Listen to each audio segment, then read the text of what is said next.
cute, sexy, and fun. You're watching CSF Nation's own WMK TV, Channel 90.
Welcome to Makini presents Peak Gaming.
Makini Jaws presents Peak Gaming.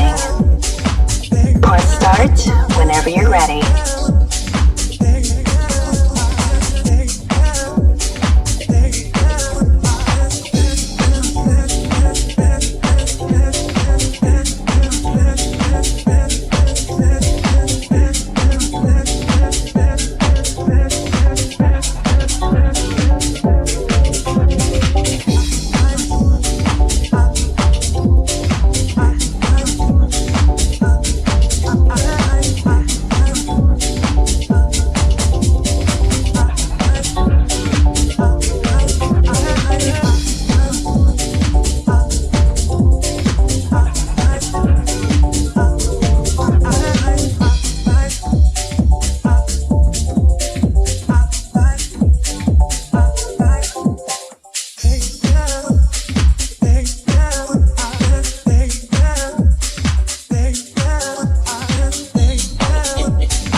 All right, there we are. You heard that. You heard that. There we go. How's it going, guys? How is it going? Let's go ahead and set up Future Game Showcase. I am going to... What is going on? I'm all over the place. I am all over the damn place. Okay. So, let's look this up. Future Game Show. Alright, and it is going to be starting pretty soon. So, it's going to be starting pretty soon, about an hour. So, before we do that, let me go ahead. Turn on display capture. Here we go. Future Game Show. There it is right here. Starts in 46 minutes. We got plenty of time. So, good morning, good afternoon, good evening, good night, game on. That's going to be my new slogan from now on. I am Makini 90R, German Illustrator. Welcome you to episode 3 of Peak Gaming. This is the gaming streams that we've been doing. And we're going to be reacting to the Future Game Show live. And we got a lot to go over. I guess you could say we have plenty to go over, especially with, you know, what happened, what went down yesterday at Summer Games Fest, and a lot of that good stuff. Before we do that, let's go ahead and say hi to everybody in the chat first. First up, we are going to be doing, first up, Emerald, good day to you. Neo, good day to you. Sean, shirts for Dustborn Revenge Aside, nigga, get out of here. And, and Mama Bear, good day to you. This is Peak Gaming, P-E-A-K, as in we have reached the peak Okay, we have reached the peak. By the way, I just dropped a video on Shade Protocol. If you guys have not seen it, please go and see it, okay? Please go and check it out, please. I really appreciate that. So, it's the first time I ever had a game developer reach out to me that way, so it's really cool. Sorry, I'm just posting my links.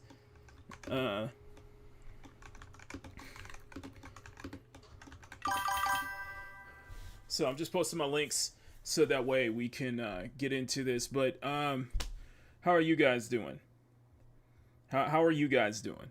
How are y'all doing? Because it's been a very much a... It's been a very interesting weekend, I'll say. It's been a very interesting week in gaming, that I will say. Now, first things first. Let's go ahead and get right into the Summer Games Fest. All in all, I thought the Summer Games Fest was was an improvement, a considerable improvement over the Sony state of mid. The Sony state of meh. Or as I like to call the Sony state of gay, because it was weak as hell. Let's be honest here. Let's be honest. The state of play was weak as hell. So seeing that Hypnotic Rapture, good to see you. So seeing that, I'm just gonna put some music in the background so that way you're just not hearing my entire freaking voice the whole time. So there we go. So one thing that I appreciated, though, one thing I'd appreciate, that the Futrue Games Show was much more interesting. It was trash. I know. Trash. You can't say it this month. I'm gonna say whatever the hell I want to this month, okay?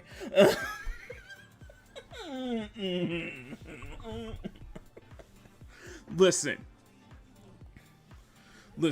It was a considerable improvement. And there were definitely some interesting titles. I will say there were definitely some interesting titles, but none that, I guess you could say, as I was saying yesterday, none that really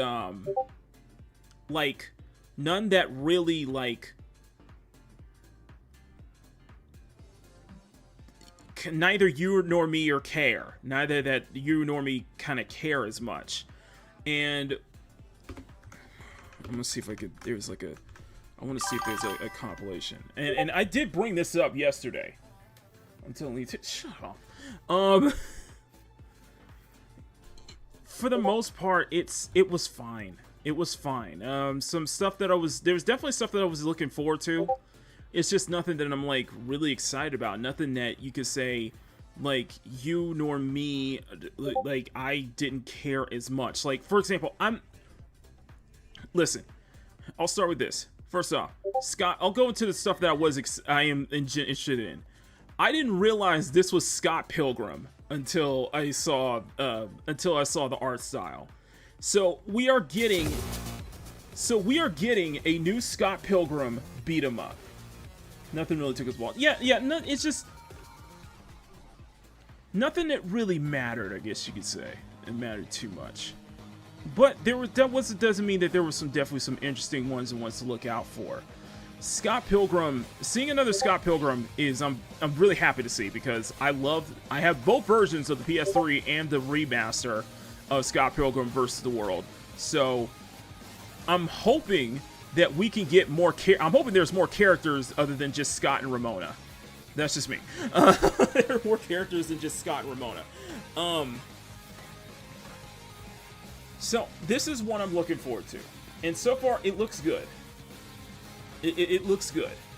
Oh, so there are 7 characters. Okay, countless creative combos. Okay then. And unlock the city secrets. Okay then, I take that back. So I'm wondering, I'm assuming some of the returning cast, like Kim, like Wallace, like hopefully even Knives returns back for the you're better off no. Returns back for the do not install Borderlands 2. Oh shit. Okay, then we get some risk. But that was interesting. That was interesting. What else? Like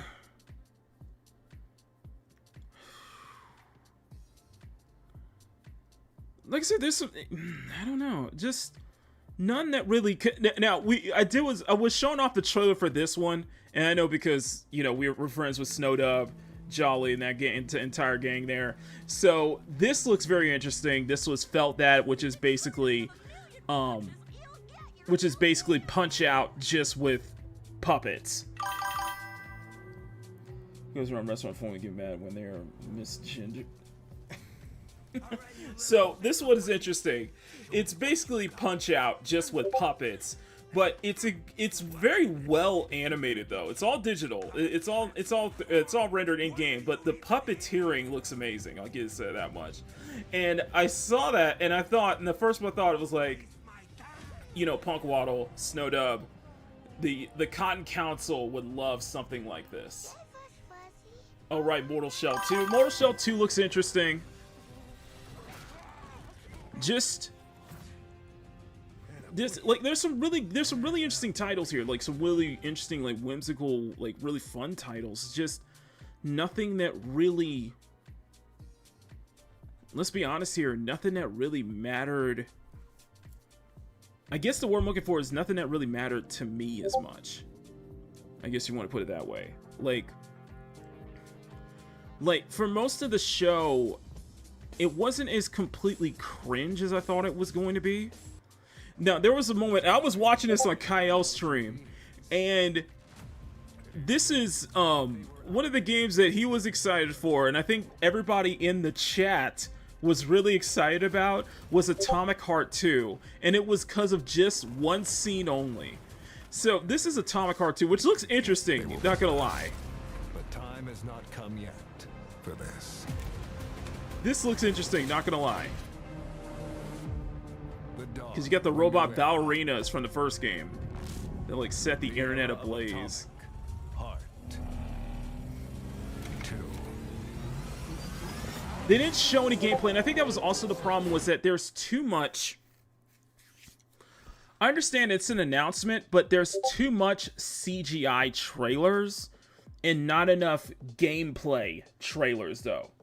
I think that was one of my biggest issues, was that there was not enough gameplay trailers, and it was too, any debuts was too heavily on the CGI trailers, if you know what I mean. I'll just continue.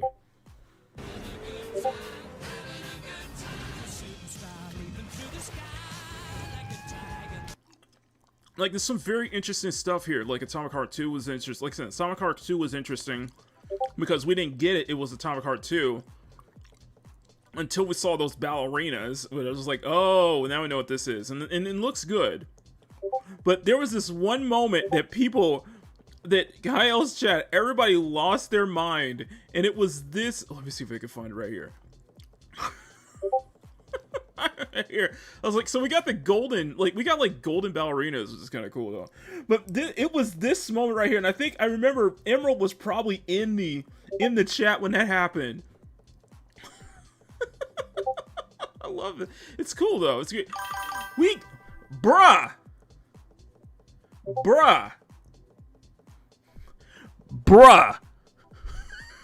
Look at the I want y'all to look at I want y'all to look at this screen right now. No, I want y'all to watch it in full. Look at the screen.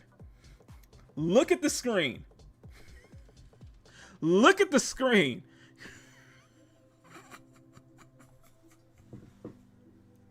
I saw that. And that was so funny because Kyle lost it. Kyle and everybody in the chat lost it when we saw that. I'm like, bruh, we get some like sci-fi like strip club some shit right here. That's a fakery. I'm like, whoa, hold on a second. What's this here? What's this now? It was funny because everybody lost their mind when they saw that. I'm like, excuse me. I think we all paused at that frame, but this looks cool. I gotta say, this looks cool. Like, the imagery and everything look really cool, though. And I'm like, okay, that's the most gangsta shit that I saw in this damn showcase, and it came from a Russian. It came from the Russians, man. I'm just saying, that is gangsta, okay? That's straight up gangsta right here. I'm like, okay, I see you.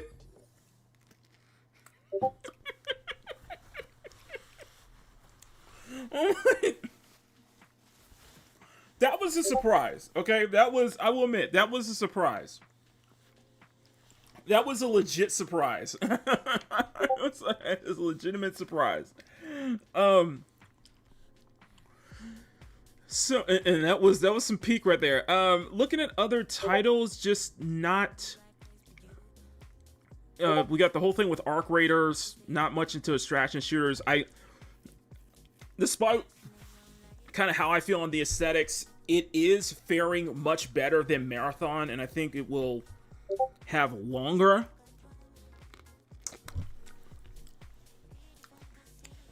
It will have longer staying power than Marathon, than I believe Marathon will be as an extraction shooter. Everyone, Arc Raiders is coming October 30th, 2025 for PC and console. Congrats So we're just waiting to for, Emerald Studios. What else was interesting? We got a lot of plenty of indie titles that look interesting, that have this very, very interesting art style. I'm not gonna throw shade at them at all. It's just not for me. It's fine. It looks fine, just not for me. Although this one, I'm getting serious. It Takes Two vibes and Brothers: A Tale of Two Sons vibes. We got some Lego games that look interesting. I'll say that much. What else? What was this? What's with all these extraction shooters? Yeah, a lot of very interesting indie titles that have just none that really kind of called out to me. We get a One Punch Man collaboration in Crystals of I think it's called Crystals of Atlan, so it's another GI, which is like, yeah, no. I was like, yeah, no. So got more gacha game stuff. Of course, with the whole thing with The Witcher 4, it's a tech demo. This looked interesting. This is not, no, this one right here. This one right here. Island. A decade ago, I'll show you. Earthed a groundbreaking legend. Thank you for the tip, Pog. Thank you for the tip. Shimelma's donation, appreciate that. This looks cute. This looks okay. No, cute's not the word. This looks fun. It's a 2D. It's very 2D, classic, and it's from the creators of Shovel Knight, by the way. It's from the creators of Shovel Knight. I like this. I like this though.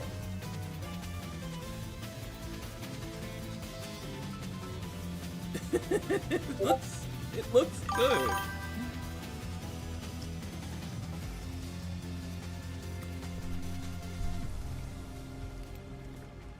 Near the horror.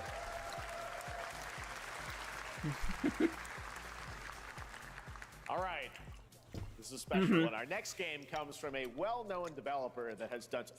And people were asking for like, it seems like so we got it looks like we have a proper VR title in Deadpool, which looks interesting. The Scott Pilgrim looks interesting to me.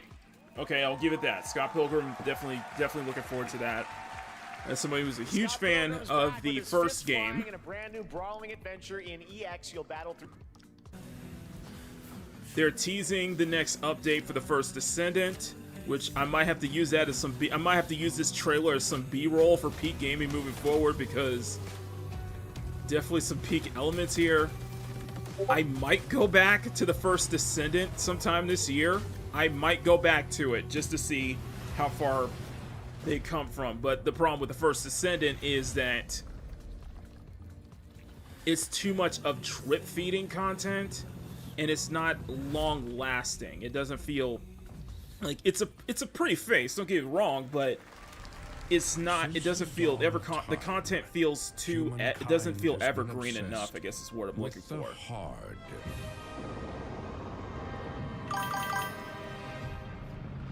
HFO X Blood, that reminds me of Sifu and Sleepy Dead. Oh yes, that is the. They had the gall.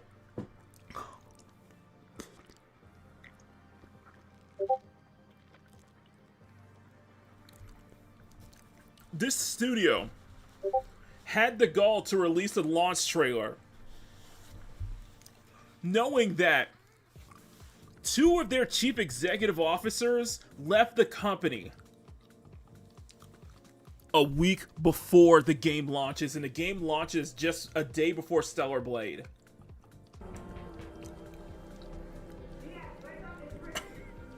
In mind's eye, it just looks like a scam to me. Come with me. It just looks like a scam. It just does not. I am not. I don't believe any of this, honestly. Problem with the First Descendant is a 6 out of 10. I agree, but this, I'm just like a part of me that's been buried down deep feels like it's just knocking to get out. this looks bad.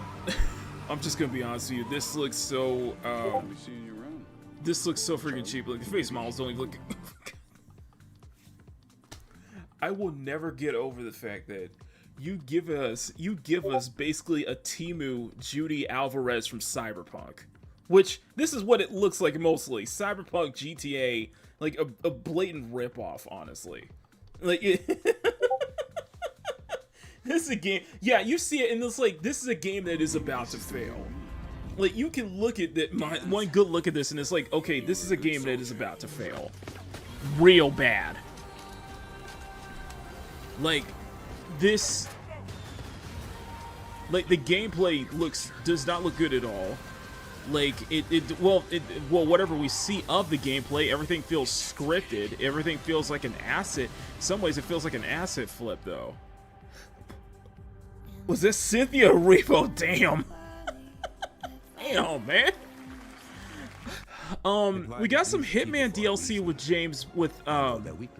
James Bond, which they brought out.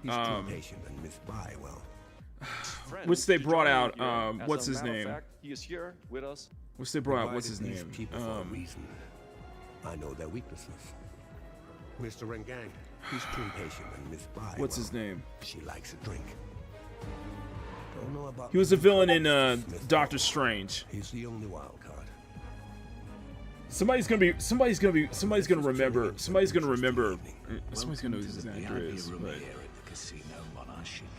I'm completely Hitman lost. is live right now. So I thought, why wait? And I asked a fellow Danish friend to join me here. As a matter of fact, he is here with us today. That's right, everyone at Summer Game Fest, please welcome the great Mads Mikkelsen. Mads Mikkelsen. That's all I was thinking of. Mads Mikkelsen is a great actor, by the way. He's a great actor. It's just like, yeah, it's just like, I don't know. It was like, okay, this really cool. There's like the little kind of little kind of cameo there, but it's nothing. Yeah, skipping that one. That's just for Hitman. One thing that I am looking forward to. Okay, there is one thing I am looking forward to. We have a release date for Mecha Break. We have a release date. We have a release date for Mecha Break. I am very excited about that. And that is going to be July 1st. So that's next month. So we have a full release date for Mecha Break. I'm very much interested in that. Although I am very mixed on the trailer because they should have used the female pilots, and what, you know, this trailer doesn't show you is that it has one of, if not one of the best character creation engines that we've seen in a long while, and you can tell that this is not a Western game in the slightest. fine. No, dude, seriously, like, oh, that was one of the big aspects of Mecha Break is the character creation, because they do not shy away. They do not shy away. And you can tell that this is the same team behind Snowbreak. So, or this is the same development studio behind Snowbreak. So, yes, I'm happy to see that Mecha Break is getting finally a release date, and they're finally out of beta too. The gameplay for Mecha Break is like very fast and frenetic, by the way. It's fast and frenetic. It's multiplayer. So multiplayer is kind of like a hero shooter in a way. Well, not like hero shooter, but it's very fun. It is really fun too, especially getting into matches is pretty quick too. Yes, Cake Break, yes. No, Mecha Break is fun. I played multiple. I played a couple of betas, couple of the open beta. I tried the open beta out. I signed up for the closed beta, tested that out. There is a PvE. There is going to be a PvE. I think there is going to be a full-on PvE story mode with missions and such like that. So I think it's going to try to appeal to everyone, and I'm hoping that Mecha Break does become a success. Now the question is that with it being free to play, how's the monetization's going to be? So we'll see. But for what I've been seeing, what I've been playing, I'm really liking Mecha Break. So I'm definitely looking forward to that. This I thought was interesting. Okay, I'm going to show you. This was interesting. So I don't know who this wrestler is, or I don't know who this athlete is, but so we get, oh my god, this looks so bad. Okay, so this is the next, I guess you could say this is the next season of this is the next season of Street Fighter 6. Sagat, Crimson Viper, Alex, and Ingrid.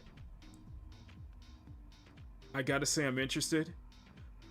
They did show gameplay of Sagat. Sagat looks damn good. I'm liking Crimson Viper. And it's really cool to see. I knew Alex is too much of a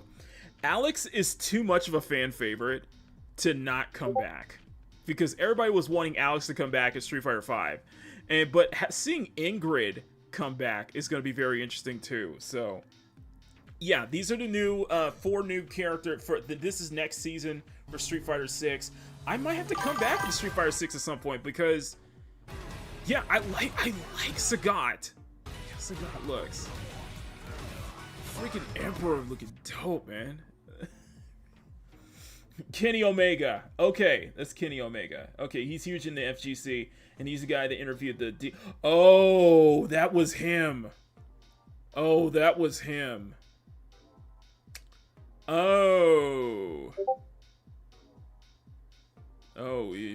racist. Okay. Not him, but the showrunner for the Netflix Devil May Cry. The one who was responsible for not having Apu back in The Simpsons. Yeah, I didn't realize that was him interviewing. Oh, okay.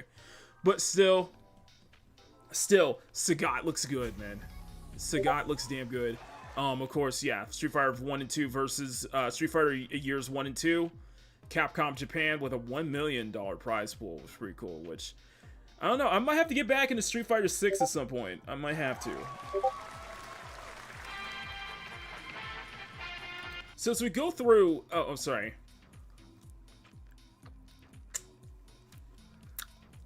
So as we were going through, like, as we were going through other titles, some of it looks, oh, this one right here. I think this is not Last Flag. Okay. Okay. This one. We got this one. I want to know if Mama Bear. I don't want you guys to spoil it, okay? I don't want y'all to spoil this, but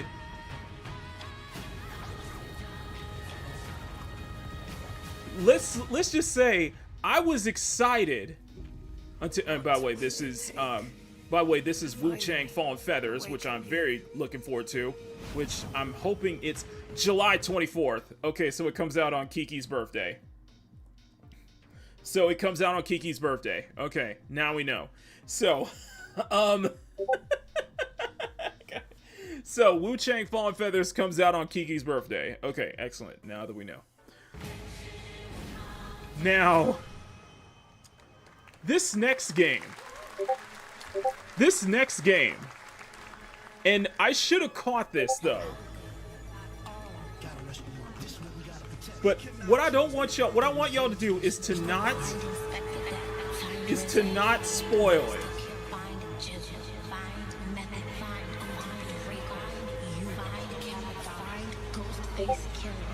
Where is the Wu-Tang Clan? So we get a Wu-Tang Clan game. We get a Wu-Tang game. And it looks good. It looks interesting. It's very into the Spider-Verse, I will say. It's very into the Spider-Verse.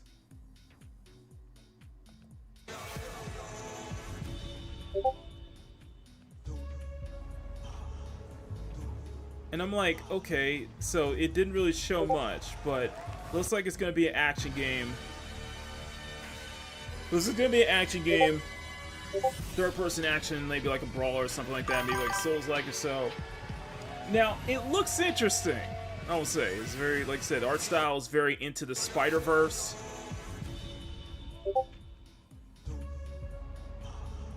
And you guys would think that you guys would be interested in this.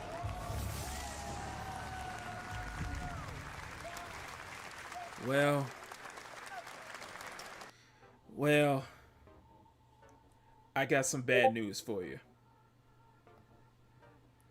This upcoming Wu-Tang game, guess who's affiliated with it?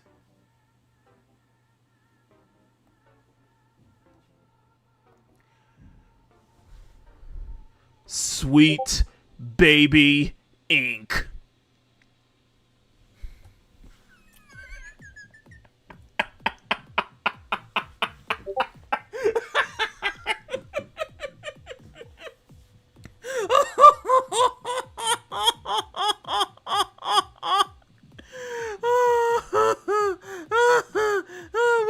What's this Brassline Entertainment? So this is the senior writer of Brassline Entertainment. Hang on. Brassline, I'm one of the writers and the designers working on a game that we're making.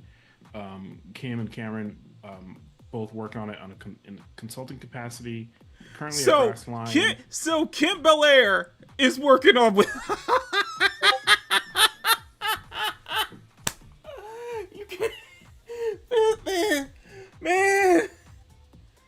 Man, I gotta give it to Master of the TDS, man. I gotta give it to Master of the TDS. You can't escape, man. He is in the trenches looking for this ish. He is in the trenches looking for this ish, man. So this is Sweet Bing Bong Baby is involved in this. So my interest is immediately gone.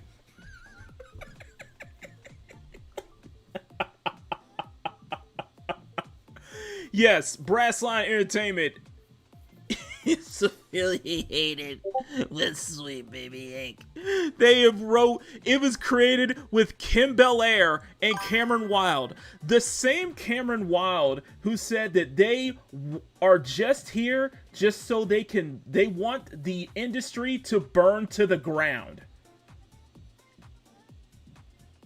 The same Cameron Wild who openly said that he wants the industry to burn to the ground.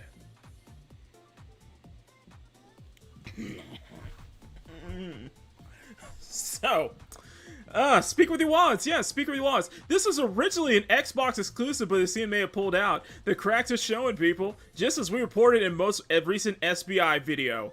So yeah, it was going to be an Xbox exclusive in Shaolin, and it's gonna be it's upcoming spiritual thrill by Ghostface Killer. Yeah.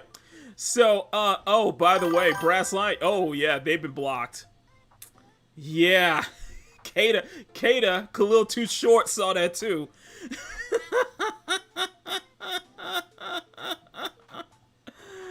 Oh man.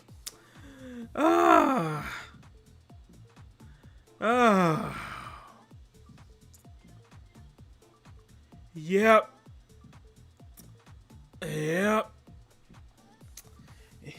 You can't listen. You can't run. You can run, but you can't hide from Master of the TDS and Raven. You cannot hide from them. They know.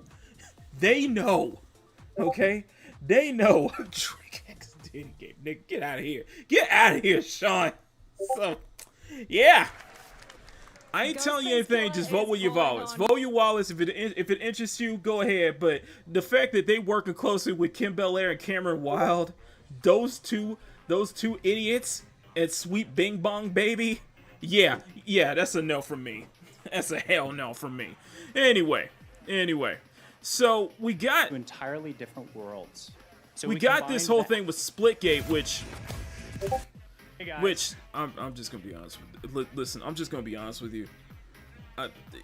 First off, people are talking about the hat, you know, the Make FPS Great Again hat. By the way, I'm Ian Prue, the co-founder of 1047 Games, and that's a luck to your game. In my humble opinion, there's too much bisexual light going on here. That's just me. There's too much use of purple. There's too much purple here. This is me. Yeah, a little too much bisexual lighting for me. Sorry. Comes with a gallon of my money isn't going to them. No, it's not. But this one is interesting. This is Stranger Than Heaven, which is supposed to be Yakuza. I think it's like a classic style Yakuza. So watch this. Listen, watch this. So this is basically Yakuza. This is from the same studio as the Like a Dragon titles, but also, you know, the upcoming Virtua Fighter 6.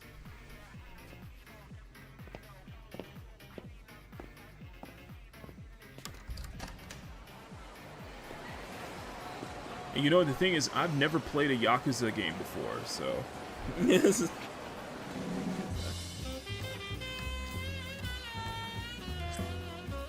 So this is 1940s, which is pretty damn cool. This was cool, though.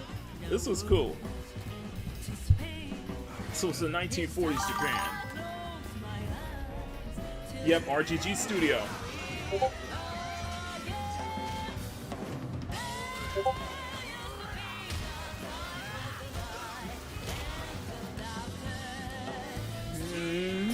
Have to give them. They put in the work.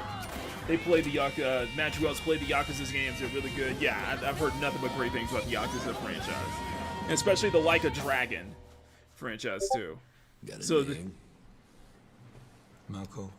but also remember, this is the same team for this is the same team behind the upcoming Virtua Fighter 6. Don't I look like so? One? You're not. So, what are you then?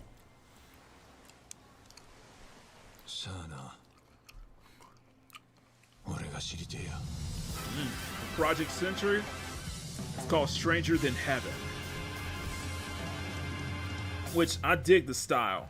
I really dig this style. You saw it at TGA last year as Project Century set in 1915, and but now the biggest one, of course, the biggest one, and we'll just watch this. From RGG Studio this time. We'll just watch this in full.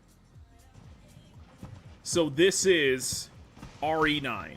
This is Resident Evil 9.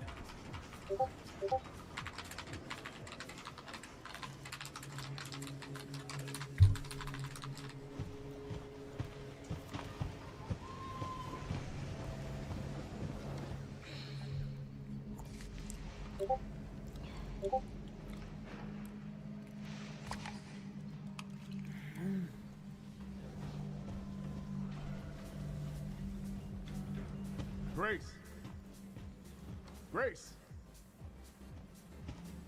Grace Ashcroft. Yes? My office. Oh, coming.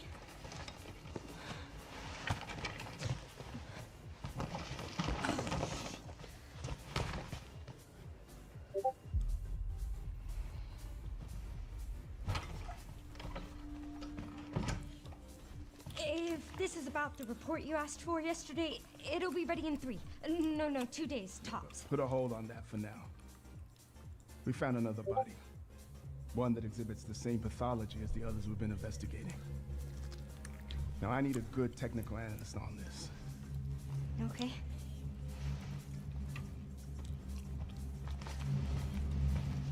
I need your eyes on the crime scene. The Renwood Hotel.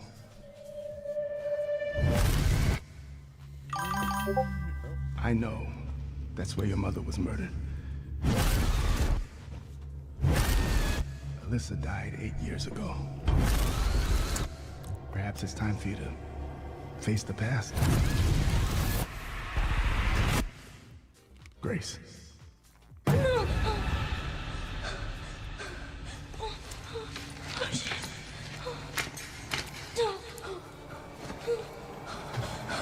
What is this?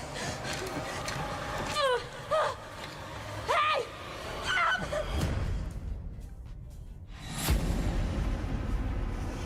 Stay close.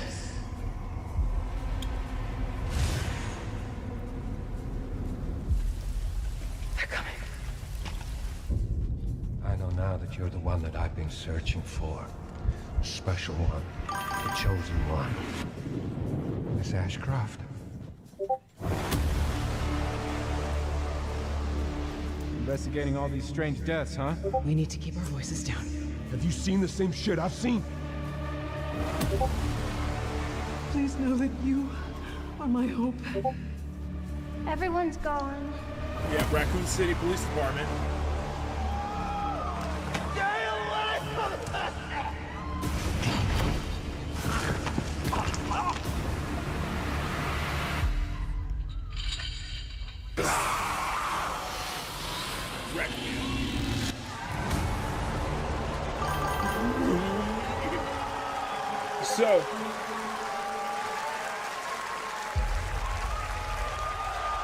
So that was RE9, and I think visually the game looks great.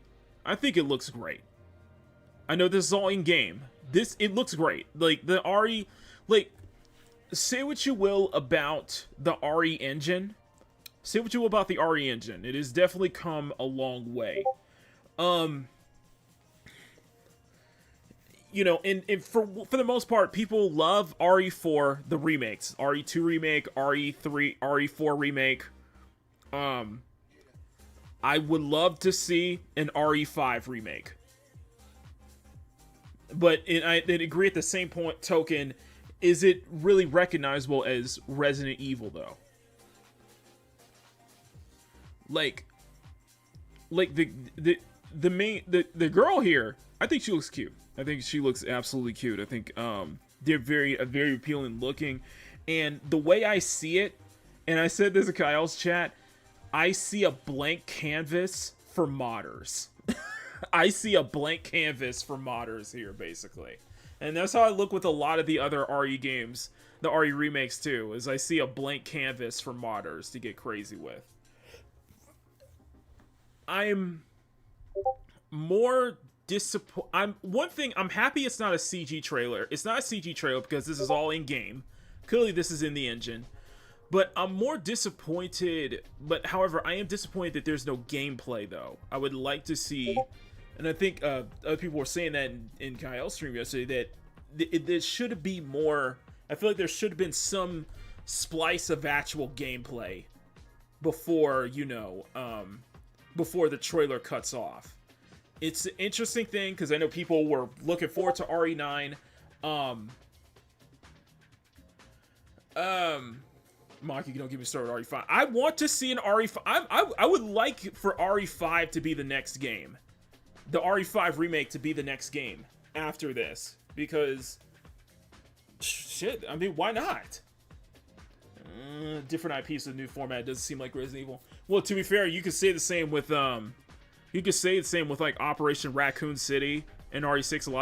A lot of those like more Call of Duty-esque Resident Evils, which I think they probably deserve a proper remake. And to be fair, there's always something that kind of hits when it comes to like RE7 Village, RE8, RE7, RE8, and here I think RE9 is going to be probably about more the same. And I say that in a good way, is that it's going to be very appealing, and it's going to and I think it's going to break the internet. I think it's going to have, you're going to have those kind of characters that are just going to, you know, really take off the way it does. And it's very interesting to see, you know, what happened to the cast. Now, granted, with RE8, I'm not RE8, I'm not a fan. I will admit, I am not a fan of how they handled Chris, and how they did Chris in RE8, but we'll have to see though. So it's just, I feel like with Chris Redfield was like a heel turn. Chris felt like a freaking heel turn in RE8 though. But Mars mentioned Maki doesn't play games. Oh, shut up. But no, it looks good, but I would rather see gameplay. Me personally, I would rather see gameplay. So, but all in all, I think the Summer Games Fest, I think it was better. I think the Summer Games Fest was better than the PlayStation State of Play, which let's be honest here, State of Play felt like a Nintendo Direct. It felt like a Nintendo Direct. It didn't feel like even with the Marvel fighting game by Guilty Gear devs, which I like. It's just I don't see that as a way to wrap up the RE8 wasn't that great either. Okay. Engine stood for RE engine, but when as I thought of what the fuck, I could at least give it a full acronym to avoid confusion. No, I just thought the State of Play was so weak, so I feel like this was definitely an improvement. And what I expect out of the Future Games Show, heel Kristen turn evil. Oh, it wasn't a heel. I'm sorry. I'm sorry. Please correct me in the chat. Please correct me in the chat. Well, I just fucked myself up, didn't I? Okay. Okay. I was wrong. Okay, I was wrong. Sorry. Probably should do my own research, Maki. What the fuck? Thanks for correcting me, Sean. Anyway, moving forward, like my expectations for Future Game Show is very low. And Bandito, thank you. To answer your question, when I saw the trailer for what was it? Romeo is a Dead Man, I was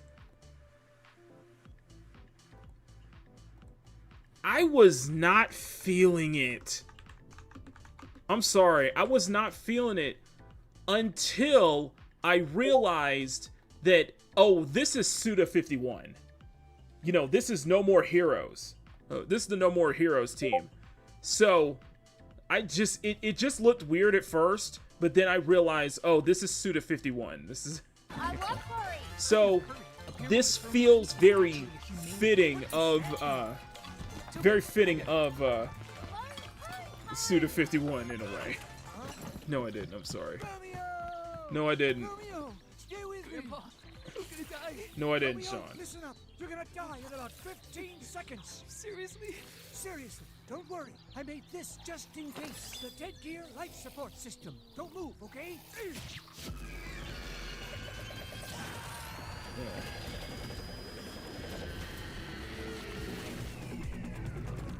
But I was,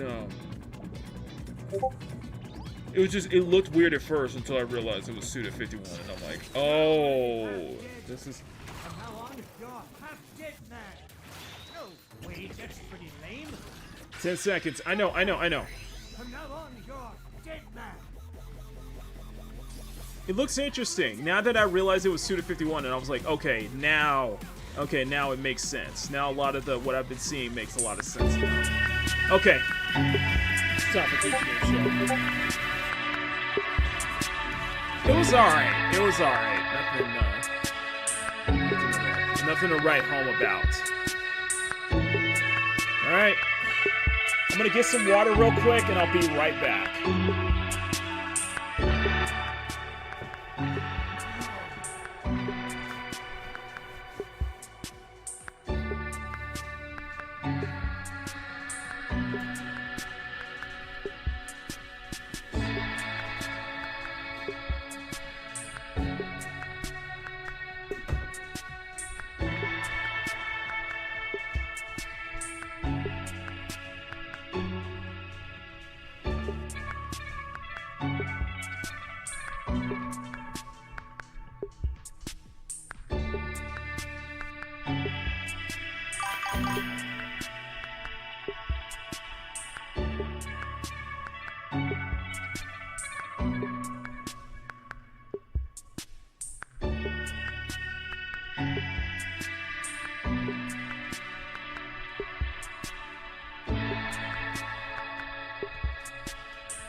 Okay, I'm back.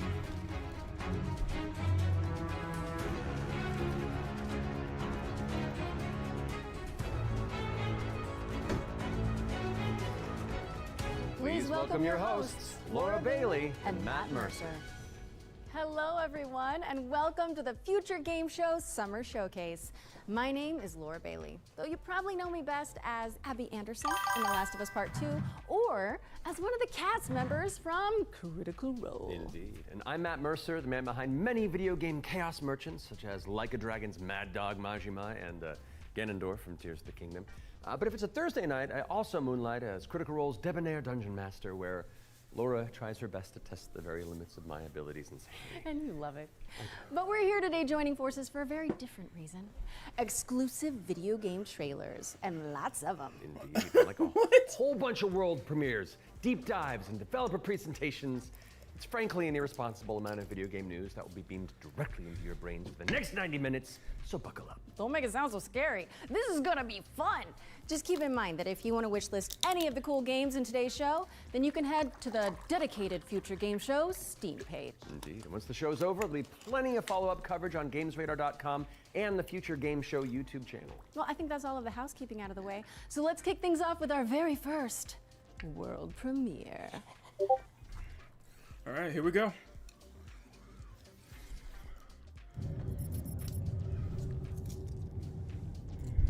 Zafar, pull up NavTech. Just a sec. Got it. Taki. We gonna find out about your Kopang right quick, okay? Just want to do him justice.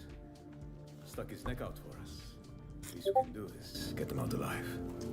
We've got big enough guns to make justice, all right? Oh, Michael. To a man with a hammer, just about everything looks like a nail. Aim for show. Time to say oh yeah with our hammer. Missile range in 1 minute. Okay. Brace yourselves. We're going for a spin.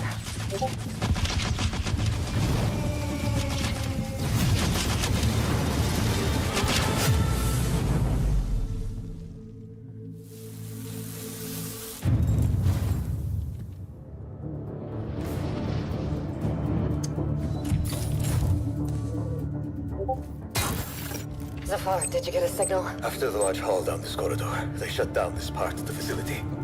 Long time before our arrival. Fine. Let's deal with those guys first.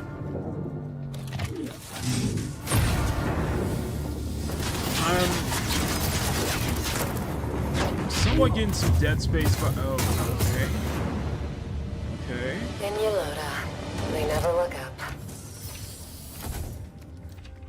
Zafar, you were right. They shut down this. Wait! Hold on, I'm coming! I'll cover you.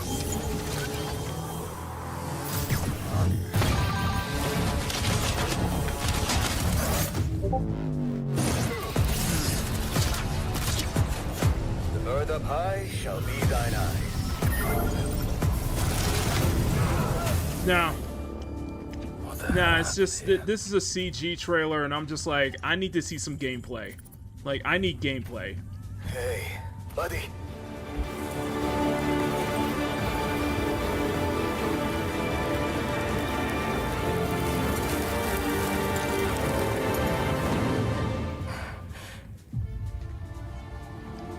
Oh, it's The Expanse. Oh, here we go. Oh, okay, we got gameplay. Oh, so this is The Expanse. All right. Interesting. Glad you're still breathing.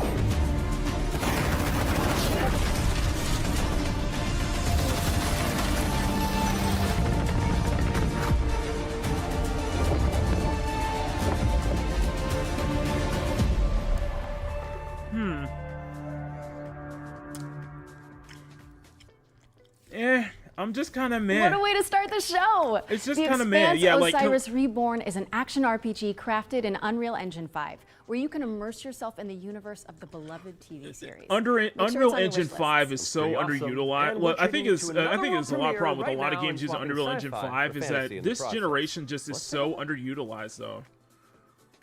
I'm just kind of meh on that one. Yeah, I get Callisto Protocol vibes. I definitely. All right, what's this?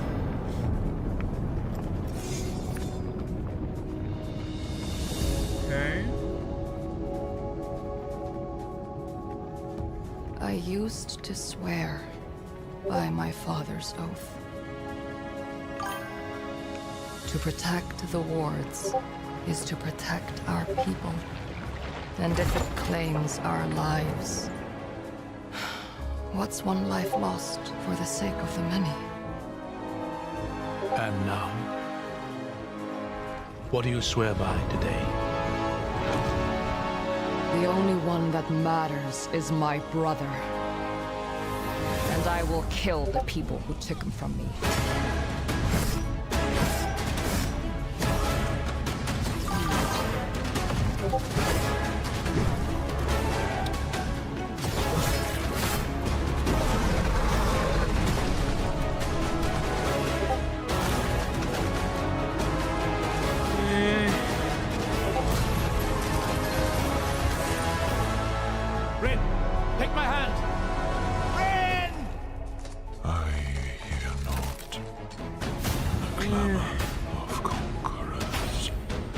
Pestilence must be purged.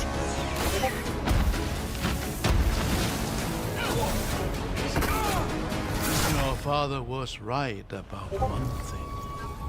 The wards are breaking. And should we fail, it may spell another end. Yeah, no.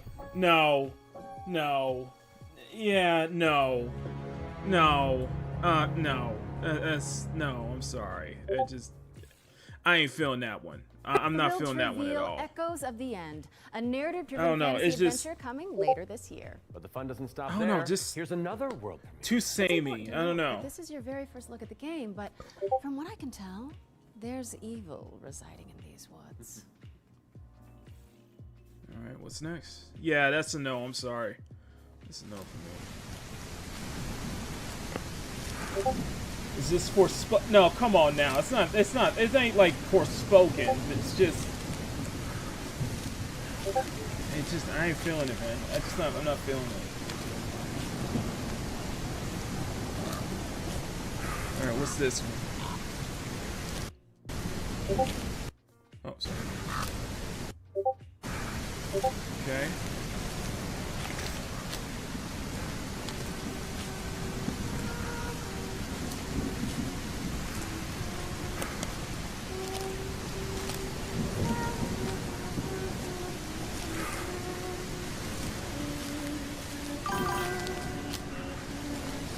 I think that's what it is. It's a game. It's a game. It's just nothing that like. It's just one of the games. Yeah, that's what it is. It's just a game. Yeah, that's like nothing. Nothing impressed me with that. Nothing.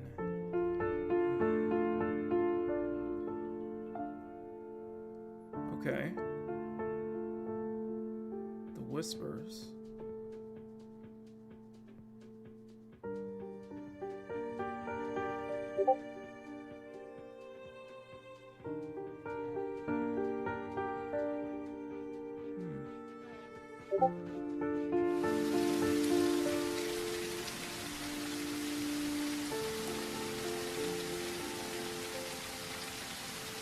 The rain effects look great. I'll give it that. I will really give it that. It looks good. But, An isolated cabin in the woods. What could possibly go wrong? That was your first look at Whispers in the Fog. It's a psychological horror game from a supremely talented solo developer. Be sure to give it a wish list if you like what you see. Okay. And next up, we've got a trailer for an open-world action RPG based on the beloved anime, The Seven Deadly Sins. Let's check it out. Oh, is this the gacha one? This is the gacha one. Yeah. Yeah, this is the gacha one. Yeah, that's what it is. Yeah, that's what I thought. Yeah, so this is the gacha title based on Seven Deadly Sins. They've been teasing this for. I've been hearing Styx talk about this for a while now. But yeah, this is a gacha game. So gacha game, same way it's so kind of similar to. I think it's probably gonna be in that same vein as like Genshin and Wuwa. So yeah,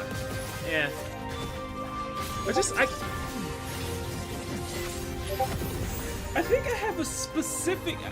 I think what it is that something about the Genshin, like something about like the Genshin style of gacha games. It just doesn't hit with me as much though. And yet I've been convinced to give Azure Permilia a look and Silver Palace a look. What's this? What's this?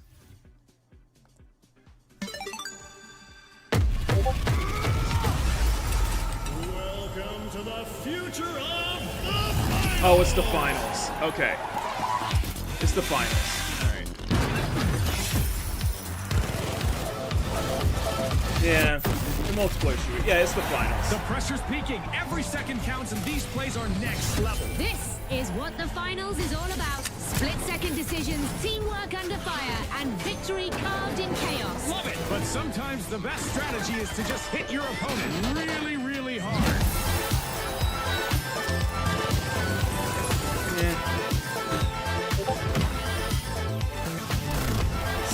So very cyberpunk themed cosmetics, I assume.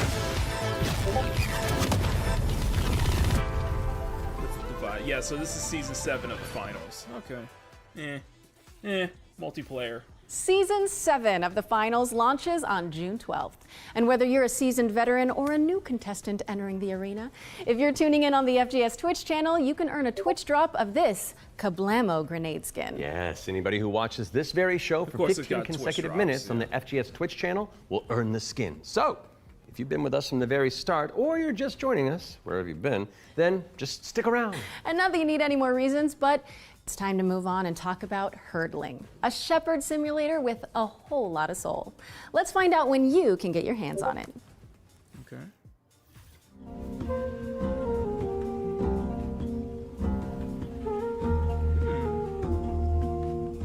Kind of reminds me of Journey. I guess what I think.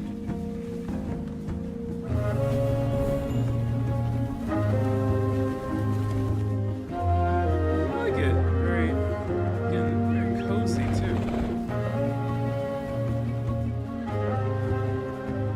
I wonder if your herd can get. Oh, it looks like your herd can grow over time. So that's cool. Your herd can grow over time.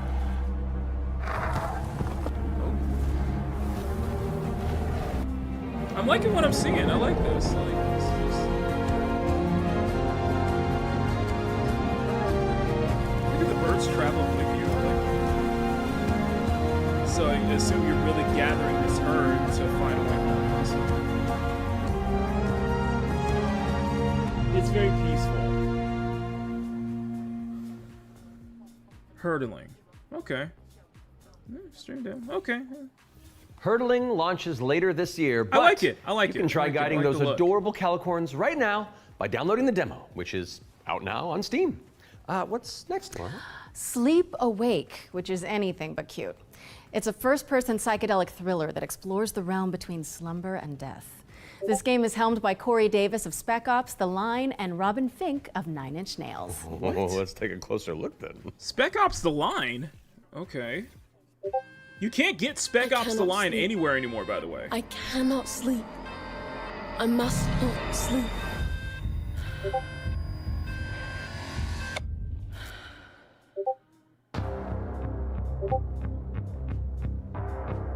Blumhouse.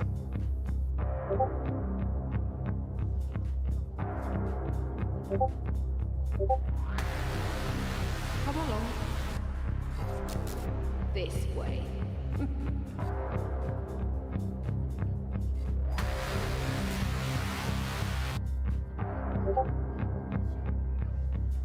You are not ignoring Yeah, you probably don't want to know what my waking nightmare is. I don't think a lot of y'all don't want to know what my waking nightmare is, and this probably doesn't look like this. Perfectly natural. This doesn't look like my waking nightmare. I am awake. Resisting the inevitable comes at a cost. So it's a psychological horror. Give me your idea.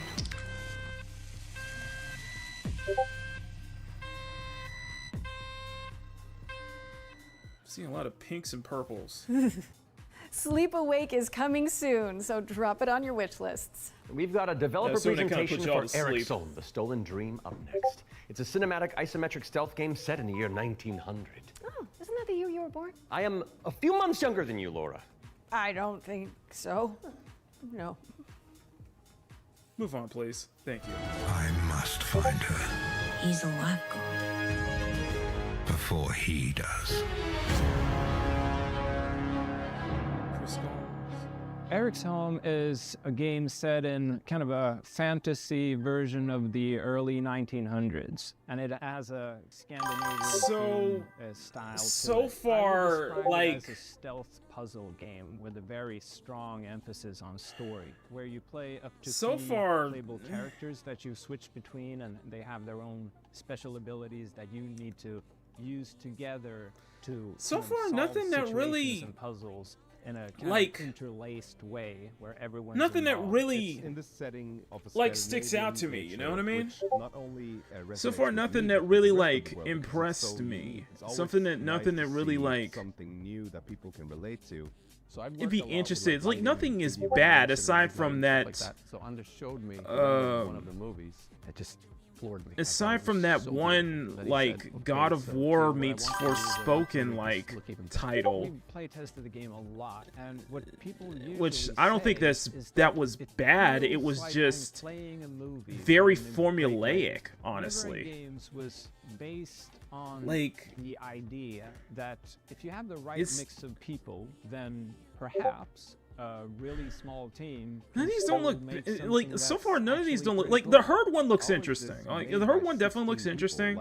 Very much feeling that cozy vibes, and I do like the art style. But and this is not. And that's the thing is like these games are nice looking. Don't get me wrong. Like graphically, they're fine. I think they're very fine, and art style wise, I think some of them definitely look good. It's just nothing that really PlayStation, Steam, and Epic Game Store. And nothing that just really sticks with me though. That we're about to show you that will reveal the release date. I mean, this looks good. Early 1900s, okay, I like it. Like saying, but just I don't know. I look at this, and my first thoughts are Silver Palace. My first thought is Silver Palace, maybe because it's very Victorian era. It's in that Victorian period, so I don't know. I think Silver Palace. I don't know. Look like some stealth. Like I think the stealth definitely looks interesting. And I think we definitely need to emphasize. I would like to see some like more like stealth. I definitely would like to see some more studios try a hand at stealth, which this looks interesting. Stealth exploration and stuff like that, but for the most part, nah. I'm saying it's bad. It's just not for me. It's like, it's not.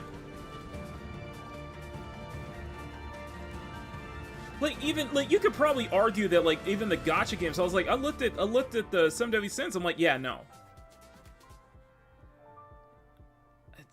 I don't know, man.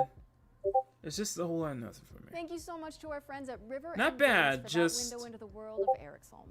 It's coming to PC, Xbox, and PS5 on July 15th. So go wishlist it on Steam or the Epic Games Store. All right, now we've got a new trailer for a cel-shaded shooter with gameplay inspired by the Stalker series. Here's the latest trailer for The Explorator.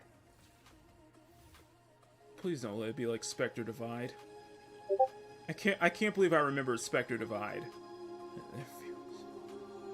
So cel-shaded, okay.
Yeah, the gameplay ain't selling me. You ain't selling me on this gameplay.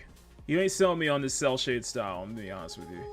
It's not, it's alright, but you're not selling me on the cell shade style. It's like, I was like, I don't know. Yeah, I know, man. The Explorator is launching into early access today, so go check it out on Steam and support the developers on the road to launch. There you go. Constance is up next, a Metroidvania where you wield the power of a paintbrush to escape a decaying inner world. Relevant to my interests.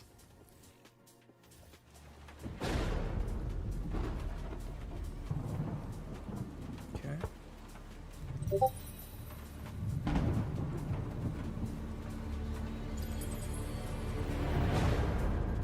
Are you okay, Annie? Are you okay? Okay. Okay.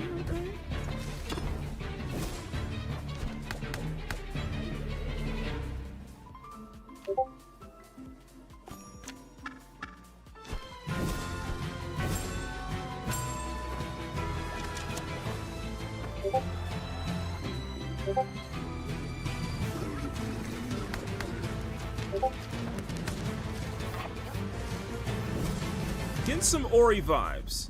And I like the art style. I like it. I like it. Constance.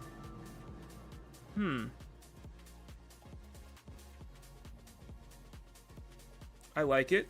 I like it. Constance is coming to PC on November 24th, but there's a demo available on Steam if you want to go give it a go after the show. Those of you who have tuned in before will know that during the Every Future Game Show, we create a trio of deep dives into some of the most exciting upcoming games. Our ones to watch, you could say. First game we're tackling for the summer showcase is Titan Quest II.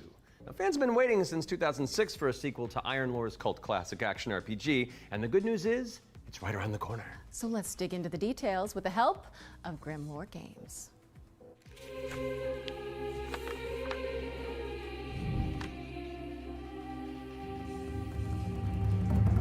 Tell us the whole story. Okay, I think this is gonna be like an intermission period for me. I'm gonna be honest with you. The paintbrush one looked interesting, and the paintbrush one looks interesting. Kind of reminds me of Ori. Ori in the Blind Forest, Ori in the Will of the West. I'll give it that. But for the most part, still nothing. Like I said earlier, to set my, to set your expectations low.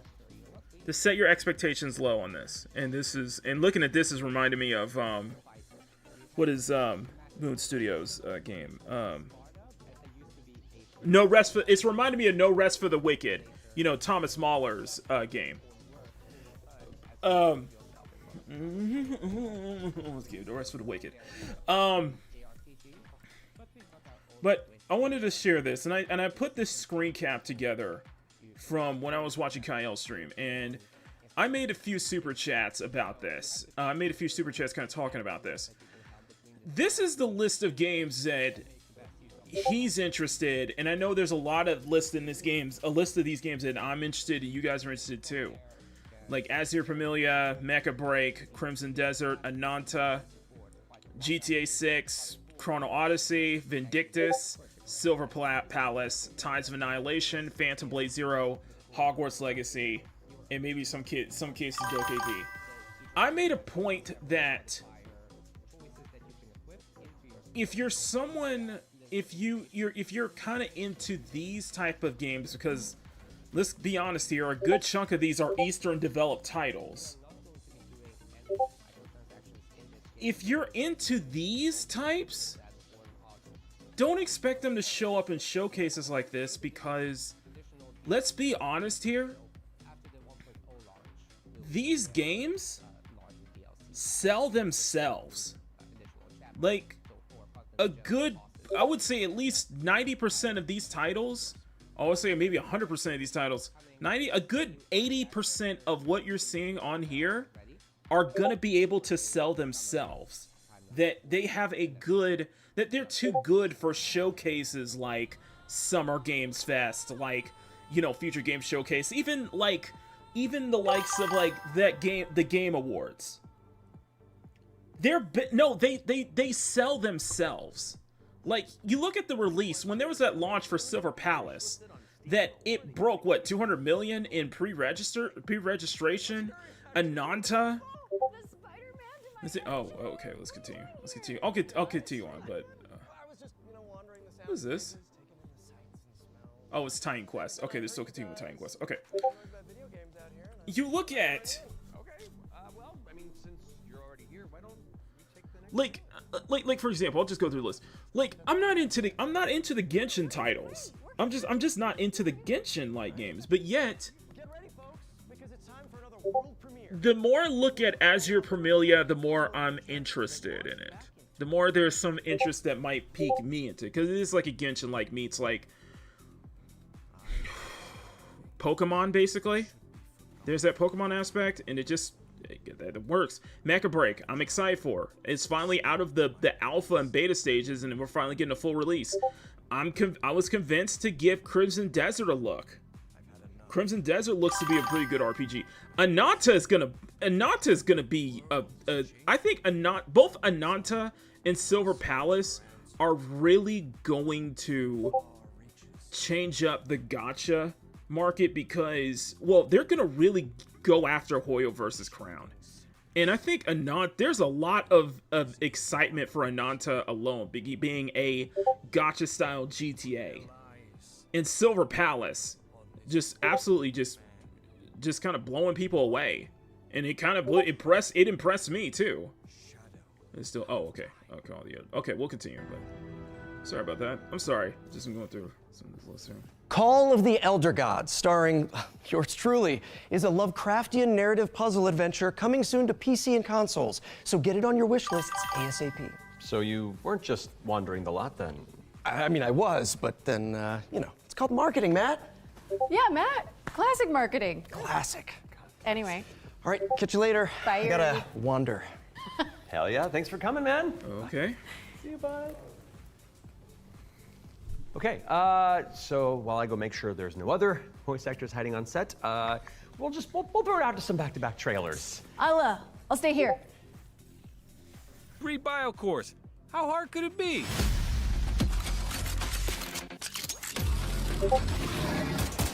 Yeah.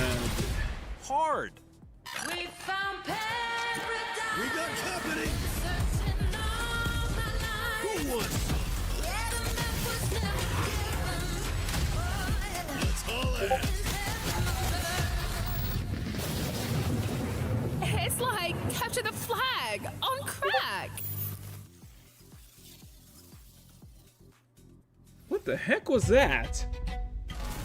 Welcome to Veil of the Witch, a turn-based tactical RPG with a roguelite twist. Of course it's You a play roguelike. as Ash, Of course it's a a roguelike. shipwrecked castaway with no memories and a big-ass sword. Let's see if I remember how to use it. 5 that years Yuri after a Lowenthal? What bloody the freak? civil war, you wake up trapped on a mysterious island filled with monsters, cultists. Hate it. My bear's like, I hate it. DOT's like, I Suffice to die say, inside. This whole island is madhouse. Combat in Veil of the Witch is built for hardcore tactics fans, with an emphasis on speed and brutality. Okay, you got me. Okay. That means a small party, tight battle maps, Okay. and enemies that can drop you in just a I few like, hits. by the way, I like tactical turn-based Stand a chance RPGs. you'll I have do to like master tactical each turn-based ally's RPGs. I unique played, kit, whether like, that's Frontliner Marco, Glass Cannon. Like, I really like Final Fantasy Tactics Advance and A2, and I played Girls Frontline 2 for a bit. I might get back into Girls Frontline 2 at some point. Just because I do like the battle. I do like this type of turn-based battle new system. skills right in the middle of battle. Surrounding this rock-solid core is a branching roguelike structure. Oh, focused Yuri on Lowenthal's skill in every the face game of now. Unpredictable challenges. He's always Face off Spider-Man. against He's cool always going to be bosses. Spider-Man to me now. Burn! Beacon of the dead! Get your shit wrecked. Then head back to town, where you can unlock upgrades, chat with allies, craft equipment, and more. And if you're real nasty, take on Trials mode for bigger challenges and better rewards. Fight. Die. Rise again, stronger. Then come back and conquer. Well, it's a roguelike, so... Lost Eidolons. Veil of the Witch. Early access available now on Steam, and coming soon to Xbox, PS5, and Nintendo Switch. What, not Switch 2? Come on now. Fire Emblem, yeah. Fire Emblem, yeah.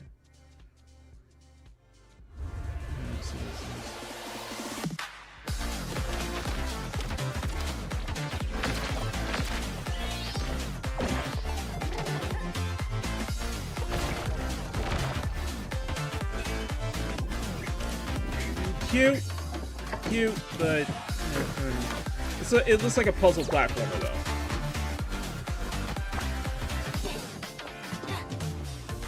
Ooh, we got some Puyo Puyo going on here. What's going on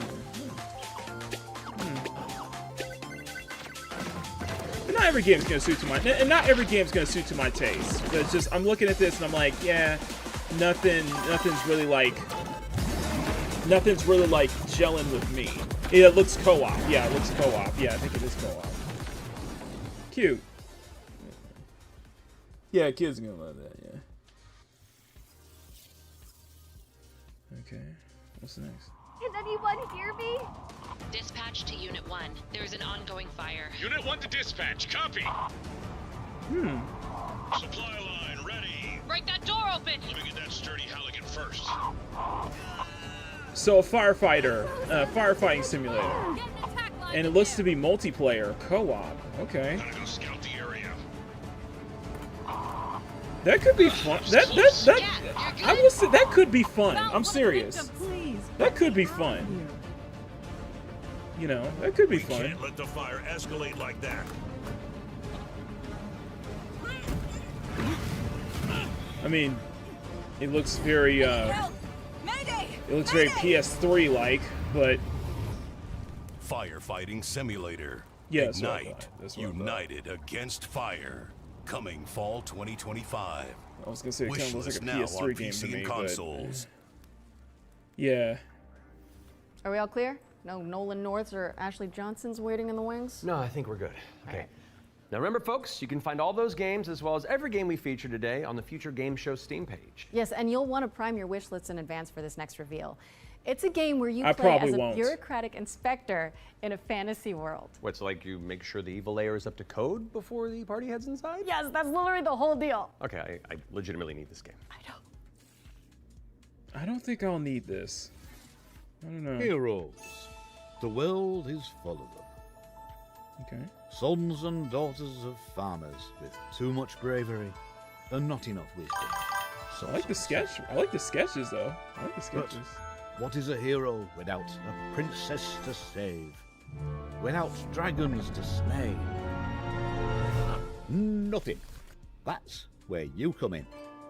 As an agent at the Bureau of Fantastical and Arcane Affairs. Exactly, Punk. you will Exactly. ensure Good everything is afternoon, as it should Punk. be Doing for well. the hero's arrival. Watching the Future Games Show. You'll find a necromancer who, according to our reports, is a complete and utter embarrassment to the story.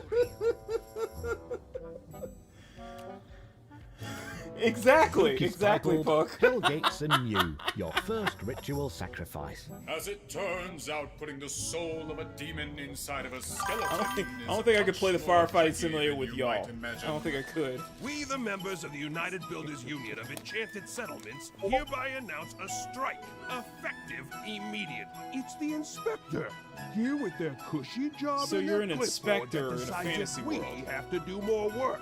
A dragon attack? That is not in the budget. But what is a story without a good hero at So its you're an helm? inspector. With one unsanctimonious swing, you lop his head off. It hardly felt good, but incompetent evil is still evil. Yeah, no. Yeah, no. That's no. We are happy to welcome you, our newest agent to the cause. Wishlist the Bureau of Fantastical and Arcane Affairs today. Yeah. Oh, that's one for the critters. Yeah, The no, Bureau of Fantastical and Arcane Affairs is coming later this year. And now for something completely different. This one's for the fans of shooters, anime, and Y2K aesthetics. That's me. Okay. 弾が尽きるまでが愛よ What the F? Team Waifu? Please don't tell me this is a multiplayer shooter.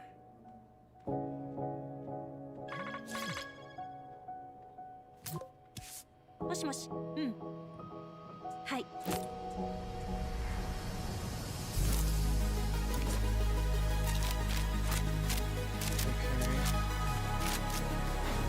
I like Y2K aesthetics. I like anime. And if it's also movement and base shooter, it's probably multiplayer.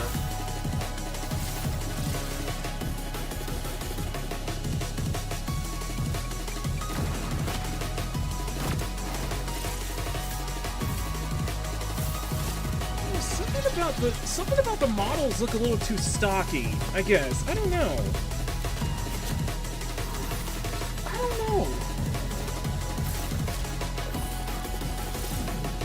I like the Y2K aesthetics. Don't get me wrong. I love Y2K aesthetics. It's just plus good use of drum and bass. it's a Y2K drum and bass, but I think this is a multiplayer shooter too. I don't know. Waifu Tactical Force.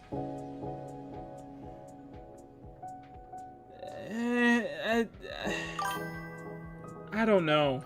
I don't know. I think this is. I think the funny thing is that this looks Western. This clearly looks Western, not Eastern, in my opinion. That's just my opinion, though. But this looks Western. I may be wrong. But...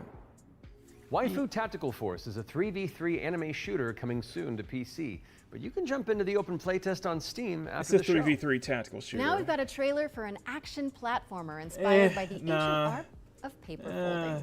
Let's take a look at Hirogami. Sorry guys, not for me. And I do like the aesthetic. It's just I don't know. Emerald said he'll try it. Nice. Looks like VR chat avatar, says Eli. The 3D models look like Vroid models. They do. Yeah, it's just I don't know. They look a little too stocky, I think. The girls just look a little too stocky. Oh, that's cool. That's an origami-like platformer where you can turn paper shapes. Okay. Interesting. I assume the whole world is made of paper. Or is the whole? I assume the whole world is made of origamis. No, shut up, Punk. No, it's just I don't know.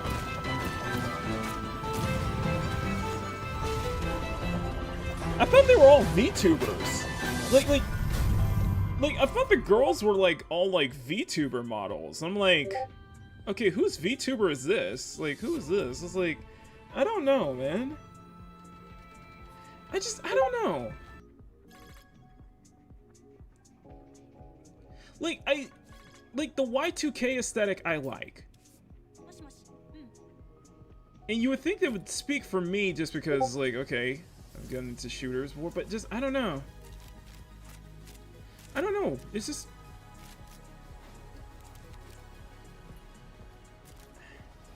Yeah, it's just meh. It's just meh. It really is a meh to me. Like, it really is a meh. Like, no offense, just... Nah. Okay. Sorry. For an update on Eve Frontier. This is creative aesthetics. I know it. I don't know. I don't know, man. I don't know. Oh, Eve. Eve Frontier is we have now created an MMO server-side modding platform, and we offer an invitation to you to Eve Online. So this is I guess is another kind of if you guys are into Eve Online and such like that, that's another thing. I don't know, man. I don't know. That one, WTF. It's all right. Just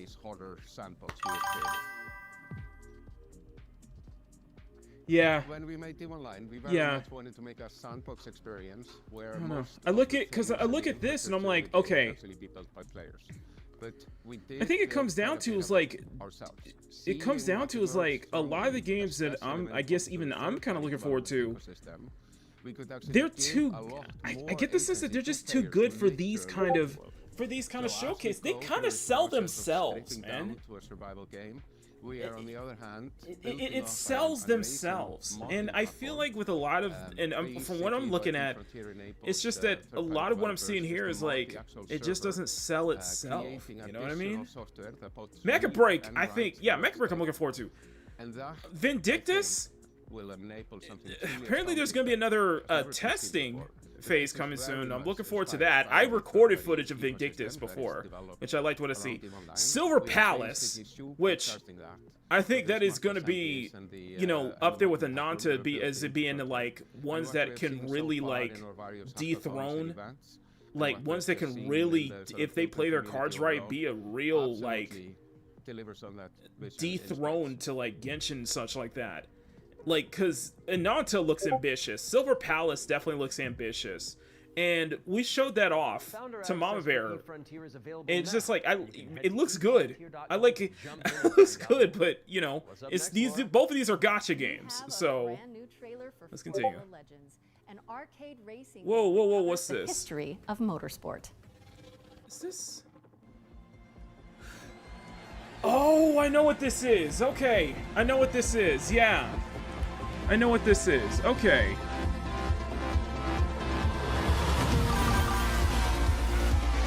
Okay, so this is a top-down. I think this is going to be a top-down, yeah, more pseudo top-down racer. But it goes through the history of motorsports, which I think, or the history of Formula One, which I think that looks very interesting. I'm noticing that there's a couple of arcade racers out there that are like exploring like the entire history of Formula One, which is really cool. This is one of them. This is by the team that made a racing game that I liked called Zenless Racer, which was basically a futuristic Ridge Racer inspired title. So I'm good. So I'm interested in this, and it seems like there's going to be like tire changes and stuff like that. It kind of reminds me of Circuit Superstars, I will say. Hey, but I think it's a really cool pitch to the fact that it's going through the different eras of Formula One, which I really.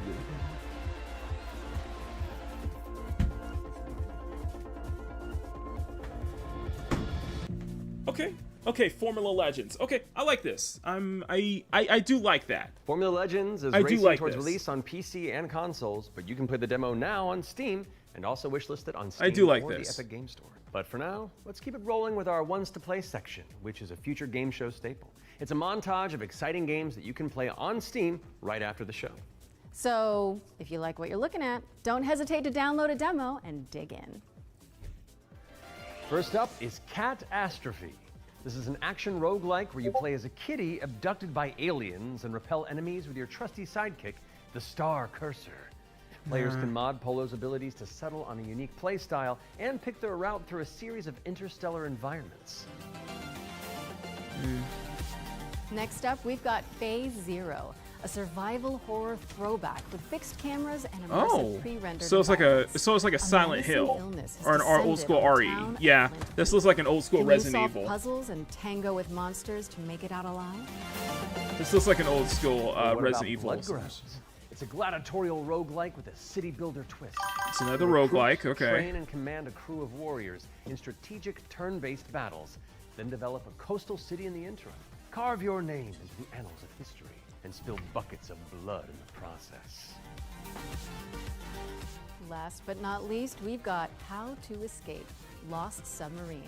With one player on PC or console and the other using a mobile companion app, you'll communicate and collaborate to complete puzzles and stop the outbreak of war. Wasn't that an OTK?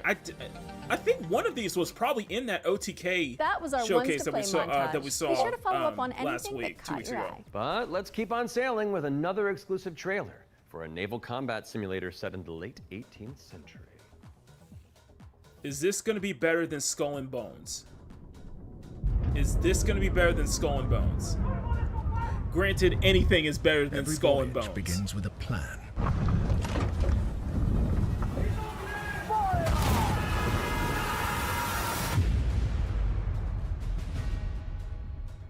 Okay, Unreal Engine.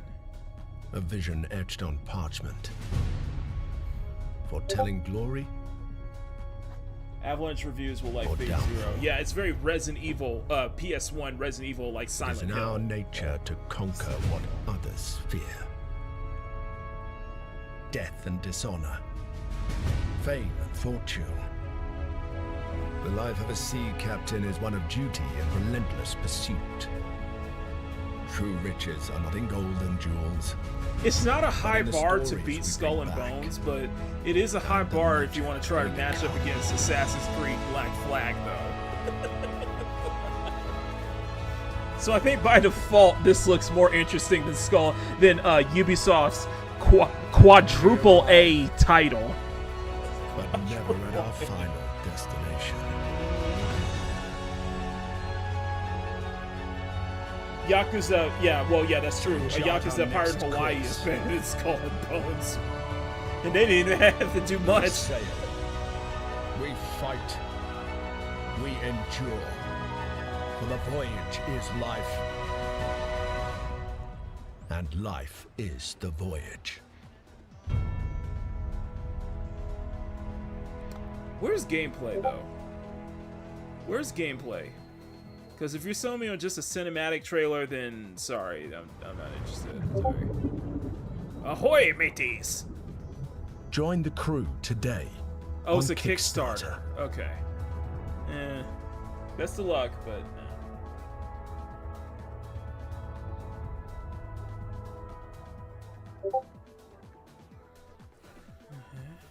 Check out the funding drive for Ahoy at ahoy.gg/Kickstarter. Okay, so and you it's can a also wishlist the game on Steam or the Epic Games Store. The Spotlight montage is up next, so say goodbye to our corporeal bodies and hello to our disembodied voices. What Matt means to say with that gothic vocabulary is that we'll be back on stage once we've talked you through some super cool games. That's what I meant. Describe cool. Some of these we Flipshot saw in Rogues OTK. Is a turn-based strategy I think we roguelike saw where some you of this in trade tactical OTK. trick shots for devastating damage. Across a constantly shifting cartoon peninsula, players will trigger explosive combos and commit to game-changing upgrades. It's It's coming a to PC roguelike. later this year. You can try it for yourself ahead of time by checking out the free demo on Steam. Nah. Now let's take a look at Under Par Golf Architect, an all-in-one simulator where you mold terrain to create world-class courses and then try them out firsthand. As Okay, well as so like a placing golf, the green and obstacles create your own between, golf club, you'll manage basically. staff, budgets, and customers on Okay, your so way of crafting you manage your own golf paradise. club. It's or coming golf soon to driving PC range. and Okay. consoles, but you can wishlist it now on Steam Skip. or the Epic Games Store. So I'm saying skip. Ascend to Zero is up next. It's a hack-and-slash roguelike where you play as the last surviving human of a devastated world. To help with that unfortunate predicament, you can freeze time to anticipate attacks Ascend and to topple Zero. voxel This monsters. looks Ascend very to Zero cute. is coming soon to PC, but in the meantime, you can check out the free demo on Steam. Like the and pixel drop it art onto looks your very wish cute. list. Okay. Or how about Animal Kind? This is a cozy cooperative town building game where you play as a crew of adorable critters in mech suits. Players will use their industrial-grade opposable thumbs to scavenge the landscape for materials and establish a community of cute creatures. I think this is Animal Crossing Kind just with coming soon to robots, PC. basically. But if you head to the Steam This is page, 3D you Animal can sign Crossing up for with the alpha robots. playtest, which is arriving in July. Next up is Don't Wake the Beast, but the developers have sent over an intricate overview, so I'll sit this one out. Hi, my name is Timek. Oh, I'm this the was game from designer and OTK. producer behind Don't Wake the Beast. This is from OTK. Don't Wake the Beast is a stealth roguelike in which your goal is to steal as many treasures as possible and run away from the beast. The tricky part is that each treasure has its weight, and the more you pick up, the more noise you generate. Yeah, this is from OTK Games But when Expo. you We covered fail, that, there's 2 always weeks ago. another run. My game will feature 4 biomes, all with unique mechanics and beasts. It's scheduled Aquaddle's to like release in corgi back. I like the 2026. concept. It's a corgi back.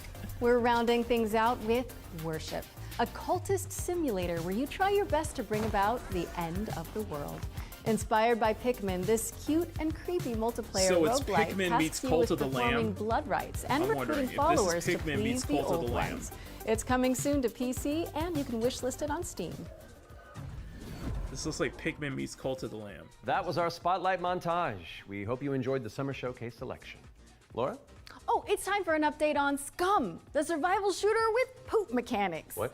Not as in like they're bad, no. Just like you have to manage your bowel movements to survive. Oh, I might actually learn something. I love video games. Peggy 18.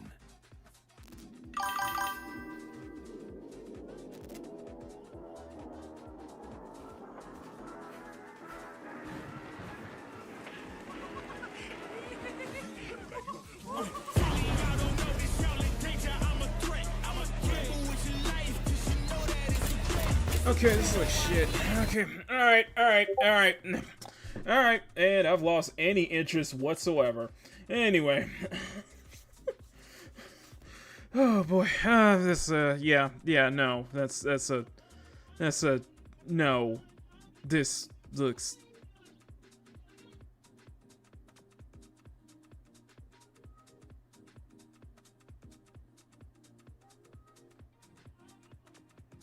Yeah, this doesn't look impressive whatsoever. This does not look impressive. This looks like trash. I'm just gonna say this just looks like trash. Okay, move on. The hell is News have that? grabbed your attention, then we're here to help. Yep. Yeah, that's you can head to the link on screen right now for a chance to win one of 100 keys for Scum 1.0. And if you're not one of the lucky winners, then you'll just have to jump in with the rest of us when it launches on June 17th. Now, our next game is a squad-based survival shooter where you dodge deadly dinosaurs. Here's the latest trailer for Deathground. Squad-based survival shooter. Okay. Deadly dinos are on the loose in Deathground. Whether you dare to enter solo or in a squad of up to 4 players, you must do everything you can to survive in these dinosaur-infested... So is this abandoned Turok? cities. Is this Could like a you co-op survive? Turok, basically? Hi, we're Jaw Drop Games, the indie dev team behind Deathground. The main threat you'll need to avoid is the raptors, specifically Utah raptors. So unlike velociraptors, which are much smaller, they measure around 7 feet tall. I'm about 5'3", so that's a pretty menacing height comparison for me. We've spent most of our development time taming them, and it's been a huge challenge because... How do you get something that size with that tail to behave all in multiplayer? Exactly. Of course, there'll be other dinosaurs for you to deal with. The number one culprit for causing chaos is the Compsognathus, aka... Co-op Jurassic Park. I'm thinking more like What might co-op look like a Turok, decent though. hiding space for you as players, Or might like actually Ark. be a I was about to say refuge Ark for these Survival little Evolved, creatures, but that's more putting survival. the terror in territory. As for other species, you may spot the Allosaurus, Brachiosaurus, and Triceratops roaming around in the background. And the next thing you know, you're being chased by a Tyrannosaurus Rex. There are multiple maps and missions that will be playable at launch. Mission Command, the single-player tutorial and introduction level. Geothermal, where you'll need to repair everything so you can restart the power plant. Agricultural, which has What's become going on? a little What's bit going on? overgrown What's and on in shot need of of some stuff? looting. And biomedical, which is my personal favourite, where you'll have to sneak in and steal raptor eggs. You know, for science. Each mission is replayable and is an important piece of the puzzle. Each detail or collectible that you come across will help you unlock the lore and discover the truth about the disastrous events of the past. Deathground is launching on Steam Early Access this year. Keep a lookout for our roadmap. Yeah, it's got a roadmap too. I was like, Deathground is launching into Steam Early Access later this year. I'm getting the sense that it's Keep an going to eye be out for launching with limited like content, like especially if they're announcing a roadmap. I just feel like it's going to be limited in its content. You know what I mean? Like basically like drip feeding you content. Basically. Action adventure game Hell is Us. What happened here? Madness, hatred, and lots of it. Hi everyone, my name is Jonathan Jacques Villatet, and I am the Executive Creative Director and Executive Art Director on Hell is Us here at Rogue Factor. So the game that we've been developing for pretty much almost 5 years now is a game called Hell is Us. So the game is definitely like an action-adventure game. It is set in the world of Adia. It's a rogue state where there's a lot of really weird things happening. You play Remy. He was born there. Yeah, he was raised in a foster system in Canada, and he's going back basically to find answers. This thing that games do now, contemporary games, where the adventuring is just, if you think about it, the exploration and the discovery, they're only there by theme. You had just been following marker after marker, and until the last marker is over your actual thing you needed to find. Almost all the variables connected to the exploration and connected to your discovery are given to you in a silver platter. So we look at it kind of like the inverse in our game because we got rid of all these things. Like I'm I getting remember Death chatting Stranding with John vibes. about the old Zelda games, how it was straightforward and like you had just enough to know where to go, but not too much. It's basically how life works if you think about it, right? We basically orient ourselves by sight and hearing and what people tell us, right? Sight and hearing, Once in the woods, follow the wind chimes. I'm gonna let that play. They out. will lead the way through. You talk to NPCs and they're literally going to tell you a clue, right? So Rebecca and Jova, when she kind of hints you just moving where up to the the side. Owen convoy, the direction that it took, she says, I don't know where they went exactly, but I know they took the road that goes behind the weird monuments. And she says, you can see them from here. And as you're talking to her, behind her, quite far, you see some peculiar monument-looking thing. You're like, is that what she's talking about? Like, is that if I go and then you go there and you see the road that turns, maybe the convoy did come here. I think that's kind of very unique, and it works really, really well. Like any game, especially a game of almost 40 hours, sometimes it works better than others. You know, no game is absolutely perfect, but it's very much it's the joy of exploration, the joy of discovery. Yeah. The Abbey is closed. Official AAF business. Of course, we can't talk about Hell is Us without talking about our monsters. And the enemies, the limbic entities, are physical manifestations of human emotions, of human negative emotions. What does an emotion look like? Who knows? So we had many iterations. We ended up with these kind of like fractally, geometrically thingies, you know. So we have grief, ecstasy, terror, and rage. So the Hollow Walker represents a bit, so it's just a husk. That's why we call it the Hollow Walker. And it's a bit like a facsimile of a human being who's felt this very strong negative emotion. And then they look like that because we tried a lot of things and they ended up looking like this, you know. So you'll be able to play Hell is Us on September 4th, 2025 on Xbox Series X and S, PlayStation 5, and obviously PC. Okay. It's just, I don't know.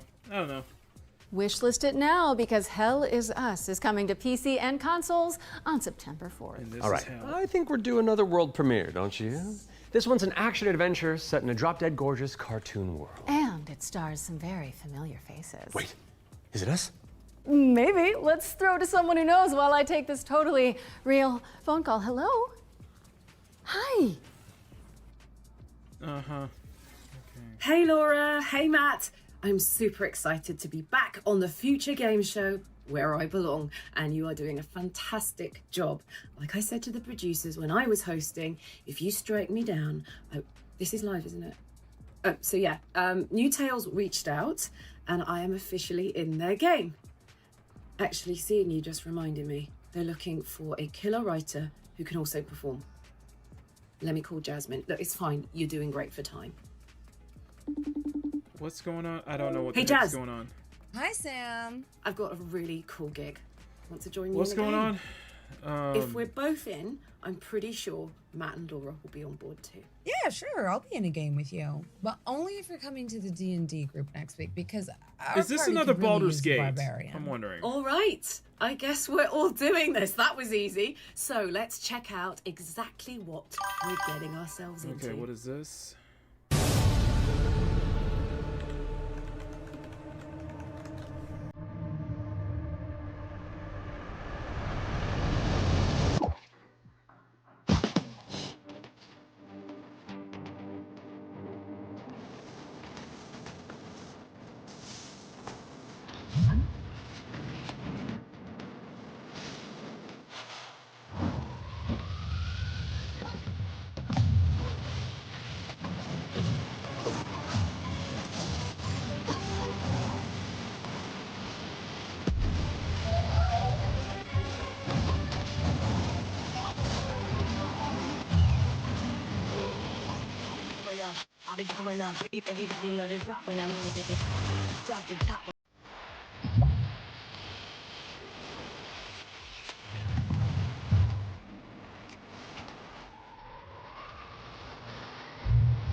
It looks promising.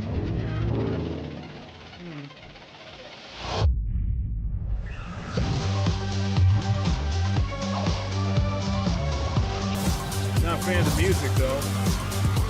And I'm kind of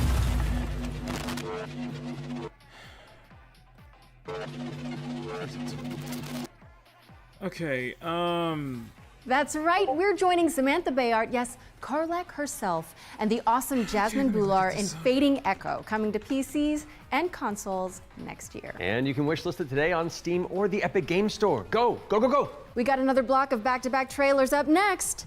Let's dig in. I don't know. Something doesn't seem right with that game. I don't know. We have been blessed to live in times of peace. But our city I don't is know. not without its enemies. I might have to look that up. I might. The demons above. I'm gonna be honest with you. Although I think some of the character design, it looks interesting, but something about it seems off to me. I don't know why. It's just something about it seems off. and I feel like a certain... If you learn the true purpose of the bishops, listen up. I feel like a certain consultancy firm might be involved. That's just from what I'm seeing. I'm probably wrong. It's just it's giving off that vibe. It's just giving off that vibe to me. We gave you those roles. I don't know. Something about it's giving off that vibe. It just doesn't seem. This looks interesting. This looks interesting though. Scarlet Fire. Damn, I love the church. Yeah, Scarlet Fire looks interesting. Yeah. I don't know. Something about that last one just... I don't know. Check the list. Wait, what list?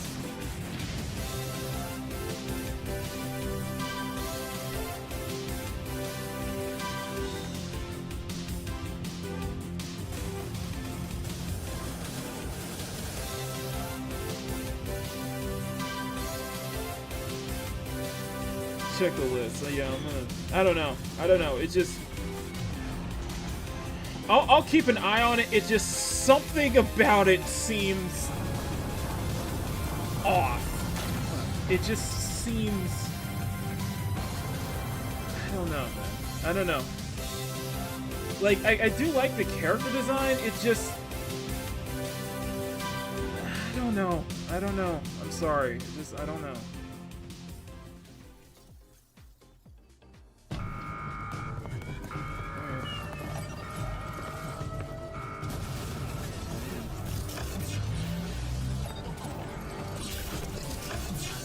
Yeah, that's what I'm trying to look, and I'm like, it just, something seems off. I don't know. But, like I said, I might be wrong. I might just be wrong. Something just doesn't feel right with me on that. Something doesn't sit right with me, especially with the music they went for and how they set up the trailer and such like that. Just...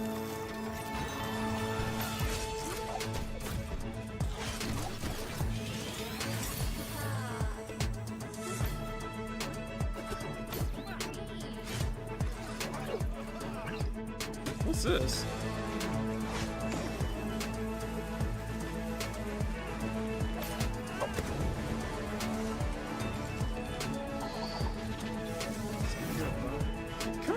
He kind of reminds me of Generation Rex. If you guys remember that cartoon.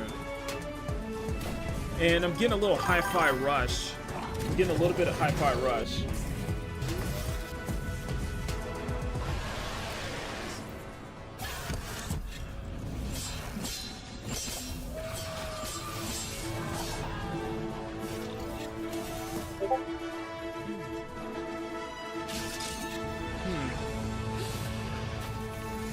Linked.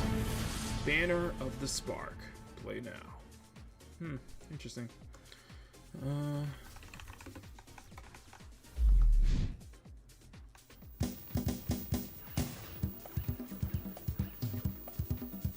Okay. Joe and Mac Retro Collection. Okay.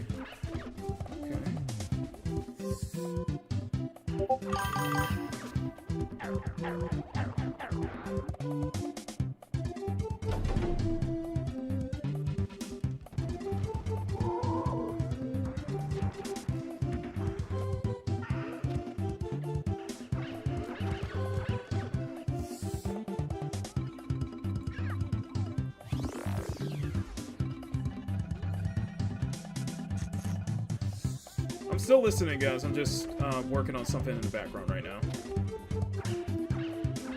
And it's not, I need to make, I will make the bingo card today. Emerald, I'm making the bingo card today. I just wanted to look up something, put something else out. We're back, and you can wishlist all of those games by heading to the Future Game Show Steam page. The Future Game Show's Steam page. With that out of the way, it's time for a spine-tingling closer look at the next game from the minds behind Until Dawn. Directive 8020 is about a deep space mission to save humanity. Wait. And a shape-shifting alien who gets in the way. Let's throw it over to Supermassive Games to find out more. Wait. Directive 8020. Oh, no. We are going to lower the gun. Not until you move from the scan. Yeah, no. Yeah, that's a no from me, dog. Yeah, that's a no from me. Those things can change shape. Yeah, no. Yeah, no, I'm sorry. That's a no. That's a no. I'm sorry. It just I'm getting for one I'm getting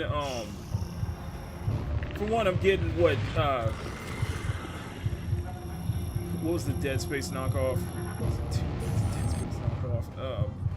Scan complete. Subject unidentifiable. We need urgent assistance. Yeah, no, that's a no for me. Please. Sorry.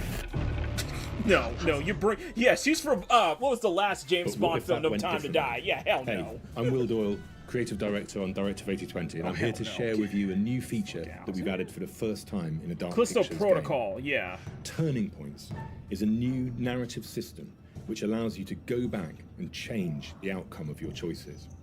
As with all our games, Directive 8020 has a branching story with multiple So endings. this is going to be like You'll be one able of to the track choices David and paths Cage that you've type taken in the of game story-based games. and see alternate paths Yeah, no. that I'm link sorry. to each Sorry, of the I'm major sorry. decisions that you've That's made. no, I'm With sorry. turning points, you can No. rewind to a pivotal point or decision, collect missing collectibles, or see how different choices would have played out. By the same token, your actions matter in our games. If you want to live by your decisions, there's also a survival Sorry. mode setting that prevents sorry, you that's a from no. rewinding, but still lets you view the decision tree. Turning points will be available both digitally and physically for all copies of the game from when you start your very first mission. Good luck, but no. You trying to lure me into this? Nah, bruh. I'm sorry. Directive 8020 introduces the ability to rewind and change your choices to see the consequences in each branching path. It's coming to PC, PlayStation, and Xbox in 2025. And if it's not on your wish list already, go fix that. It ain't going. Our Nope, next it game ain't going on is my just as wish scary, list. No, but thank for you. entirely different reasons. Cairn is a death-defying climbing simulator with a meticulous control scheme. Here's the game bakers to tell you more. Cairn is what we call a survival climber. Oh, I think we saw this yesterday. And reach a summit. Yeah, I think we saw this yesterday at Summer Games You can Fest. climb almost anywhere. If not, this was probably and on the climbing mechanics are highly realistic. State of Play. You'll need to carefully manage your balance and stamina. Make a mistake, and you'll fall and get hurt. For the first time, we are also showing what it's like to climb at high altitudes. When you get up there, you'll face ice walls that require you to use ice axes and spikes. But don't think you can just jam your tools into the ice. Ice climbing is precise. You'll need to aim for cracks and edges to get a solid grip. Interesting. Cairn's realistic climbing system also supports mixed climbing. Okay. That means you can have one hand on the rock and the other using an ice tool. It's up to you to read the rock face and choose the most strategic route to the top. Cairn is coming up on PlayStation 5 and Steam later this year. You can already give it a try in the demo available on PC and PS5.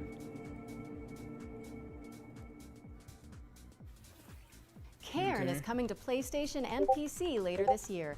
And you can also check out a free demo on both platforms after the show. What's next, Matt? We're mixing things up with a double bill of trailers. Here are two great games from our friends at Quali. Quali?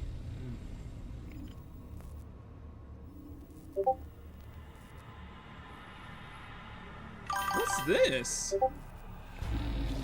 This looks like a Silent Hill. Oh, no, it's looking already, but... No, it's looking... Yep, see. You know what? I appreciate seeing more indie titles go for the PS1 retro graphics, too. PS1 style. PS1 art style. This looks...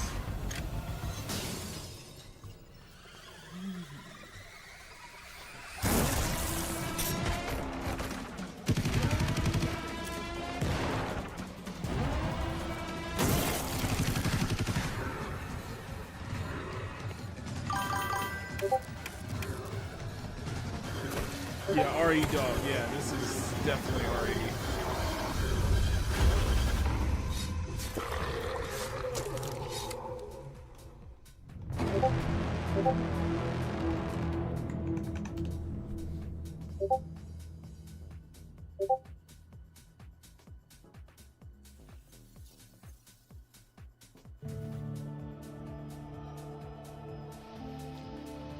Yeah, they're making a cottage industry out of the PS1, the old school PS1 art styles, aren't they?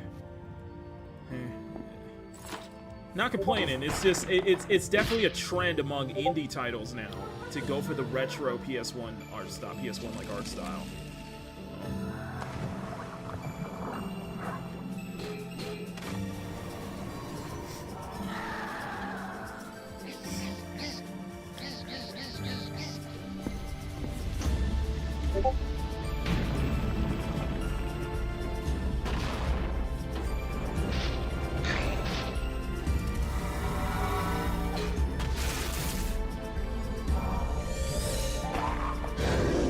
Sorry guys, just want to do one thing real quick. I'm just moving this. Sorry.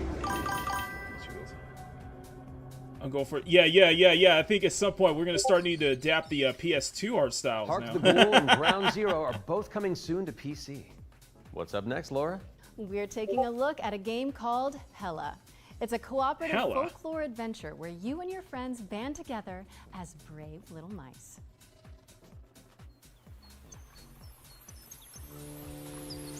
Okay, so this is the second game that I've shown with a mice. And I feel like Squeaka would love this. I'm just saying.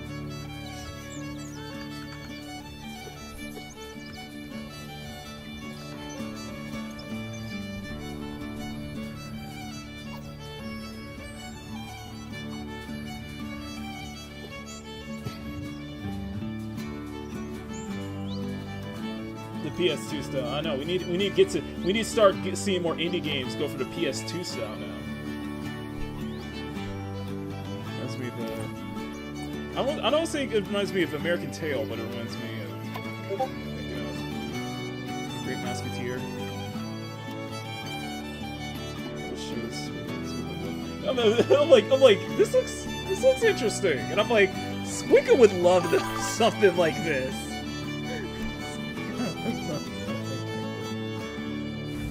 Like, Mama Bear and Squeaka would look like something like this.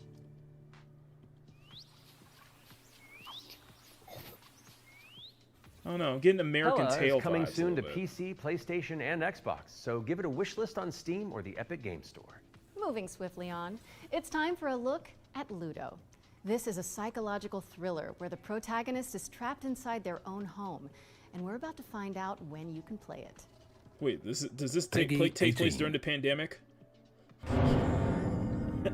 How can you distinguish between what is real? I kid, YouTube. And what is I kid. Do you trust what you see? I'm kidding, YouTube. What you hear? I'm joking. What happens when everything starts to feel wrong? To seem fake? Like a trick?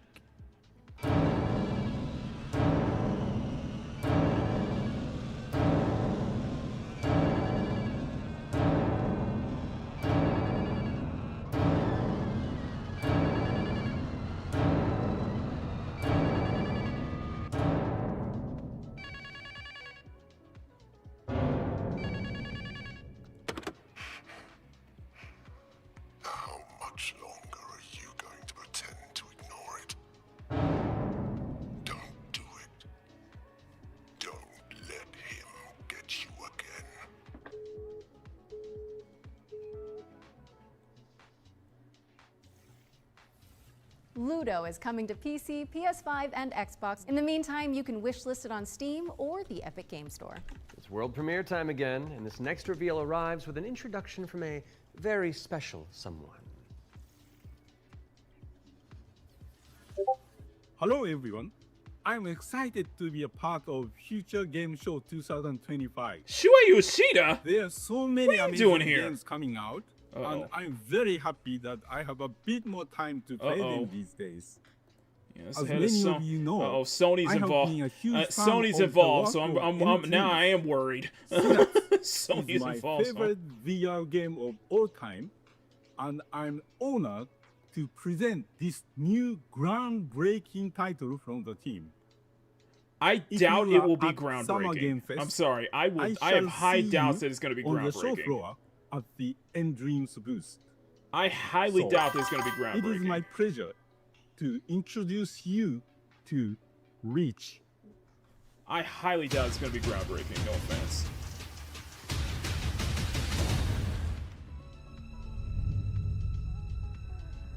In dreams.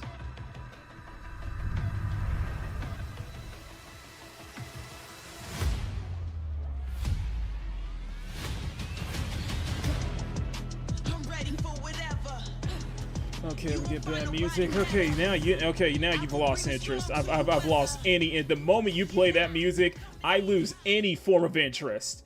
The moment you play that generic kind of hip hop, I lose any kind of interest in your game whatsoever. Sorry, not interested. I'm not interested. You played the moment you play that generic kind of hip hop, I just lose any interest. Sorry. I'm so sorry, but no. That is a no when this does not look groundbreaking to me. This looks like, okay, so it might be a Mirror's Edge. Okay, I'm like, it's just, I don't think it's groundbreaking. I just don't think so. I'm sorry.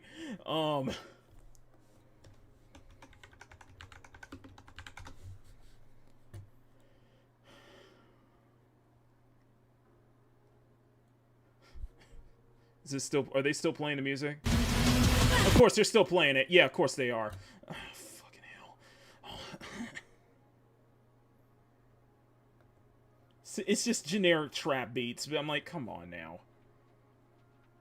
Coming to PSVR. It's just you hear that in every other game. 2025. Okay, Matt. It's time to check in with everybody's favorite depressed and recently divorced duck. Oh, yes. It could only be the Duck Detective. He may have cracked the mystery of the secret salami, but when you're that good at your job, there's always a new case to solve. I'm used to the cold embrace of loneliness, and this vacation will be the end of me. Hi, I'm Annika. And I'm Johnny. We're Happy Broccoli Games based in Berlin, Germany. Our newest game is Duck Detective, the Ghost of Glamping, where you are the one and only duck detective, a depressed and recently divorced duck who must quack the case. Inspect evidence, make deductions, and solve this no-murder mystery. To the annoyance of the duck detective, he is joined by a new partner in solving crime, Freddy the Crocodile. Work together to unravel the truth and nibble on the crumbs of justice. Right now, we're working on a simplified Chinese language update that is coming out later this year. We're very excited for you to play. The game is out on Steam, Nintendo Switch, Xbox One and Series XS, and PlayStation 5. Thanks for watching, and we hope you enjoy the rest of the show. Are those bread slices? Duck Detective. The Ghost of Glamping! Definitely some clamping. Duck Detective, the Ghost Phrasing. of Glamping, has already won Phrasing. onto PC Oh, I and thought I said consoles. clamping. So go Sorry, check it out phrasing. if you haven't already. Okay, we've had plenty of exciting premises so far, but how about a rhythm roguelike from the maestros behind Patapon? Well, get on your dancing shoes, folks, because by Ratatan is up Patapon? next. Oh, Patapon. Okay, this is gonna fuck with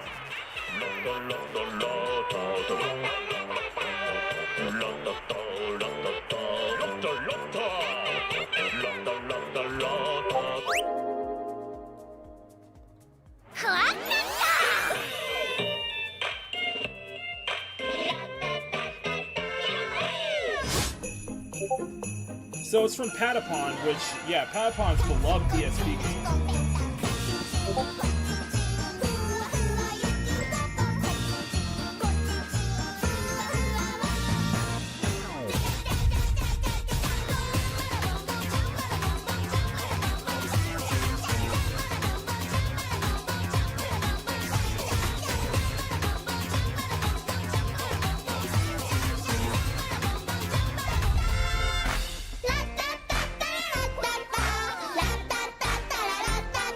That is catchy but annoying.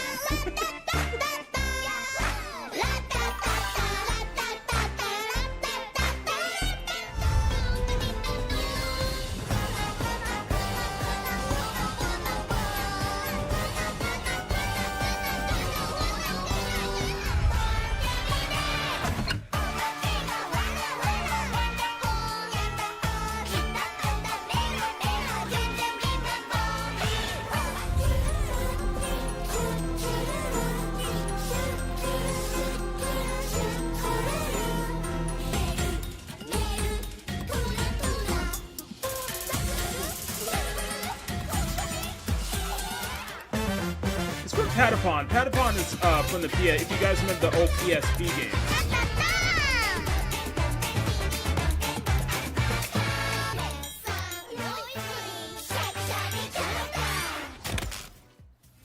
Ratatan is coming to Steam Early Access on July 25th, but there's a free demo available on Steam if you want to give it a try. And we're following that bombshell with a new trailer for Agatha Christie, Death on the Nile, an interactive 70s twist on the beloved detective mystery. It's Poirot, don't you know? Oh. Mm-hmm. It can't be. Close enough. Welcome back, Hickman.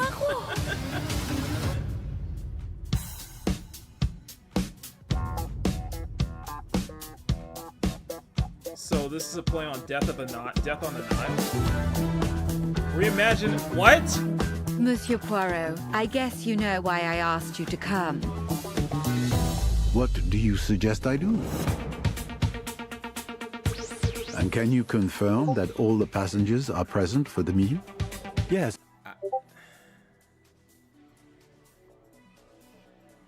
I feel like the budget is not so much. We keep the list. Everyone is here. Good morning, ladies and gentlemen. I'm sorry to disrupt what promised to be a beautiful day, but I have some terrible news. But we must stay calm if we want to find the culprit. I have a small idea of the situation. Kind of art style. I'm May Leach. My, you got here quickly. I've just finished my latest case. The walking animation's not really... Okay, let's see what I can find. But someone is lying to me. Yeah, It is a big this case, just looks Miss low Rice. budget. I'm sorry. This doesn't A dangerous look one. like... What do we have here? Thank you, Mr. Poirot. I'm now going to search each of you. It just looks undercooked, honestly. Then there's still time to stop them before they strike again. It just looks very undercooked. Tomorrow, the day at least is here. Every question Yeah, it looks must like they have cut its a lot of answer. corners here. Yeah, nah. Yeah. Agatha Christie, Death on And the it feels like Nile they're is just coming to trying to PC hide and that under the consoles art in September style, of you know what I 2025. But you can wishlist it now on Steam or the Epic Games Store. Okay, I don't want to build up this next trailer too much, but let's just say you're gonna flip. Oh, the puns. I don't think I am. So, you're welcome to try.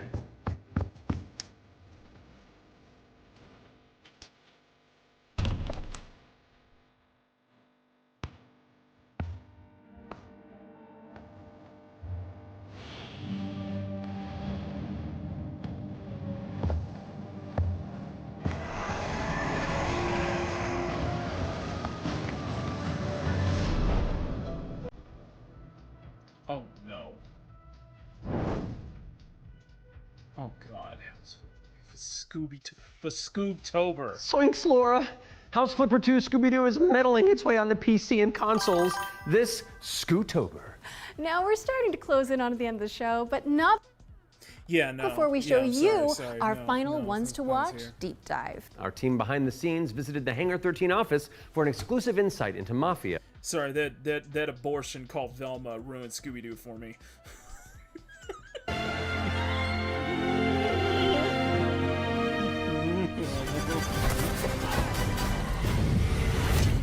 Mafia: The Old Country is both Oh, a Mafia: The Old prequel Country. So to finally get the some original gameplay. Mafia trilogy. Not It also cinematics, sets things but up gameplay. for Okay, what might be to come in the future, going back to 1900 Sicily. So the birth of not just the Mafia game, but also the actual Mafia itself, back to where organised crime first really came from. In Mafia: The Old Country, you play as a character called Enzo Favara, who's an upcoming gangster trying to make his way in the Sicilian Mafia. As a child, he's worked in the sulfur mines, sold there by his parents, a really horrible Yeah, I think upbringing we for a need kid, which gameplay, unfortunately yes, happened we back in need those gameplay. days. So he doesn't know family, Let's he doesn't really cut know love. cinematics out, He let's get some escapes, gameplay in he here. I falls think in people have been with the waiting too Teresi long. crime family, and then this game really, this story shows his rise through the ranks as he goes from being this impoverished young man to a made man. That's From what I Mafia: The Old meant, Country, Mama we Bear. moved to Unreal Engine 5, which has really enabled us to do incredible things with the characters, with the landscapes, with the cinematics. Every single aspect of the game has undergone a significant graphical upgrade. Mafia has always been about pushing the technology of its day to do the best in cinematic storytelling and exciting narrative gameplay. It really makes what's already an emotional story even more emotional and meaningful. We've been able to capture incredible nuances in the mocap, in the acting, in all of the character performances. That's really helped us to bring our story to life. And as a little taste of what's in store, we've got a cinematic to show, which shows a key moment in Enzo's story. I'm sorry, no cinematics, please. Just gameplay. Please, no. Of course they're gonna do cinematics. Of course they are. Okay, I'm gonna let it run, but no cinematics, please. Just straight gameplay. Can we just get?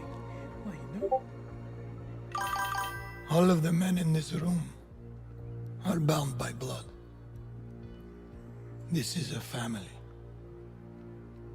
And in this family, we follow a code of honor. It's a way of life. A brotherhood. You're here because of your deeds and the assertions of those who stand at your side. Oh, hell no. This life is one of secrecy. We got something we need to cover after this. Make a friend. I'm just saying, we got something we need to cover after this. They must not know about our thing. It is binding. It is not forgiving. To betray one is to betray all. Do you wish to commit yourself, your life, to this family? Yes, I do. Then, before the eyes of all here present, I really wish they would show. I'll show it later. I'll show it later. We're gonna wait till after. It's just, I would really like if they show gameplay though. I think.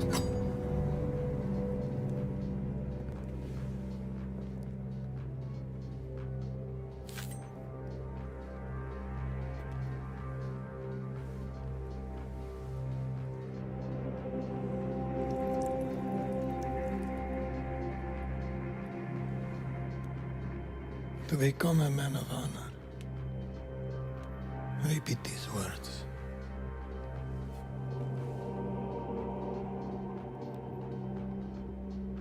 I swear my loyalty to this family.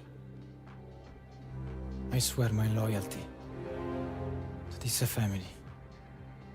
My flesh must burn like this saint if I do not keep my oath. My flesh must burn like this saint if I do not keep my oath.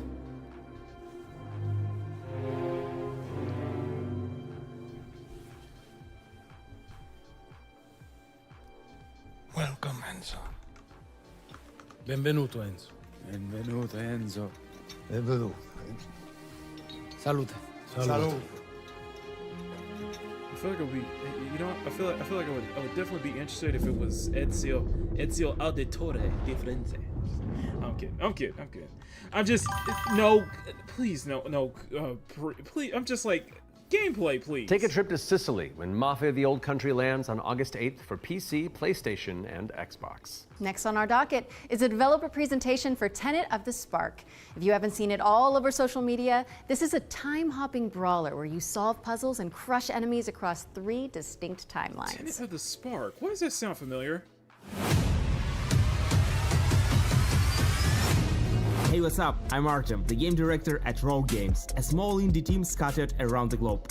We're making our first game, Tenet of the Spark. The true power of the spark! It's a cinematic action where you fight bad guys over 3 timelines. Present day, the Viking Age, and the Aztec civilization, all at the same time. You got it, right? Ancestor, I need you. And it's not just for show. You have to use all 3 characters to explore, deal with tricky enemy types, and solve puzzles. It also answers questions you thought you'd never ask. Like, how the hell does this black boxer have a Viking for the great-great-great-grandpa? Or why does this train car turn into a giant rock? And the biggest question is, why did they risk a role with such a difficult project? Because we wanted to play a game where you can start with classic 1-2, then send your opponent across the arena with your hammer, switch again to pull this dude a little closer, hit him with a huge combo across all 3 timelines. The hell are you? And now we're making that game with the blood, sweat, and spark. Tenet of the Spark. You got it, right? I got a little mini-me. Look, watch the hook, watch the hook. We're not dropping the release date yet because we want to do it right. But I'm sorry, bro. I'm sorry, but I feel like you trying way too hard to seem hip and cool on this. I'm not interested. Sorry. Oh, maybe your grandpa was a badass like mine. You never know. No offense, but I feel like you guys are trying way too hard. No offense. It's sorry, man. Nah, man. That's. What are your thoughts? What are your thoughts of Tenet of the Spark? All right. Nah, man. What have you got for us, Laura? Sorry, man. I A think you're first trying look way at too hard. gameplay for Creasol, Theater of Idols. This is a first-person horror shooter for fans of BioShock and Resident Evil. You fight creepy statues on a tormented island and use blood as your ammunition. I'm gonna pre-order it right now. Almighty Son. Guide. No offense, but nah, just I feel like you're trying too hard. I feel like you're just trying too hard. It's just, As the shadows of the abyss. no offense, but nah, just best of luck, but just nah, it just. It's not. You're not impressing me first. Like I'm getting seafood vibes. Like I'm getting some seafood vibes, but not. You know, not to that extent though. And if I am to fall, let my flesh turn to ash. So my soul may ascend to you.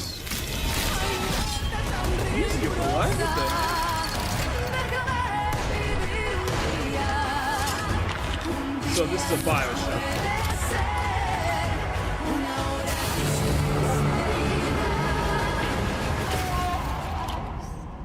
Consumed in your flames for all eternity, now and forever.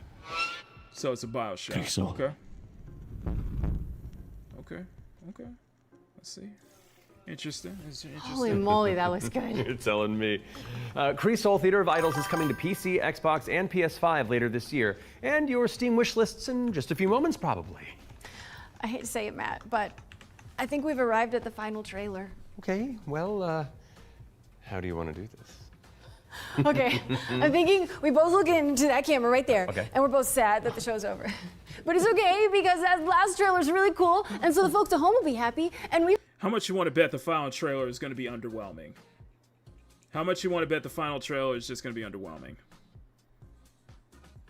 Yeah.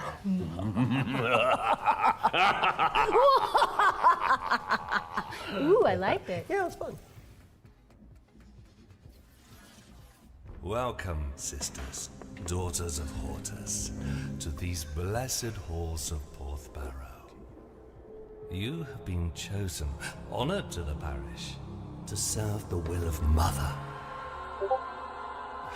So come, step forward. Let us see what flowers she's given us. Such radiant blooms. So full of promise. Now, I must confess a change in plans. You shan't be entering the garden today. Take heart, faithful ones. The garden must still be tended. And tonight, you will be sown!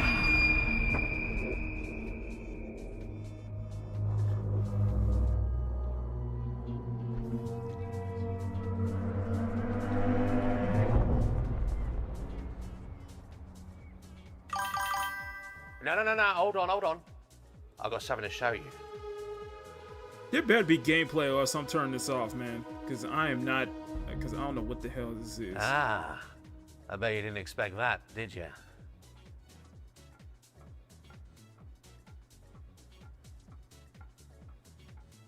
Really? So it's just a reveal at the future? That was your first look at Ritual Tides, a terrifying odyssey where you tango with Lovecraftian terrors. Wishlist it now because it's coming soon to PC. We'll have the full gameplay reveal during the next Future Games Show in August, so mark your calendars for that. However, that does mean we've reached the very end of this year's Summer Showcase. Don't go anywhere though, because FGS Live from Los Angeles airs right after this, with even more exclusive trailers, developer deep dives, and world premieres. We'd like to thank everybody who has tuned into the Summer Showcase, as well as the Dreamweaving developers who put their all into those amazing trailers we debuted today. And remember, you can head to the dedicated Future Game Show Steam page to wishlist your favorite games from today's show. We'll also have follow-up content on GamesRadar.com and the FGS YouTube channel. I'm Matt Mercer. And I'm Laura Bailey. And this has been the Future Game Show Summer Showcase 2025.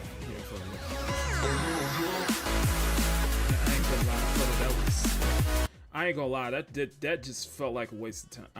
I ain't gonna lie, just like only like one to two games I was actually interested in. Everything else is just like just wasn't feeling it. I just wasn't feeling it. So you know what I'm gonna do. So in the meantime,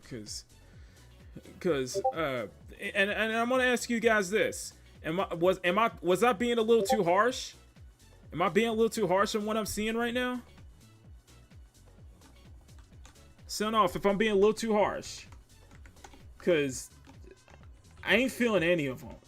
Like the one F1 game, only because of my history with that developer, maybe. But other than that, I ain't feeling any of them, and I'm just not feeling it, man.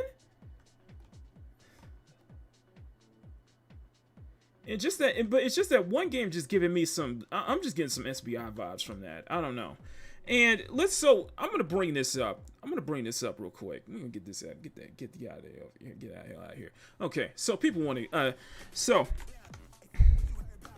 just in case that somebody wants to come in the chat and tell me I'm hating on all these kind of games and shit and what games I'm interested in. Here, this is your list. This is your list right here. This is what I'm interested in. Okay. This is the kind of shit that's gonna appeal to me, and that's why I said kept my expectations low, because none of these titles are not gonna show up at any of these showcases unless they say otherwise. I doubt any of these titles gonna show up at any other Future Game Showcase at this point. Because I feel like what I said earlier, that list that I was showing you of the games that Kyle's into, the thing is that these games sell themselves. These games sell themselves. Like, not needed, like as you said, they don't need to be in a showcase because they sell themselves. They're already getting people's attention. Tides of Annihilation's already sold itself. Phantom Blade Zero sold itself. Hogwarts Legacy 2, just the fact that there's a Hogwarts Legacy sequel is already going to sell itself. Ananta, Mecha Break, Azure Familia, GTA 6. And we're going to get to that, Emerald. But what I wanted to do, and I'm going to keep this list. I want to make this list right now because... So we're gonna go through a list of these are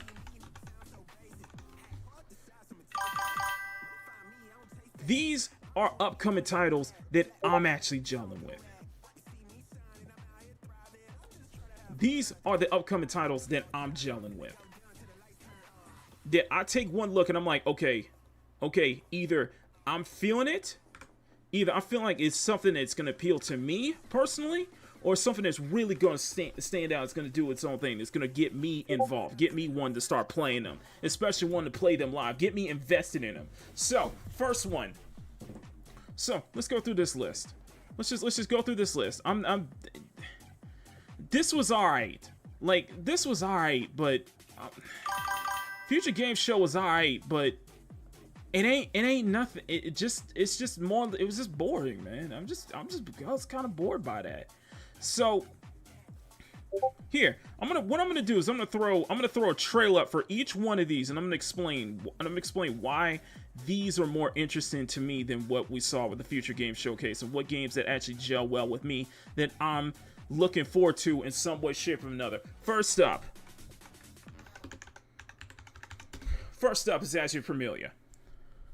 So with Azure Familia, so Kyle's been really into this one. Kyle's been showing this one as, you know, this is definitely in that same vein as Genshin. It's in that same vein as Genshin, but there's a monster catching element. The thing that the thing that I'm thinking I might gel well with this is because of the aesthetics, because this might look really fun to me, and well, probably doesn't help the fact that this is clearly apparently this is in the same universe as one of the most goonerous gacha games ever made, Azure Lane. This looks like I could vibe with this. I could vibe. It's just nothing from the hey Riot Kitty. It's just nothing from the Future Games Showcase didn't really vibe with me on this one. So I just want to just get my point out clear. I'm putting a list of this is the list of games that I would be interested in, and the combat looks fun. As somebody who is not into the Genshin type of like open world gacha games, I look at this and I'm like, this can look fun. This can look fun to me. And it looks like there's a lot more budget and a lot more thought put into it as well. That's how I see it. That's just how I see it. I'm not into Genshin, but this looks very interesting to me. And this is Azure Familia. We're still waiting for like a global launch for this one. Hey, Riot. No.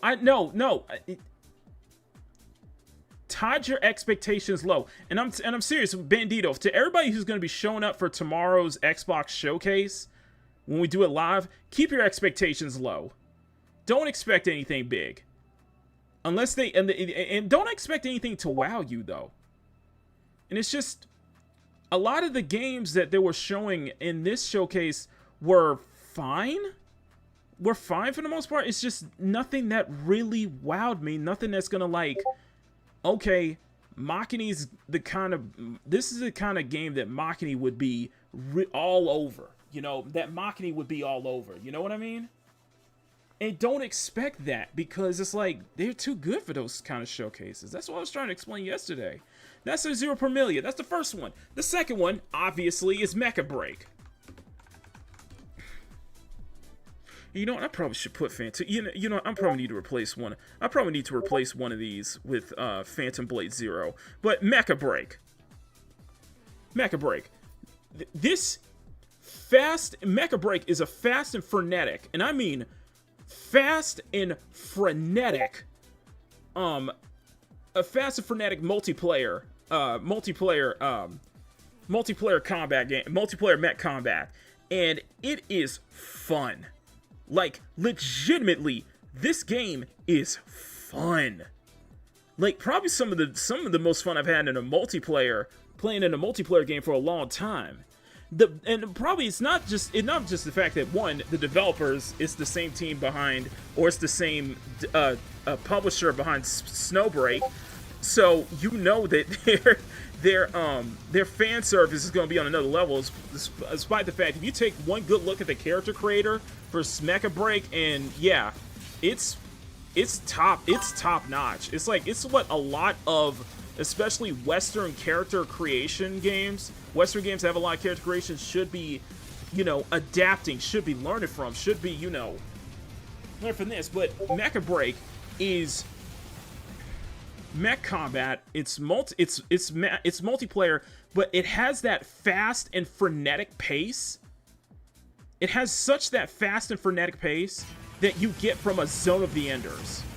You get from something like Zone of the Enders or something like that. I can rock with this. And the fact that there's a single-player component, that there is going to be a single-player PvE component to this, I'm like, okay, I'm all over this now. The customization is going to be... The customization is already a major plus because, you know, every mech is customizable from head to toe. It's hero-based, so there are different classes you roll with. I was big into the sniper mechs at the time. And the fact that you can adjust every single color, so you can adjust every single color of your mech down to less, so you can recreate like famous Gundams, famous EVA units, and such like that. You can really, I think if Season can really play their cards right and really get on the ball with this one, I would love to see Mecha Break have a long staying power. I'm serious. Especially if they could do like collabs and such like that with other like popular mech-based properties. But this was fun. Like from the betas that I played, this is fun. And you know there's gonna be a ranked and all that good stuff. But yeah, Mecha Break's another one. Here's another one that I was convinced. Here's another one I'm convinced. Crimson Desert. Crimson Desert. This is the same team behind Black Desert Online, and of course, once they're done, there's going to be working on Doke V next for Pearl Abyss. But Crimson Desert, the single player looks. This is the medieval fantasy that looks fun. Like this gameplay looks freaking top notch, man. Like seriously, this looks top notch. For an action game, for a third-person action game, this looks top-notch, bro. Like, this looks like the kind of game that me and Sean would fuck with. Like, seriously.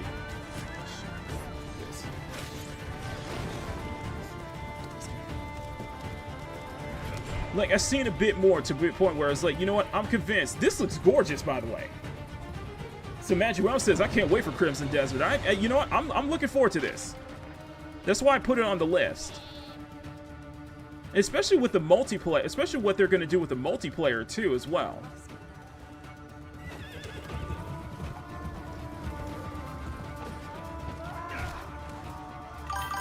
This looks like I think the single player campaign is going to look very, I assume it's going to be very deep. It's going to be very deep and very expansive. And I think that, you know, people want a very deep and rewarding, you know, campaign. This is like something you can invest a lot of time into as well. And I think the best part is that it's not an MMO. This is a single player action. There is a multiplayer component, but this is a single player action RPG. And you know what? I'm digging this. I am digging this. Oh, it's both from what I've heard. Okay, Magic Realm says it's both. I dig the hell out of this. And I know it's the same studio behind Black Desert Online.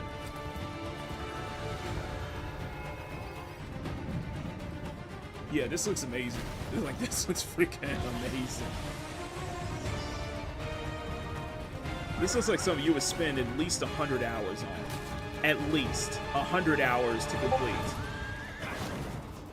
Bro! I love that! Jump off the horse while you flying, man. This looks dope. This looks dope, man. I ain't gonna lie. This looks dope.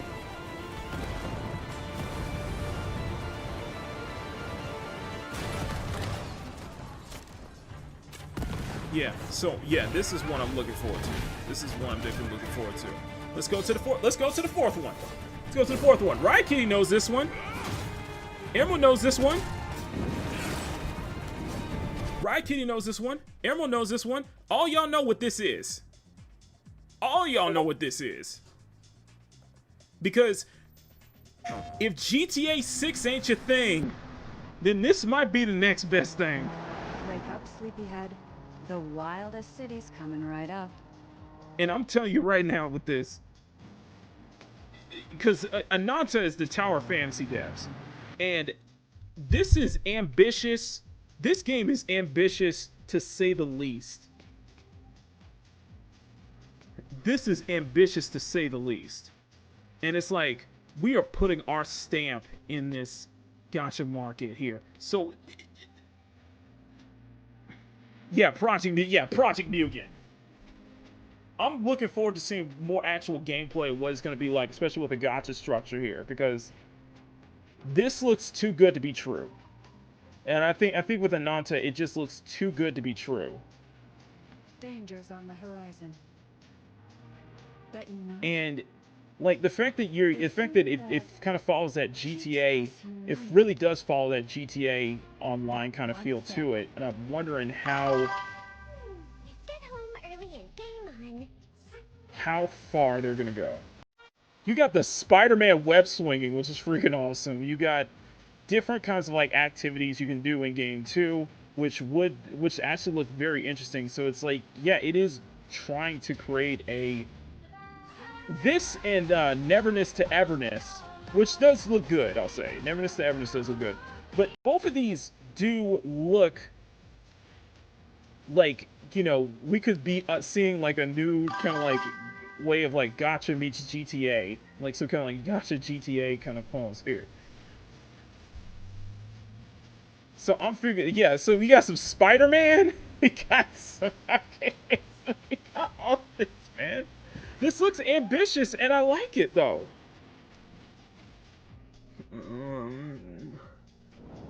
Yeah, this is gonna be a lot on your plate, though. Yeah, but I hope it sets a precedent for open world games. Yeah, especially for the open world gacha games, man. I gel with that. I'm very interested. I'm interested to see if that is going to, if it's gonna live up to, you know, what it's saying it wants to be, what it's saying it's gonna be. You know what I mean? And speaking of gachas, and you know what? I will give this, and I think after talking with Riot Kitty, after kind of giving it a second look and seeing how Mama Bear was excited about this, I am willing to give. That's why I'm putting Silver Palace on this list. The city is like liquid silver, always changing. It's not GTA to me. I think what we need is some kind of like anime Saints Row. I think what we need is an anime Saints Row where it is just over the top as F. Silver Palace looks good. Is that it's an open world. It's another open world. Now, the downside of it is that this is a gacha, but the appeal is that there's a Victorian. I like that it's very Victorian era aesthetics. I need an assistant. The character design's very interesting. They fit into the aesthetics, and so far the world, I'm actually very interested to see how this world turns out, especially with it seems to be an emphasis on stealth mechanics too. Look who it is. You're not welcome in Silvernia. Do not talk to the detective. So I showed this to Mama Bear like last week. What are you gonna do? Never entered this tower of fantasy. Ananta's Delvers from the first project. I'm sure if this will live up to the. Yeah, and I think that's what it's going to come down to. I don't think Ananta is going to live up to the hype. Another way to turn the skin black. But you know what? You might say the same for Silver Palace, because when I take a look at both of these games scream to me, this is what they really want to be. They really want to be that legitimate Genshin Hoyoverse competitor, but doing it in their own way, doing it in their own right, in the same way that you see with Tower of Fantasy. Not Tower of Fantasy, sorry, Wuthering Waves. In the same way you see that with Wuthering Waves. And this looks interesting. This looks immersive. Like, you get these Arkham-style takedowns that I'm like, holy crap! It's got freaking, like, I'm wondering if there's gonna be stealth mechanics. I'm wondering if you're getting, like, these sick Arkham-style takedowns. I'm like, bro, that's crazy. And it's gonna be more focused on, and what they're saying, it is very focused on detective work. So that could be my jam, too. Yeah, right, Kitty says Silver Palace is my vibe. You know what I mean? You are the author. And by the way, Silver Palace is one of those games that doesn't need to be featured in a showcase I think it sells itself. Like, it broke the internet when the first trailer came out. It broke the internet, really. You can drift. Oh, please don't tell me you played that.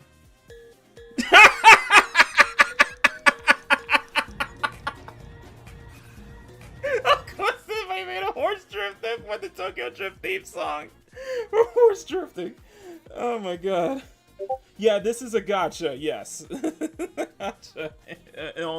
At the end of the day, this is a gotcha. The next one obviously is going through this list. The next one is Wu-Chang Fallen Feathers, which they just made a montage. What is this? Oh, Wu-Chang Fallen Feathers.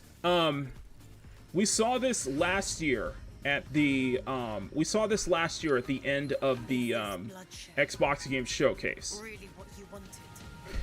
And what interests me with this one is, and I look at it in the same way that I look at Black Myth Wukong, in the same way that I look at Stellar Blade. In that, it does feature a very appealing female protagonist, but it's also trying not to also get the sense that it's like, yeah, it's a Souls-like. And I don't have much experience with Souls-like at all. But what interests me is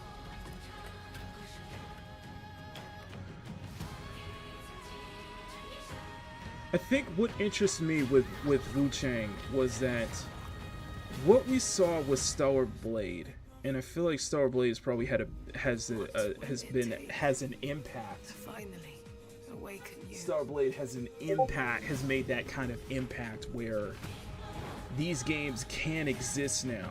Not just Stellar Blade, but Black Myth Wukong. It's made those kind of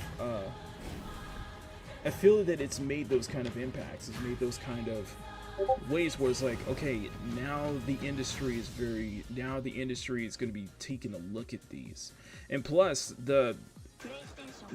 Wu-Chang has the benefit of a really good social media accounts, because they have been posting like crazy, and they're really good with their audience.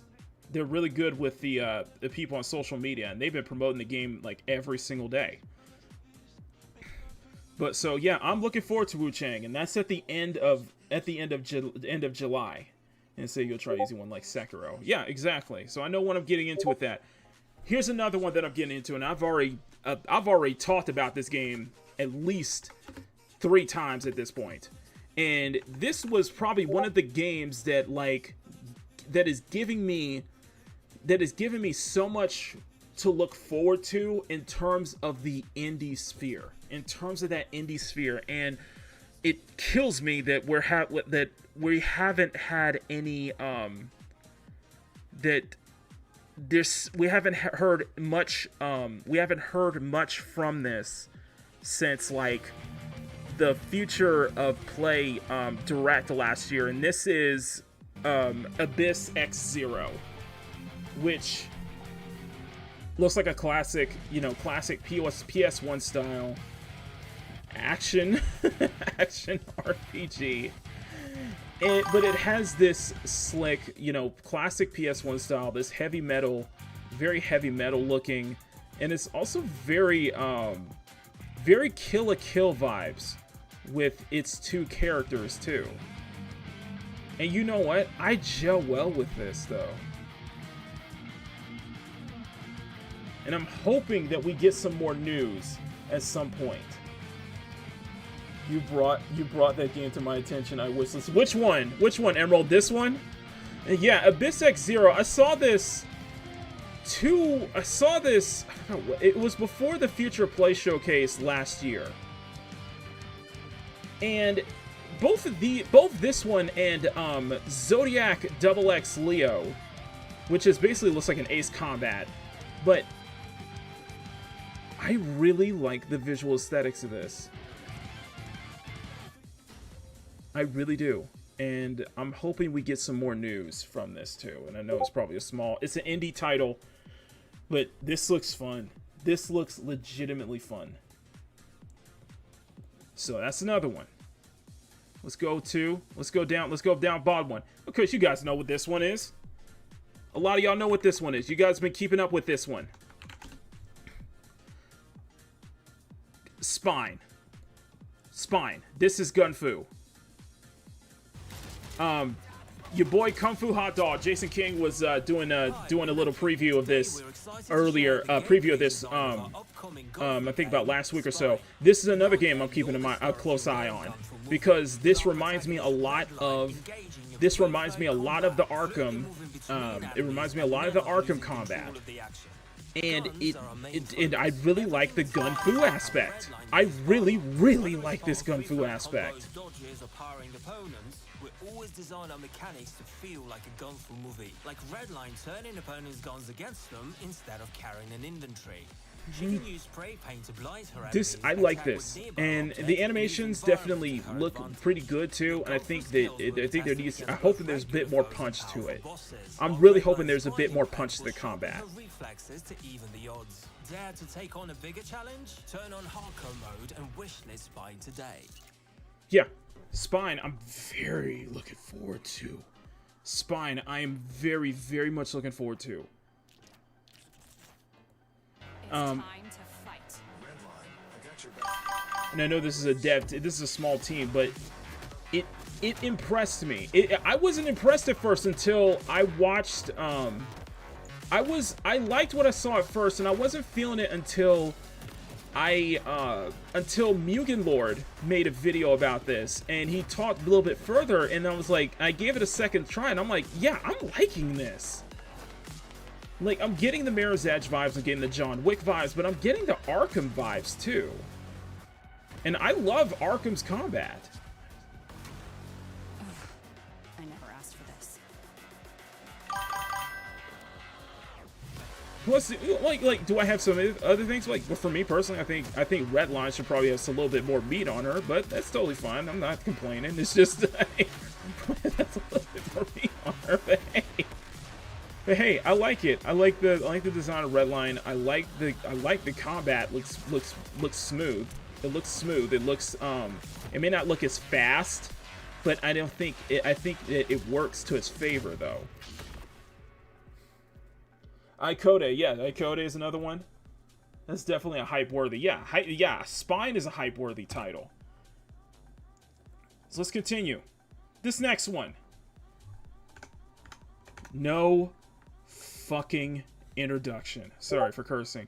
No freaking introduction. This...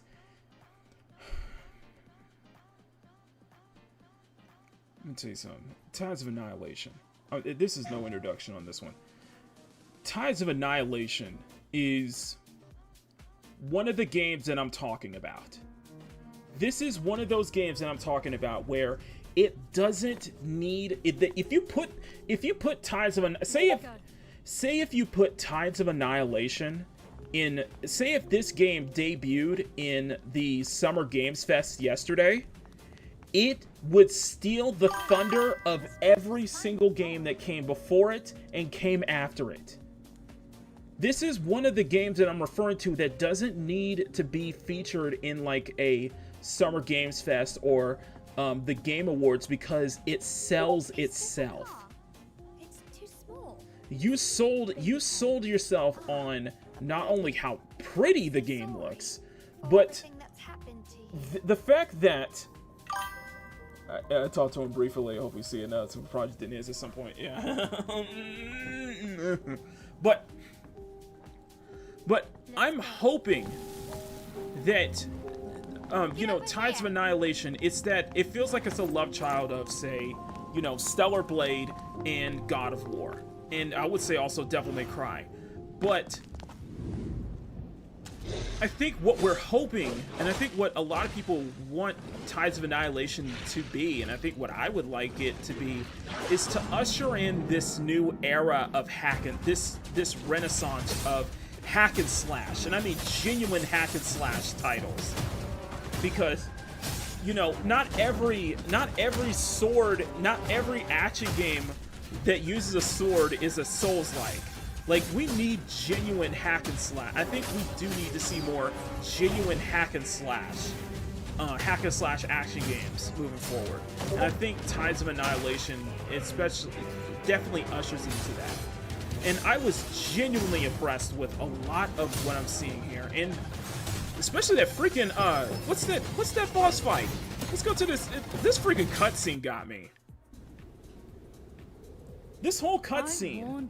It feels like it was made in the 2000s, but in the best way possible, though. Like, it feels like that callback to the early 2000s games. With me? Damn it, Mordred! That's up to you. Just here to read, are you? Like, I have more pressing matters. Let's be honest, man. This is the kind of shit that people want to see. That I want to see come back. This is that kind of... It oozes... There's a lot of style. I think there's a lot of style. Like I said before, I've no interest in your throne. Plus, it's Shadowheart doing the voiceover. And just... It's pretty, man. The game looks pretty. The game is visually pretty. But here's the thing. Here's the thing about Tides of Annihilation. Let me say this right now. It's not just that the game is pretty, but this, to me, this is an example of what I call fan service with substance. I think this game is going to have a lot of substance. I think that this game would probably be seen as a threat to the industry because yes, you have very appealing looking characters, but you have a legitimate good game behind it. This looks like a legit fun game, and I mean a legitimately good game. I said this in one of the super chats. I said in Kyle's stream yesterday. I brought up that if this game was announced at Summer Games Fest yesterday, it would break the internet. I'm serious. It would break the internet. People would be talking about this the entire weekend. The fact of the matter is that its own trailers already garnered 1 million views is saying a lot. The fact that if this game was released yesterday, if this game was announced yesterday at the Summer Games Fest, it would have gotten the Hogwarts Legacy treatment. And the way I said about the Hogwarts Legacy treatment, in that a game like this would genuinely be a good game. It would be an excellently sounding game, but it would be ignored by the mainstream media on purpose. Like, I would get the sense that the mainstream gaming press would not want to give this game any attention because they know that it's more than just a pretty face. It's a very well done, well executed action game. And that's what I'm saying, fan service with substance. Because the fact that there's substance behind it, they can see that. This is what I'm seeing. The industry would see this as a threat.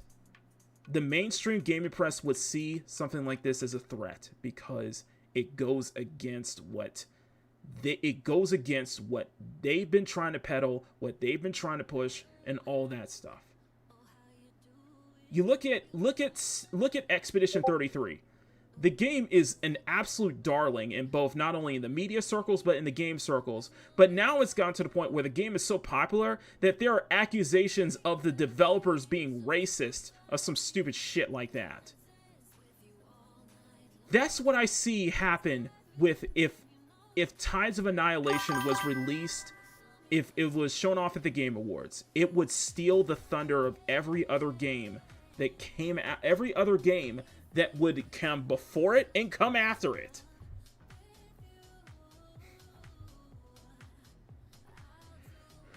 And the reason I bring up the Hogwarts Legacy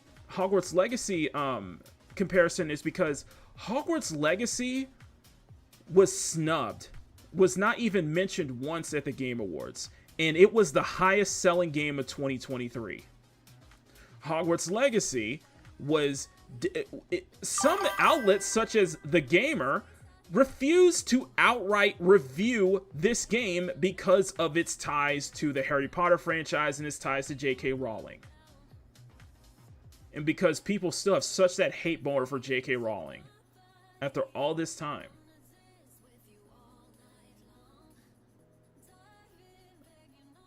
Prove me wrong that if Tides of Annihilation wouldn't have gotten a similar treatment where if it was released, if it was announced today, if it was shown off today, if it was shown off at the Game Awards, a spectacle like that,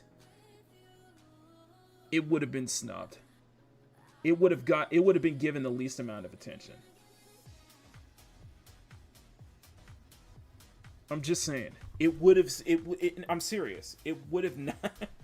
You can't look at this and just be like, something like this being mainstream, something like this getting mainstream attention in the same way that, say, Expedition 33 would have gotten, you know that you're going to have those detractors. You're going to have those accusations of people wanting to claim this, that, or the third.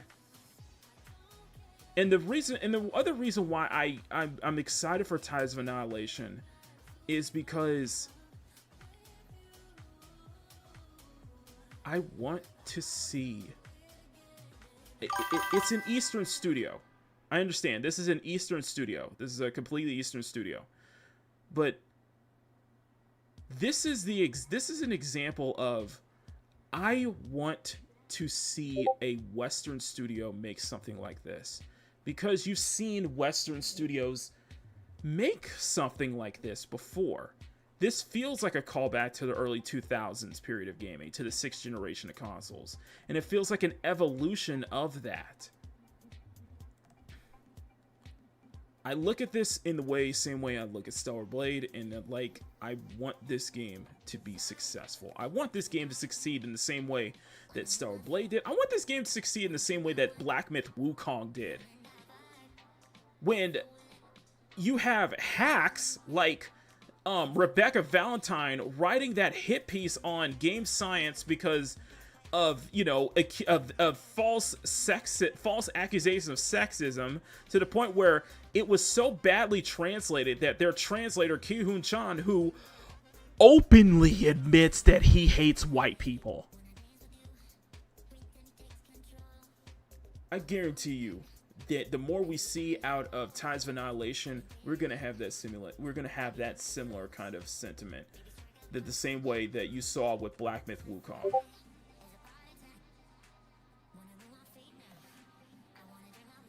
Remember that review of Black Myth Wukong where it got a 3 out of 5, and one of its complaints was not enough diversity and inclusivity, despite the fact that the reviewer only played up until the first chapter and not realized that there are plenty of female characters that happen in much later chapter, that have a bigger involvement in the game in much later chapters.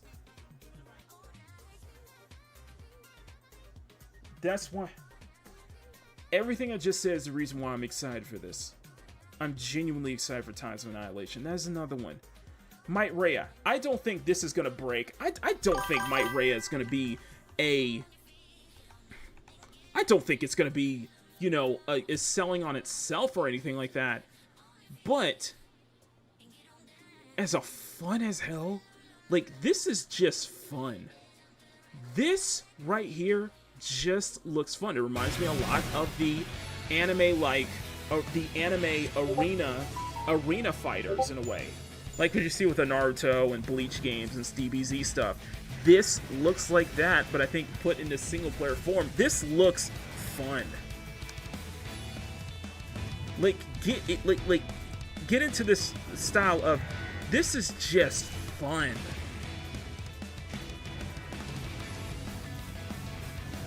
Like, you are fighting, you know, fighting monsters. You're fighting in these aerial combat battles where there's a lot of destructible environments.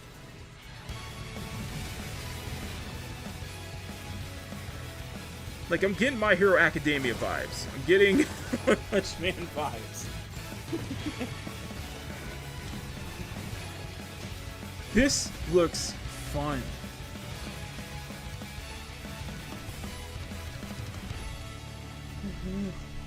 That's what it is. And I'm getting Kill la Kill vibes too, but this looks fun. Like, legitimately looks fun. And I think that's what's missing. And I think it's just it's that fun factor. Here's another one.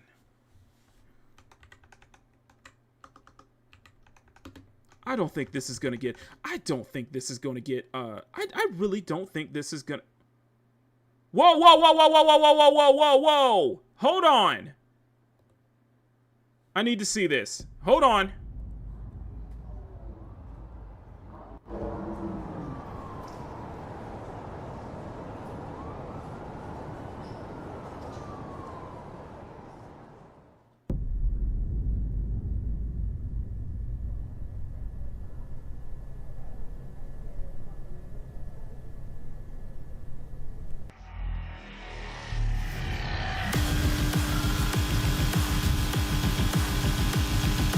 Here, it's Gabrielle.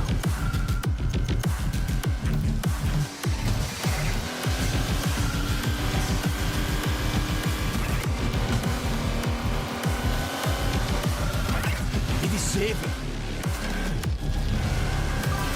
Ik dacht dat je wilde racen.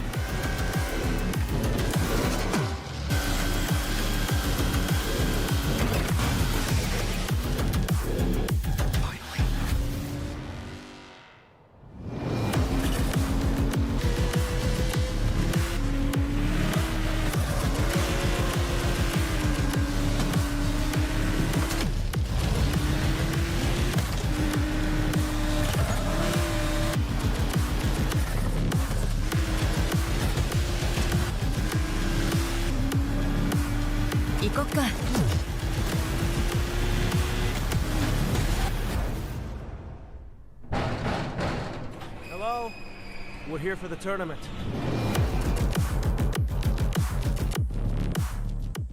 Okay. Alright. So a couple things. Okay. So. Alright, let me break them. This is the next title. And this is the next title on the list, too. Okay. Let's do a breakdown. Let's do it. No, I'm gonna do a breakdown. I'm gonna do a quick breakdown of this. Okay. So what this is Screamers. Screamers is a reimagining of Milestone's classic arcade racer from the early to late 90s, the Screamer series, which is now available on Steam. Essentially, it's reimagined into I want to say a Need for Speed meets Cyberpunk Edge Runners vibe. And this what kind of caught me in a way. That's what kind of caught my attention because of the Edge Runners kind of feel to it. You know, it feels very, cyberpunk. And I think we do need some kind of... I think I would love to see a Need for Speed or a Ridge Racer now. I want to see a Need for Speed set in a cyberpunk dystopian future. So the art style I'm digging. I'm really digging this art style. Like I said, very reminiscent of Edge Runners. Edge Runners. It's like...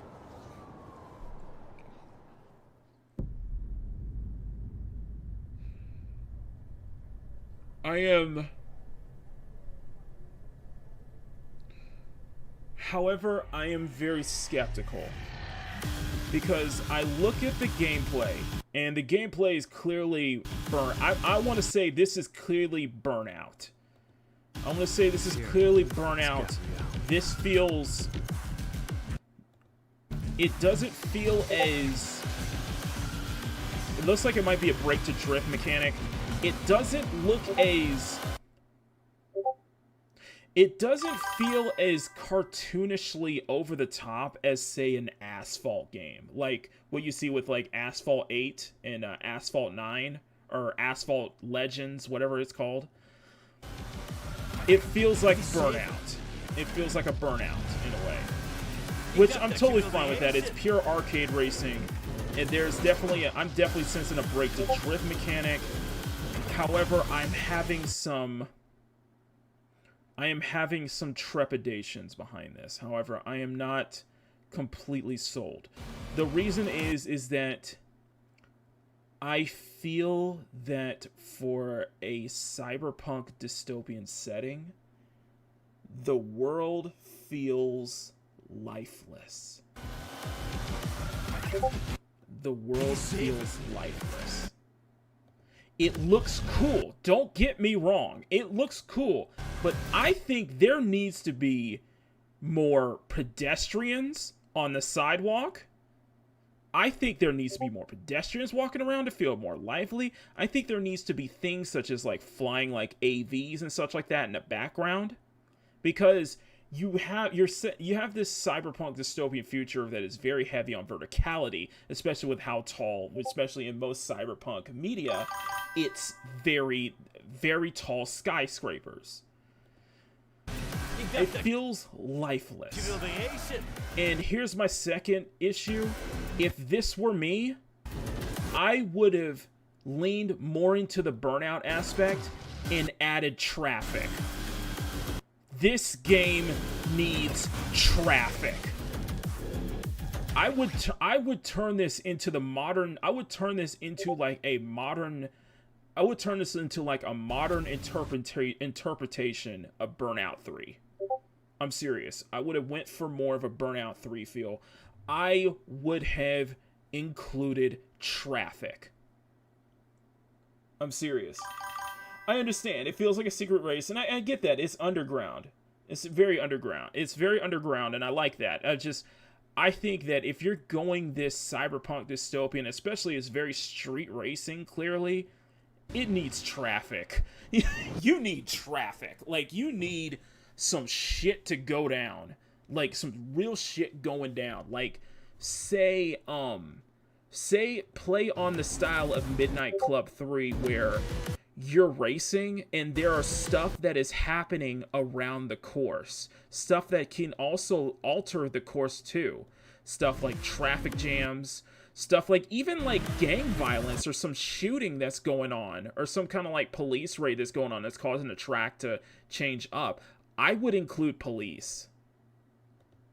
I'm serious. For this cyberpunk dystopian future, I would include some form of police enforcement. I would make it straight up street racing. I would make it much more true. Like, yeah, I get the vibe of this being like some kind of death race in a way, or like a death racing tournament. But I would have made it a full-on street racer. I would have made it a full-on like cyberpunk like street race, where you have shit going down, like something like I look at this and I'm like, there are elements where I would want Midnight Rush to look like.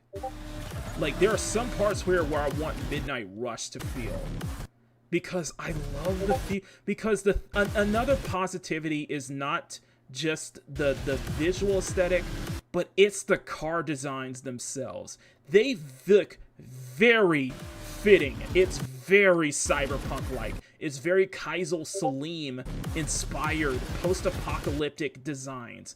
Like, you took an NSX and you stripped it completely, adding all these new like technological bits and such like that, LEDs and such like that. It feels very.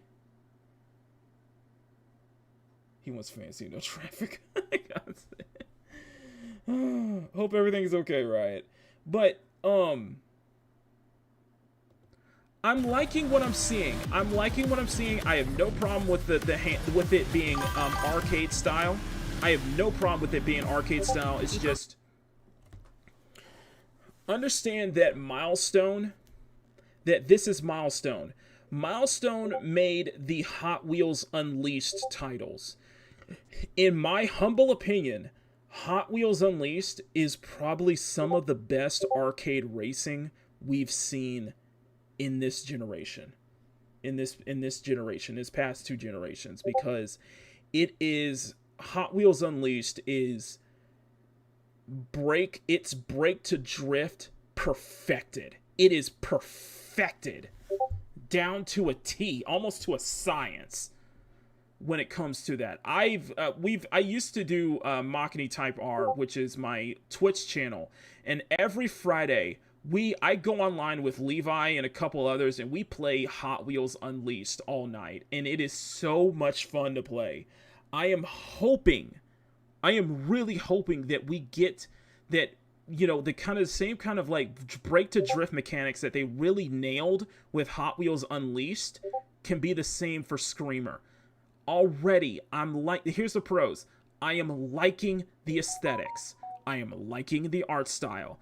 Very there's a almost a modern you don't understand how you don't get how influential hold on, let me turn the music on, maybe sure with here. And I'm noticing with a lot of indie racers back in the day, a lot of these indie racers right now, you don't understand how influential in terms of in terms of the cell shaded art style, and especially in racing games, you don't understand how influential Auto Modelista was. You don't understand how influential Auto Modelista was. Auto Modelista was a racing game by Capcom, and it was basically their own. It was Capcom's answer to Gran Turismo.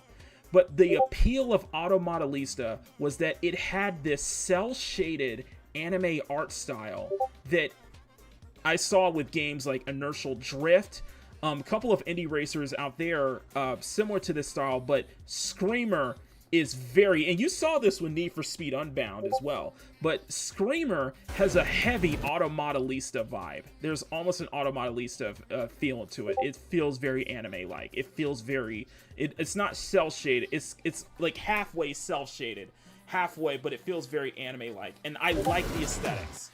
For example, the aesthetics look awesome. It's just, the aesthetics look awesome. The car designs, from what I'm seeing, look sick. The car designs look sick. The gameplay is very Burnout-esque. I like it. No problem with that. And all in all, I want to see more what they do with this arcade style handling.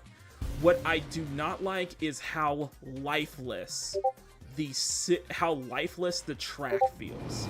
Like, the track needs life. The city needs more life. And when you're in a cyberpunk dystopian future, there's full of life. There's full of stuff going on. And especially when you're reaching breakneck speeds and drifting around corners, there's got to be that sense of, there's that sense of emptiness. The world feels empty. And I know that hopefully we get to see more gameplay by the time next year rolls around, but that's one thing I want, one bit of feedback that I think is very crucial. This world needs more life. There needs to be more life, and I'm gonna be honest with you, this needs traffic. There's potential. There's plenty of potential here, but this needs traffic. Like, seriously. And plus, I'm interested in the story. I'm very interested in the story, so I'll see what that is. And it reminds me of... two other games it reminds me of is... it reminds me of JDM, Japanese Drift Master, which its story is completely told through manga panels. But it also reminds me of another game which I didn't put on my list, but I am very much looking forward to, and that is not Akira, what was it? What was that game called? Oh, wrong one. So, Asuka the Ascent. So, Asuka the Ascent is a Toge racing game. Very similar to Tokyo Extreme Racer, the drift titles. Very Initial D inspired. Its entire story is going to be told as a manga, which is really cool. It's told through manga panels, which are what they told me. And there's already manga. And then one thing I do like is they added manga effects here. I'm looking forward to this one.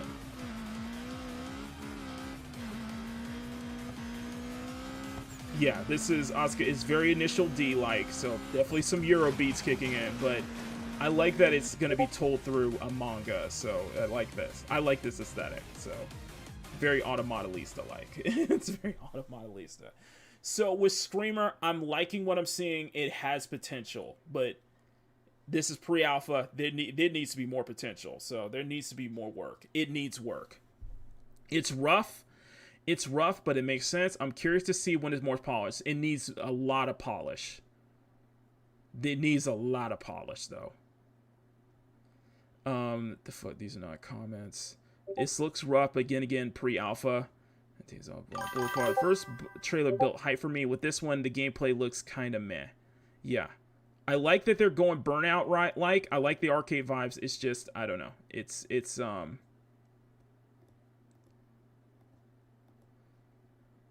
yeah, it's Ridge Racer. It's Ridge Racer, and I think we need a Ridge Racer, honestly. I think we need a Ridge Racer now more than ever.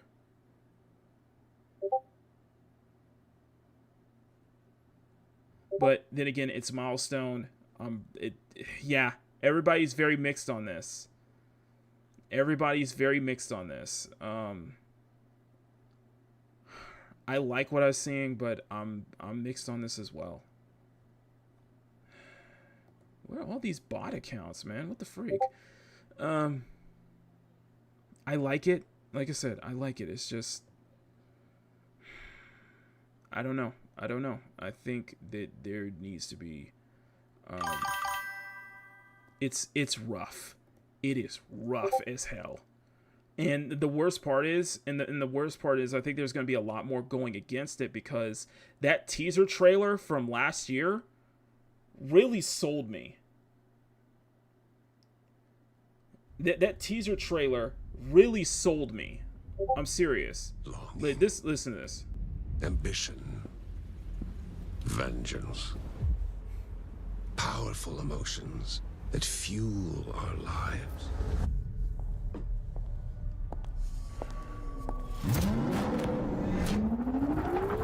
But are they enough when death lurks around every turn? When fear and destruction consume us. Again and again and again. Join my tournament. Find out once and for all what it takes to defy death. Show me the strength of your will, Screamers! I look at that and I'm like, man, I'm feeling this. Okay? I am feeling it. I'm feeling this. I'm liking what I'm seeing. And I'm just like, in my mind, I'm like, we need a gacha.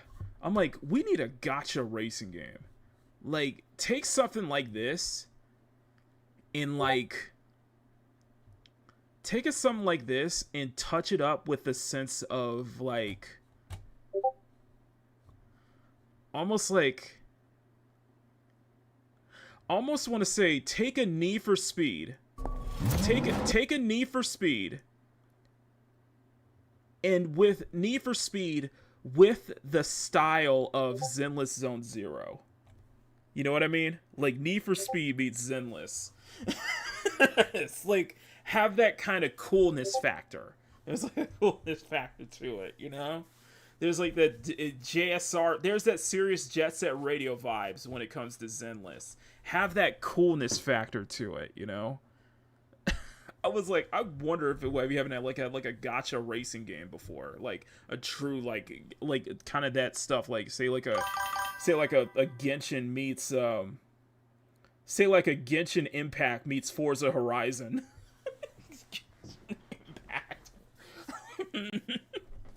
Like, I think people would gel with that. That's just an idea I had. You know what I mean? That's just kind of like an idea. So, that's another one on my list. Screamer is on my list, but I am very trepidatious about it. Or very worried about it. Here's the next one. And I am going to... what was it? Okay, Bakudo. Here's another one. I should put Phantom Blade Zero on this list. I should put Phantom Blade Zero on this list, and I do think that Phantom Blade Zero deserves to be on this list. You guys know why. Me and Sean are excited for Phantom Blade Zero. But this one, I saw this one last week. This week, a couple days ago. And this looks interesting. So this is a boss rush. So what Bakudo is a boss rush. It's a boss rush like Pong. A boss rush like version of Pong or something like that. So here's the trailer.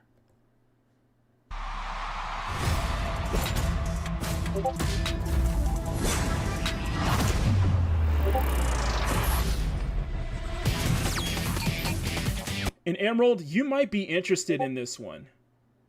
Emerald, you might be interested in this one. We were talking about wanting an NBA, trying to make like an NBA Street Volume 2 with the aesthetics of like a Zenless.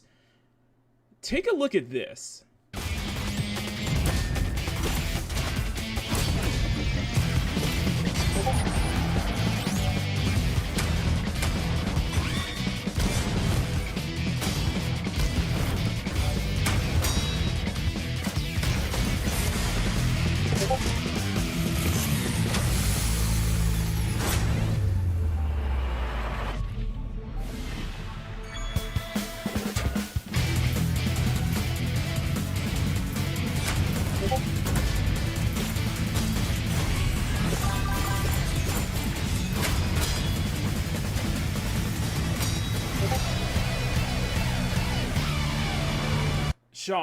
Sean, what I'm trying to say is I didn't put this before. I'm just saying I completely should have put Phantom Blade Zero on this list because I'm looking forward to that. But I just wanted one more slot to fill that. This is one of the games I'm looking forward to. This is just one of them, okay?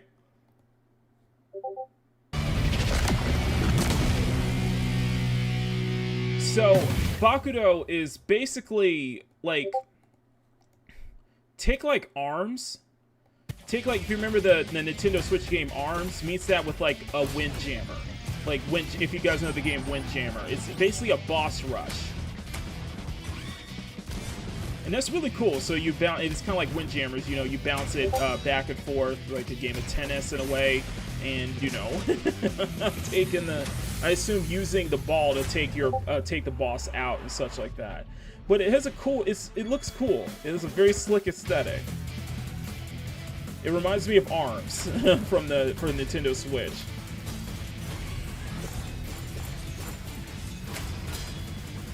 It's an interesting look. Yeah, it is an interesting look. I like it though.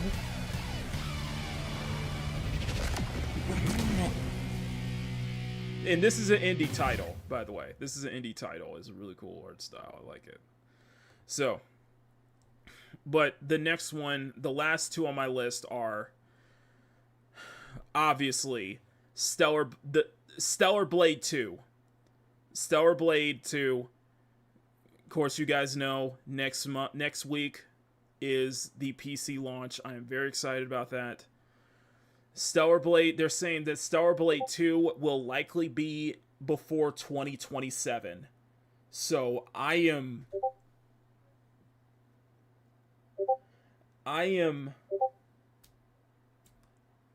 gonna lose my shit once we see an announcement for Stellar Blade 2. And so Stellar Blade 2 is the one I'm gelling with, the one I'm looking for, the one I'm excited for.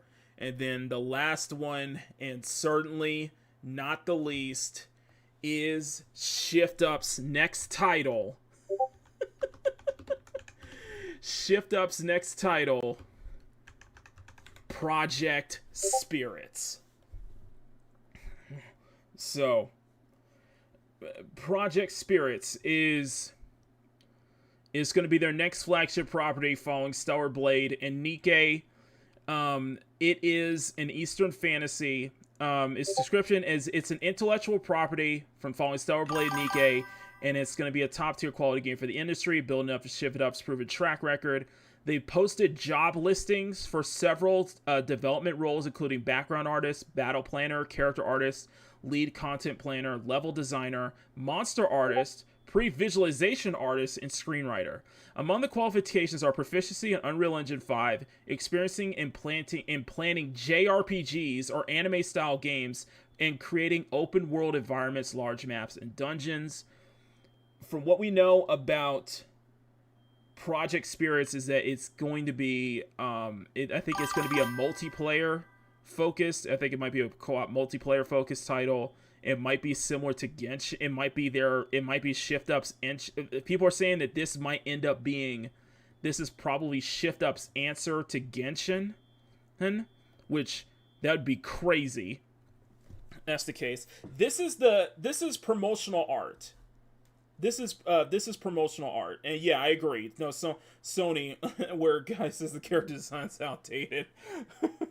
This is Kim Hyun-tae. Now I know there's mixed feelings on Kim Hyun-tae right now because he has openly endorsed utilizing AI, and you can see some elements of this key art that it is, some parts is AI generated, but he does touch up the AI as well.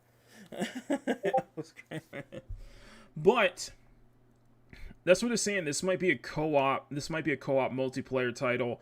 This might be, people are speculating that this might be their own version of Genshin, which with Kim Hyun-tae's touch, I would be all over that. But they're saying that this is a that this is going to be a so it's going to be an ARPG, like it might be a Blade and Soul meets Genshin, which I'm totally fine with that. God,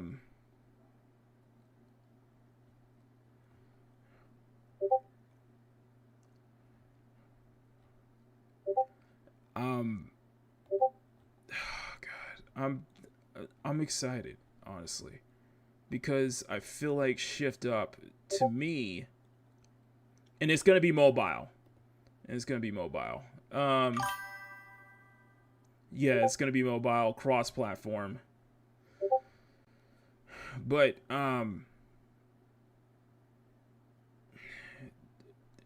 just on name alone, I feel like Shift Up has definitely done no wrong with me. But yeah, I can see the concern for AI. Yeah, I can see, you can easily tell, like, a lot of this stuff is AI generated. But Kim has said that what they've said that he touches up the work though. So, but I don't know, man. It's Shift Up. I think just because of how much I love Stellar Blade, how much I love Nikke. I legitimately love Nikke, and he's saying that Project Spirits is going to be a cross-platform mobile ARPG, probably something on the veins of Blade and Soul, which is some of his previous work, like a Blade Soul meets Genshin.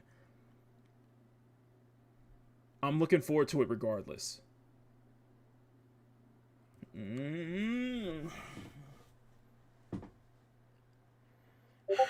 I'm looking forward to it. And with this and Stellar Blade 2, which internally I'm just like dead inside because I'm like, I can't imagine what the sequel is going to be like. I just can't imagine because I love the first game so much. And the fact that it's going to be released that soon, before 2027 or around 2027, is going to be insane.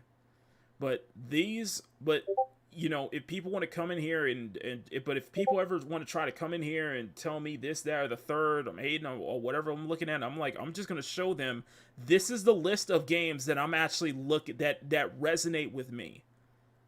And these are games to me that I'm not expecting to show up in a Game Awards.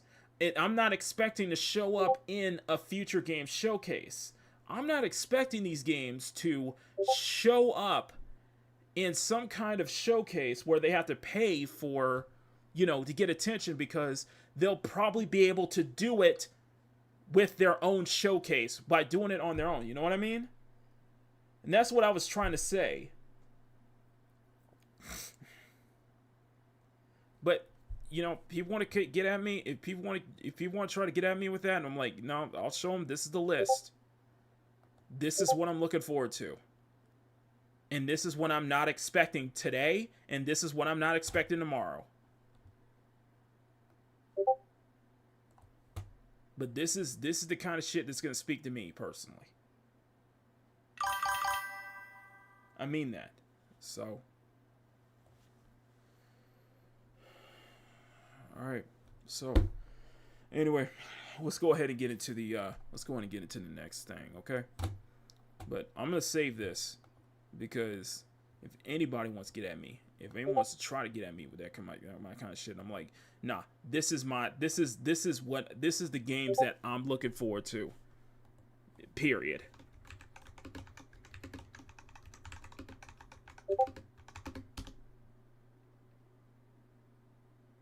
Okay, that's what I'm trying to say.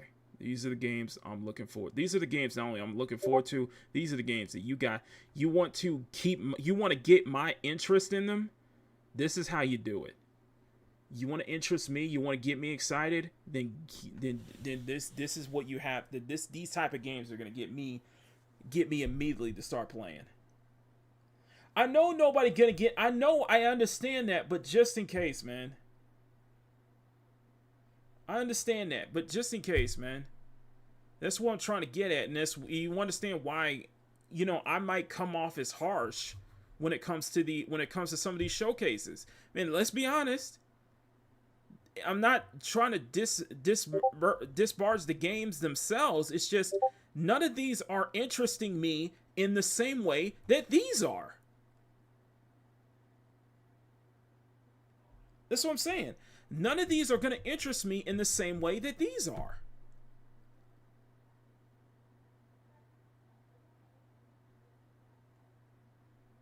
A lot of these are going to speak to me in the same way these are. You get what I'm saying?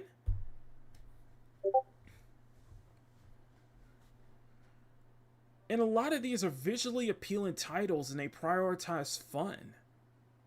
I get the sense that they're going to prioritize fun. I know, I'm seeing the comments. We're going to get to it. We're going to get to it. Okay? We're going to get to it. Just... Alright. Anyway, guys, smash that like button, make it jiggle. Smash the subscribe button, make it jiggle. Let me know what you guys think in the comments. But that's what I'm trying to say. And you know what? I'm probably going to do a video. I'm probably going to do a video going further and explain what I'm trying to mean, what I'm saying.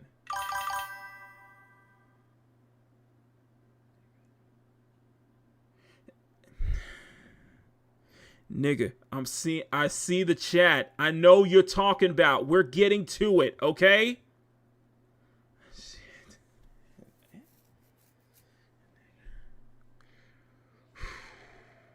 All right, let's do this. So,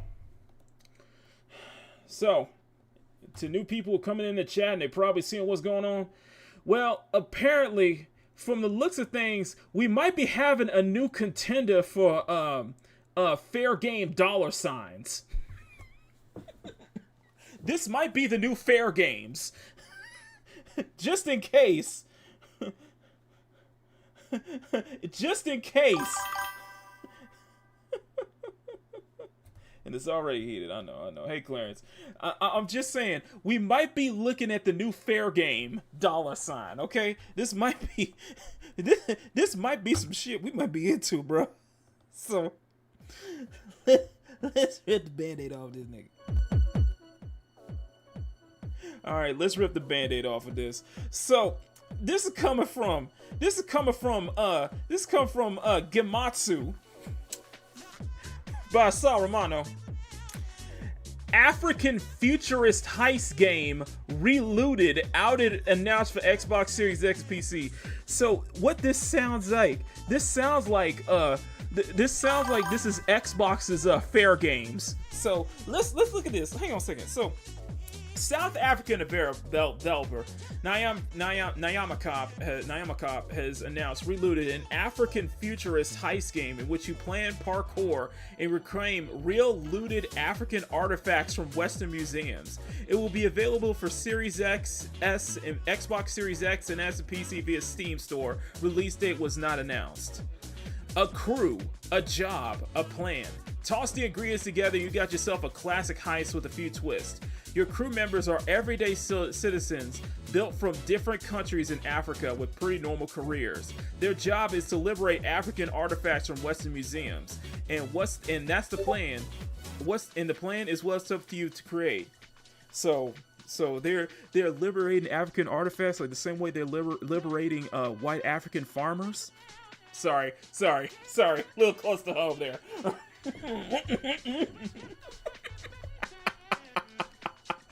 Oh, sorry, that was a little close to home there. Sorry, that was like... You guys know what's going on in South Africa right now. You guys know what's going on. Near the end of the 21st century, the political powers need to be broken into a transatlantic returns treaty promising the reparation of African artifacts from museums. Good old-fashioned diplomacy was working until it wasn't. An amendment switched up the terms and conditions to which objects were to be returned.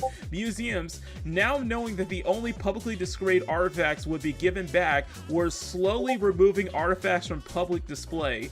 When life gives you lemons, you museums, you pull shady moves. It's time to chuck the lemons back at life in a new, stealthier form of diplomacy.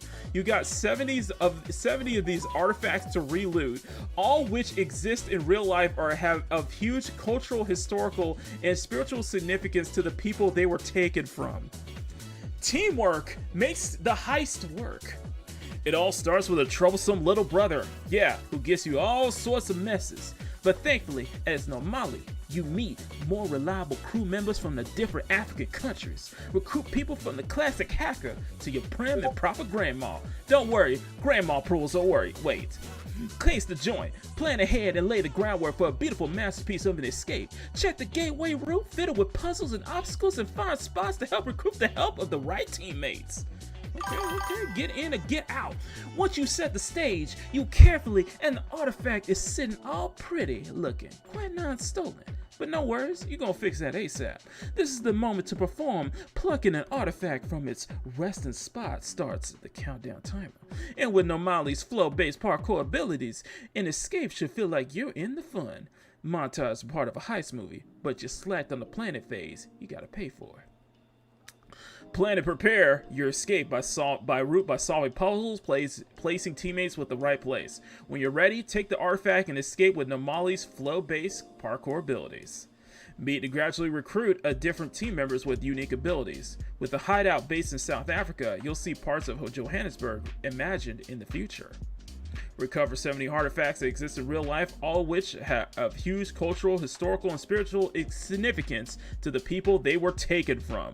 You can watch the announcement trailer below and screenshots at the first gallery. Let's take a quick look at the relooted announcement trailer. So get some. No. We need to see.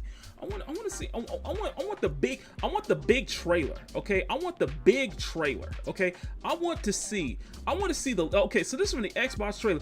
515 likes to 2.1k dislikes. Oh my.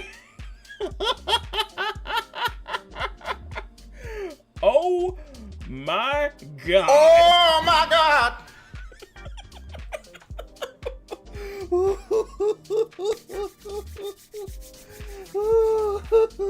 This is gonna be good. Ooh, this is gonna be good. Let's see what we got. Okay, let's go. Let's see what we got. Come on, we gonna read this. Oh, this is gonna be fun. Let's do this. Come on, what we got, baby? Come on now. Okay. What is fun about an abandoned warehouse, Trev? That's right, you got nothing to prove, sis. No matter what they say. Okay. So it's a 2D platformer. Okay. What's this all about? Treaties were signed. What's this?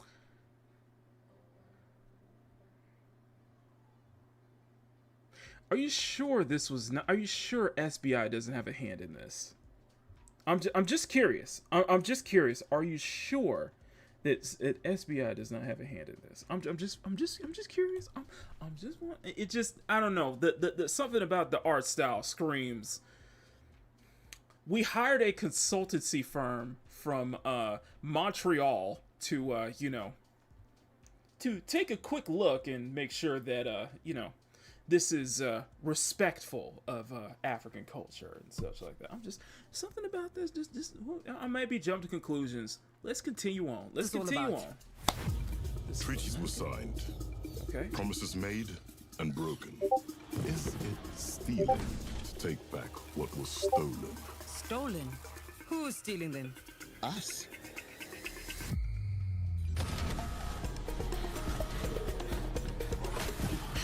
Okay. Get out of there. So this looks like a speed running, like platformer. And will let you look into places with the tightest security.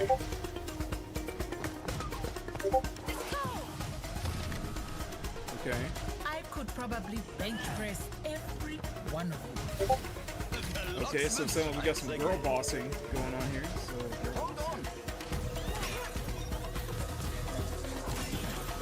Listen, are you having second thoughts? Nope. Just hoping you won't get me killed. Yeah.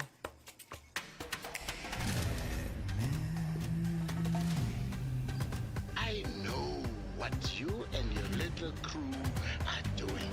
Nobody threatens my family or my friends and gets away with it. So we are going to do whatever it takes to take back Africa's belongings, and we're going to do it together. So, quick question. Setting a futuristic, setting a, you know, a futuristic South Africa. Quick question. So, are we gonna get any context to why the artifacts are in the museums in the first place? Were they donated to them by any chance?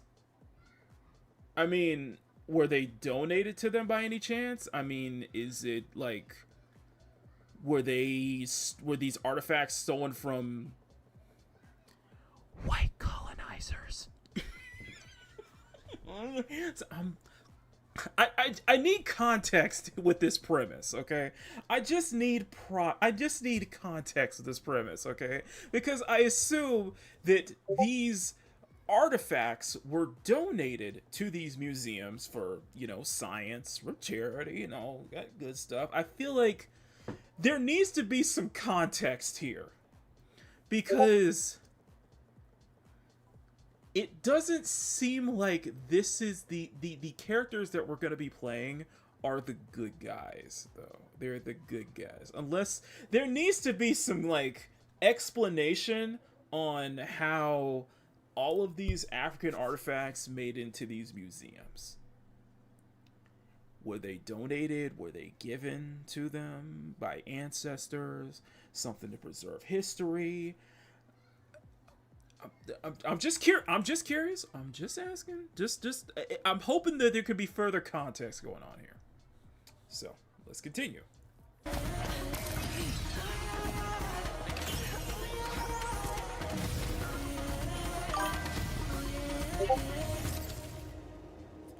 So let me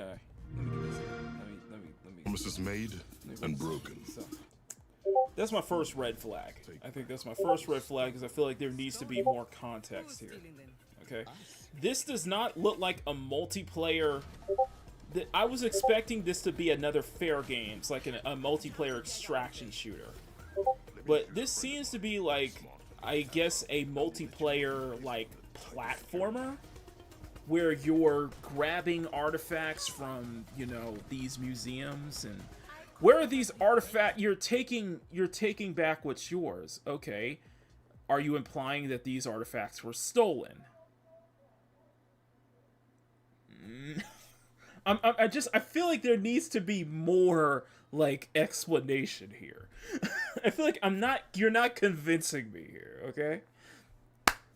Now, what's the background of this family, of this group, this ragtag team of misfits, you know, as you would say? You know, what's the background there? Is it, you know, when they were playing, if it's like, okay, these artifacts were stolen and they want to steal it back. Okay, I mean, I don't know if I can get with that. I feel like there needs to be a further explanation here. Second, South African studio. I'm getting some race. I am not trying to imply it, but I just get a sense that this has something to do with race. I get the sense that this has something to do with some racist undertones here. So that's the second part here. That's the second part that I think is ones that need to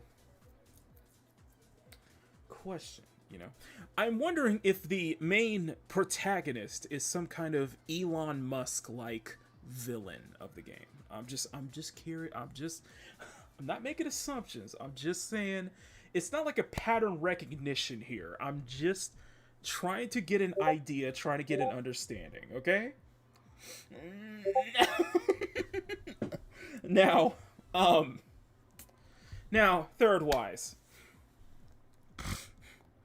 This looks like an indie title that is going to be massively published by Xbox Game Studios. That's right, you got nothing. And I feel that The proof, sis. No matter what they say.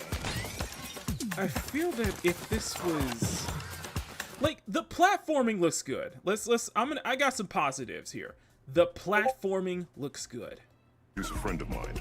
Smart. The platforming looks good. We'll let you look into places with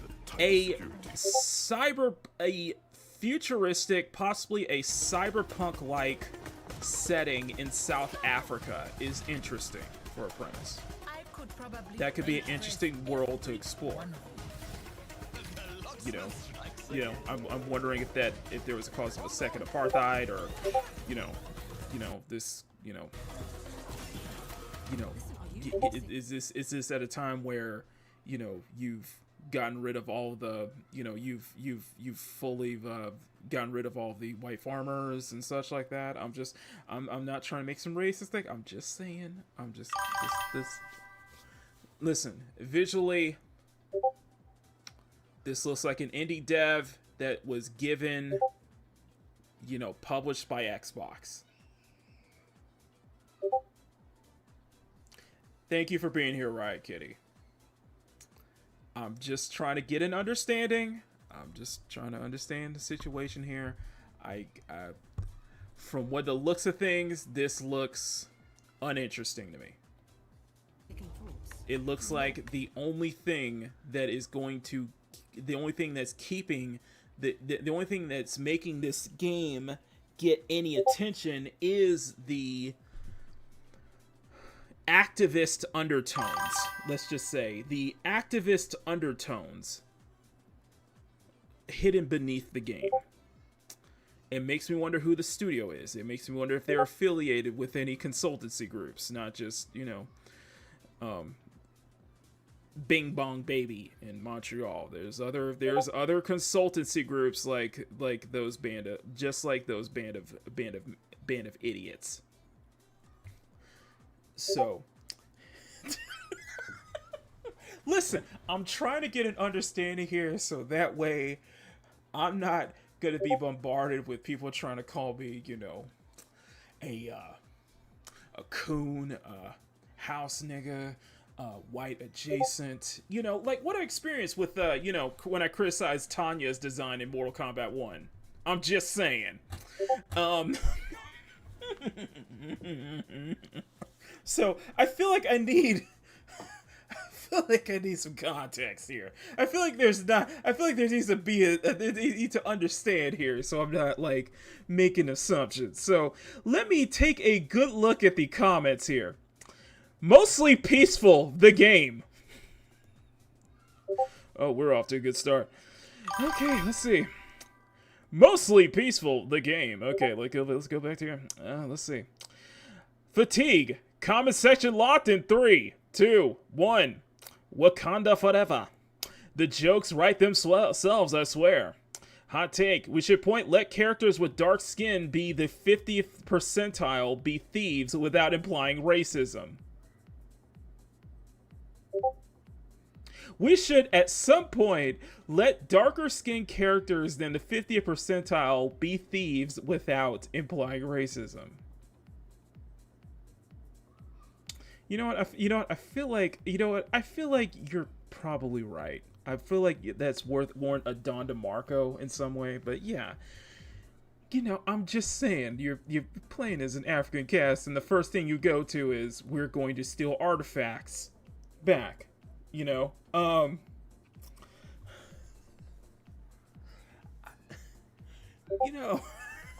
You know, I feel like there's some stereotypes here.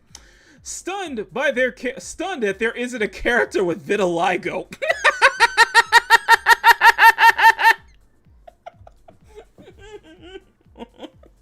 I was about to say, not even one prosthetic leg. Then I checked again that there's a robot arm.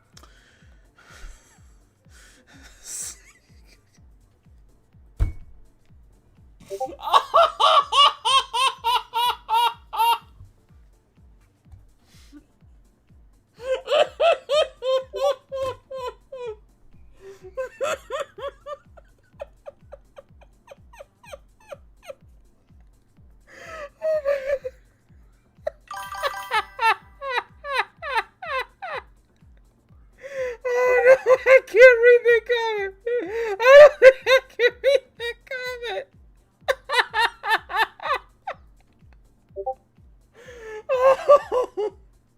Oh no. I can't. I don't think I can read that comment. I don't think I can read that. I don't think I can read that. Yo, shout out to Season, man. Shout out to Season, man. I can't read that.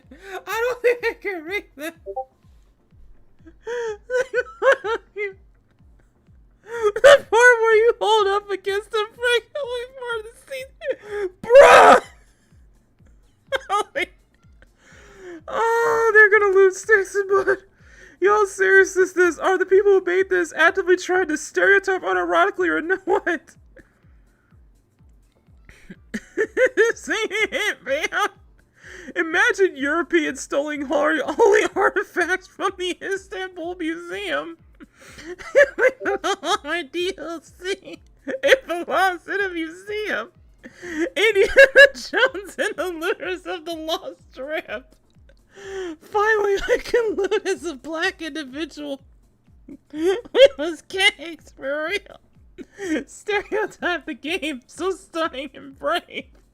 Doctors and you don't know that you don't know that this entire cast. Okay, listen, you don't understand that this entire cast. Okay, you may not know this, but they could all be doctors and engineers. Okay, they could all be doctors and engineers. Okay, you may not know that this entire cast could all be doctors and engineers. Oh man. Without museum, most of the artifacts would be lost or destroyed. You don't think they have museums in Africa? Because of colonizers' destruction. You only accept the concept of a museum due to said colonizers. Don't due to theft. Even if that were true, how long do you think the rules and filers will be made moral? Whew. They call them Crawford simulate with God of fatigue.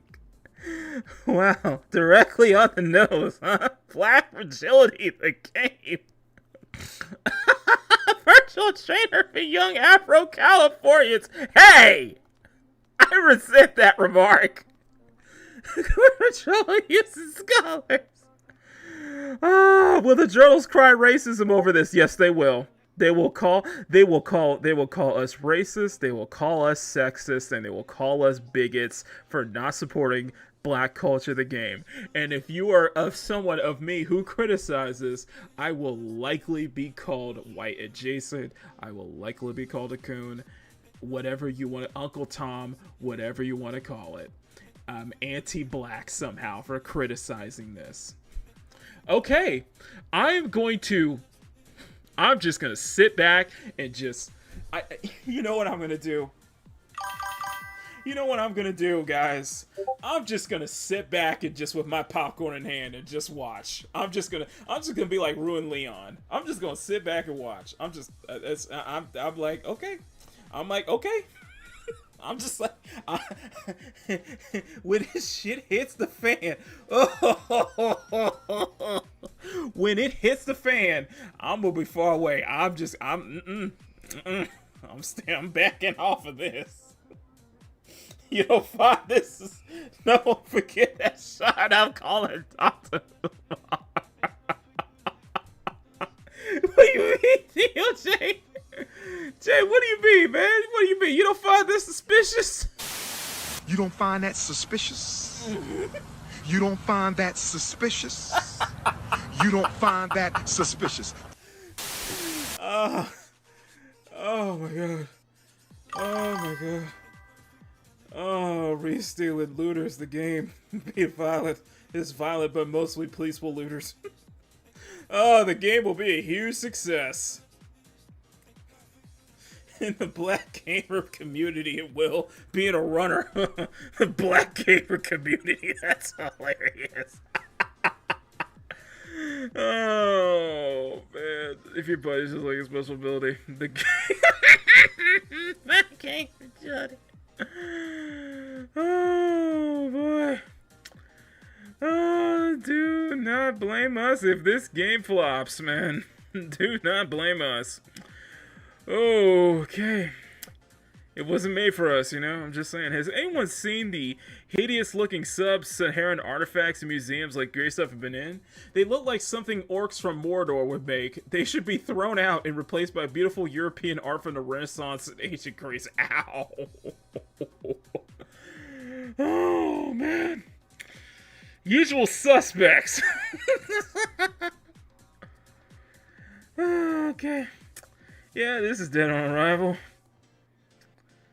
It looks fun, but, it might... I feel like there's too much against this than for it, okay? As a descendant of the Banganda tribe, this game owes all of Central Africa an apology. That's a Don DeMarco.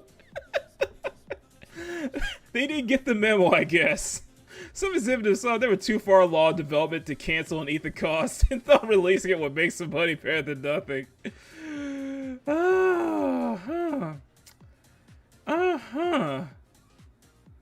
Heroes exist, yes. Take our identity politics somewhere else. Exist.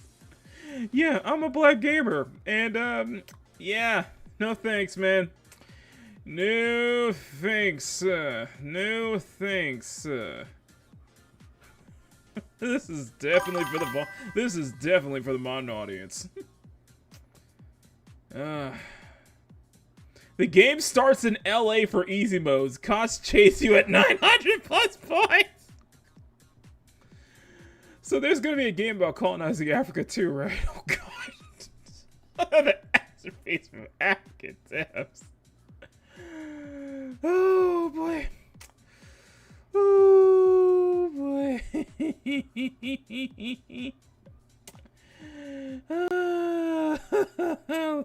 This is... Oh boy. The gameplay does look enjoyable. It's just... I don't know.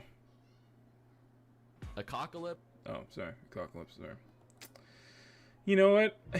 Why not? Let's just take a look at Yellow Flash real quick. Hang on. Let's see. Look at the wording from the headline. Rescue African artifacts from colonizers' museums in the heist game Relooted. Not kidding. This game is about a group of black people that loot and steal. I'm not my word, and the game is called Relooted. Hey, man.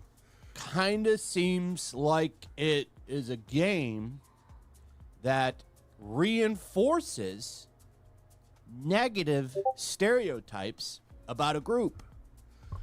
Now, I don't know if they really understood that when they were making this game. Is this gonna fall into the Tales of Kinzera Zhao department? Are we gonna have another Tales of Kinzera Zhao situation on our hands? I'm just curious. I just want to stay out of it. I am very curious to know what Sean thinks, what Kata thinks, what Atreus thinks, what Jay the Concept thinks. I'm just curious, you know. I'm just wondering, you know. Sometimes it's just real life's a tragic comedy. Sometimes, man. I'm just curious, man. I just have some questions. That's all I got. On the surface, this is a game that would 100% appeal to people like Jessica here. To her, this is a stunning and brave game. And, of course, if you don't like it, you are a bigot. No surprise that she's from the Los Angeles area either. But, hey, we can watch a trailer. There's a trailer right here. Go over this bad boy, and just see what all of this is about. By the way, it's been on for 16 hours, and it is ratioed. I'm sure that ratio will get a hell of a lot worse as time goes on. But yeah, let's take a look and just look at this brave and stunning masterpiece that I'm almost going to guarantee you right now will be the winner of multiple awards when we get to the Game Awards, probably Best Indie, all that shit. Let's take a look.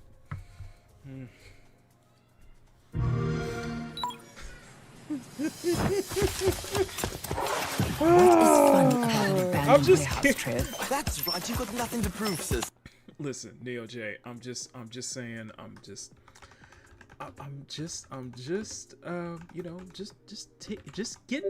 trying to get an understanding, okay? I'm trying to get an understanding. I'm not making assumptions or anything. I just want to know, I'm just wondering, I'm just wondering. No matter what they say.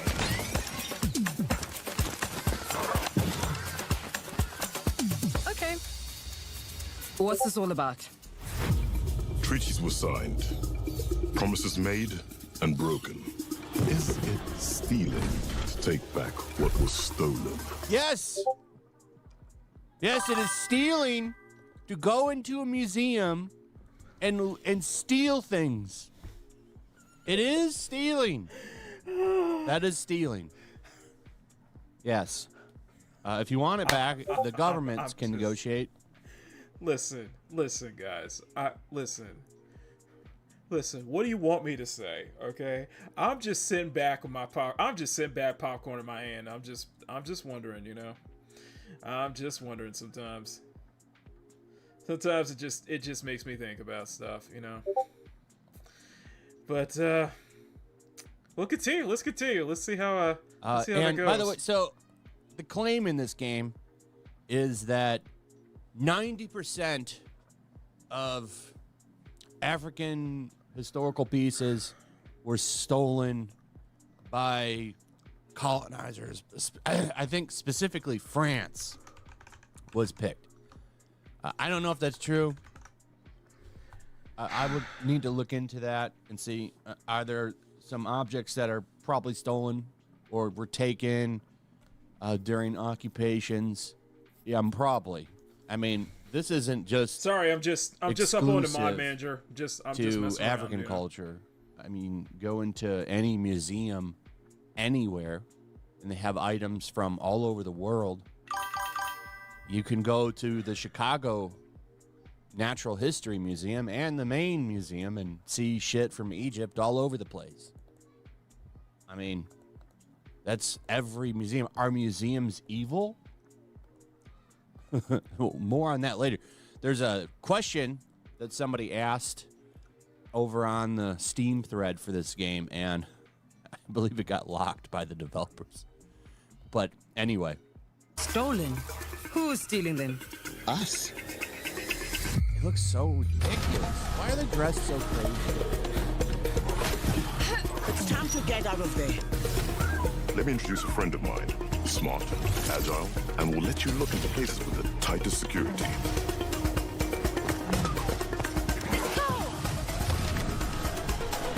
I could Well, probably he didn't do a very good job press blocking that security if that alarm went off. Oh, boy. one hole. The locksmith strikes again. Hold on.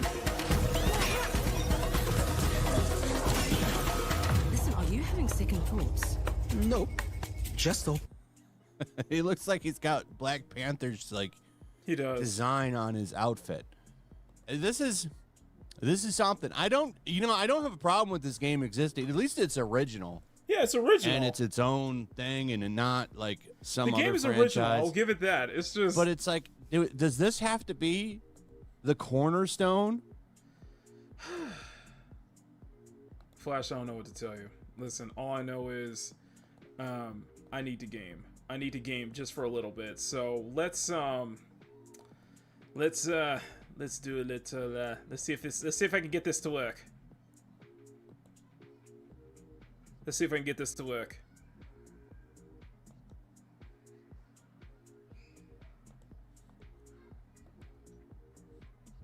Alright, let's see if I can get this to work. For some reason I cannot get...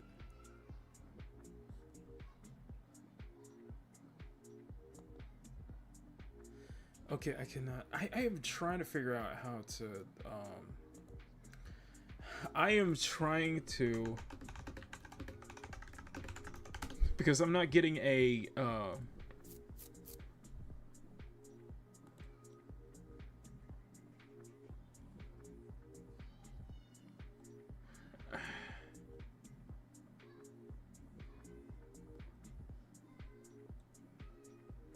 what's this? What's this?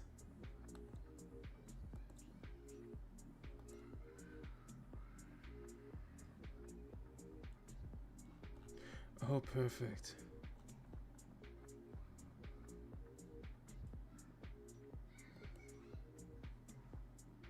Do I have the extension? I am trying to figure this out right now.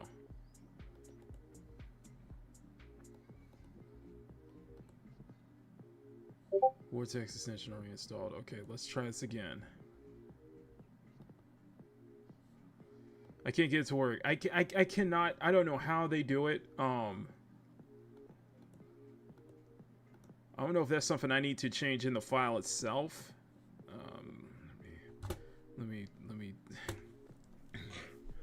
Let me open up Steam again. Let me open up Steam again and let's see if I can get this to work here. We're gonna try this. Library. This is my library. Where's my library? Okay. Manage properties. I know the properties in there, but I just need to know how to manage, browse local files. Crash. I know the game is a crash right there. Steam apps common.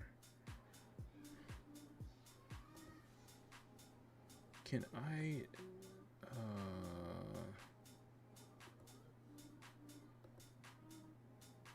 can this work? Enable the DLC benefits your Steam's running your log to an account entitled to the game. Nobody so far. Nobody has told me like how I can put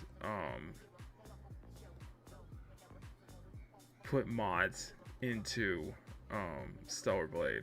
I'm trying to look for how to implement how to install mods. Okay. Stellar Blade comes out June 11th, but it's not here yet. But what is here, simple, right? When you download the demo, make sure you know exactly where you download that. For the Stellar Blade demo, you want to go to SB. You come over here to content. Okay. And when you come here to content, you're going to go to packs. Okay. This is where your mods are going to actually be at. Now this stuff right here is game assets, so don't touch none of this stuff right here. That's how you that's touch this stuff, you might actually mess up the game and you might have to re-download it. What you want to do is create a folder, and the folder that you want to create is called mods, and you want to have that little symbol right there. Me, I don't know where this symbol is on my keyboard. You probably know. Okay. I know it sounds crazy, but I've never took the time to locate this little squiggly mark symbol. But you want to create this symbol right here. So what I did is basically I'll copy and paste this to my folder. So you create a new folder, and you're gonna call it mods, and you're gonna have this little squiggly symbol right here. Now, Jesus.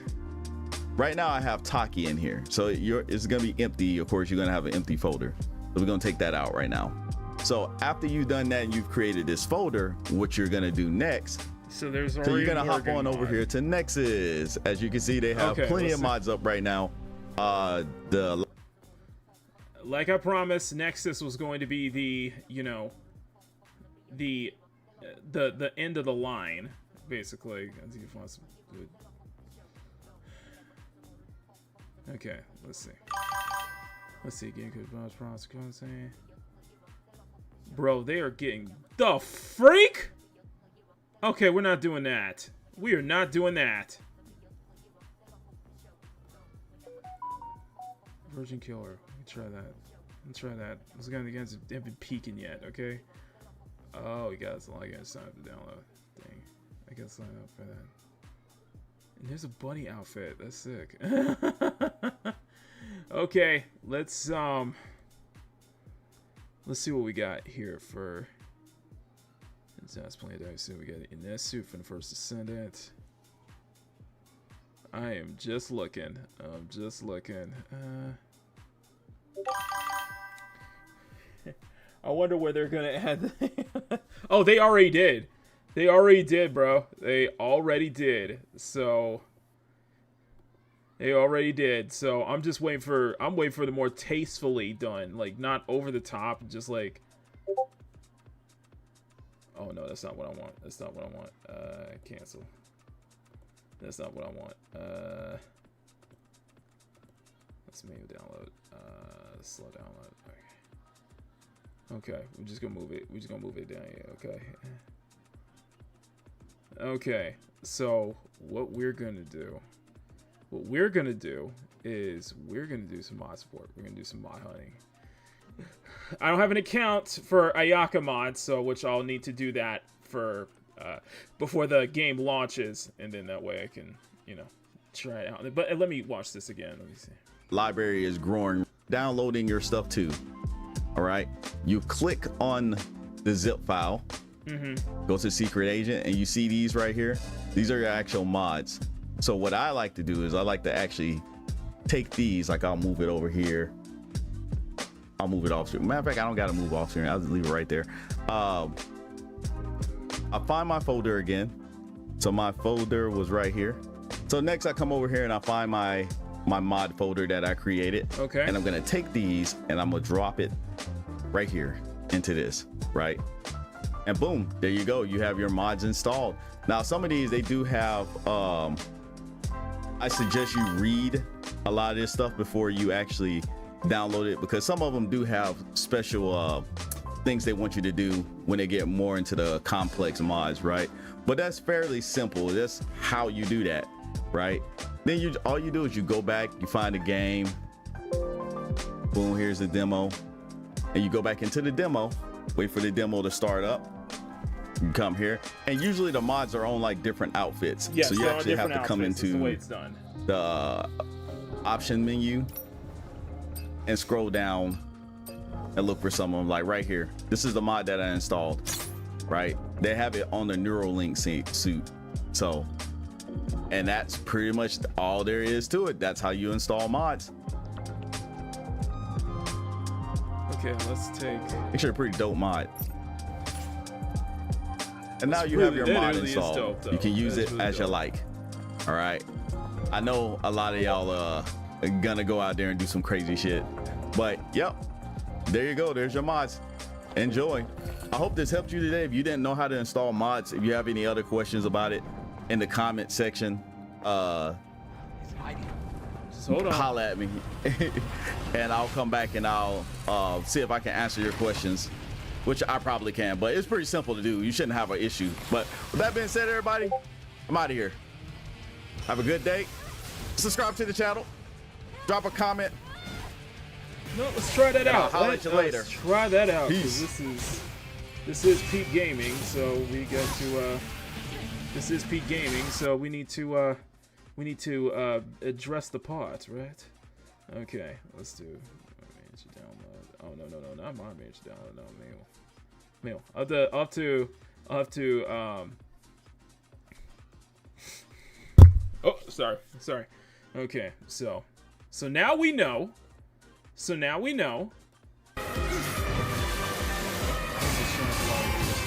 And it's it's like been really cool stuff because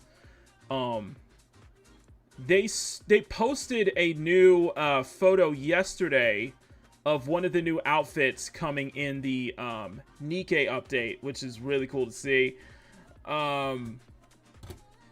And Shift Up Kimionte has basically gone on record and saying that he fully, and I mean fully, endorses the mods. He fully endorses it. So that's really, really cool. So that is really, really cool. So I will definitely have that. Okay then. All right. Shall we try? Okay then, ladies and gentlemen.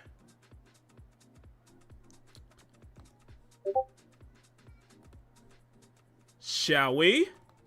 Let's see what we got. Let's see what we got. Let's see what we got. Okay. Let's see what we got. This is probably live mods here, so we'll just try that. Yeah, man. That's what I'm. You know what? That's what kind of. That's what I'm disappointed by, though. That's what I am disappointed by is that the mods are. So far, the mods are. They're replacing the costumes instead of, you know, and replacing the costumes. I'm hoping that once the full game releases, modders will find a way to add new costume slots instead of just replacing the current costumes that we have. But it is what it is. You can't change that. All right, let's see what we got. Okay, so we got the full first one. Let's see what we got. Let's see if this will work. It works! It works! It works! Okay, so Secret Agent replaces the Neuralink suit, and the Virgin Killer replaces the Planet Diving suit, 7th. Oh, that's the default suit. Okay, let's do Neuralink first. That is freaking cool. I gotta admit, that is freaking cool. I've been really interested in like Eve as a blonde though. Eve as a blonde, you know. I'm just saying. Okay, let's do. All right, let's do it. Oh my goodness. Oh, I love that. If only it was like an extra costume slot. That's how I'm feeling. I'm like, I would love it if only this is an extra costume slot instead of replacing the current ones, you know. Maybe they'll find a way. Maybe they'll find a way to add extra costume slots just for mods, you know. And the modders will find a way, because that is... Oh, she looks great. She looks great. All right, let's see what we got. Oh. I might have to make a super chat out of this. So the demo costumes are only in the boss challenge. Like on the demo. Okay.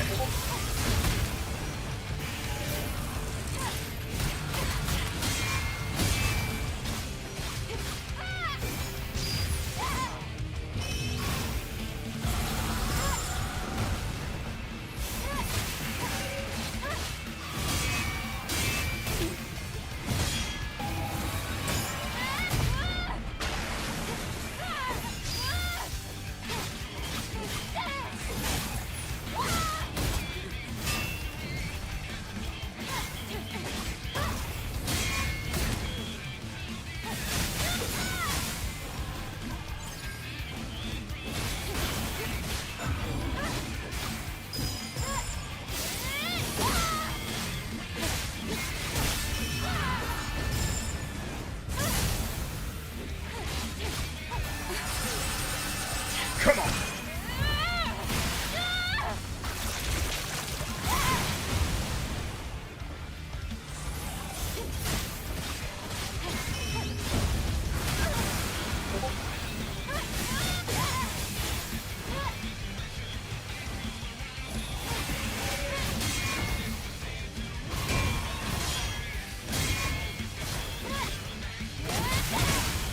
Okay.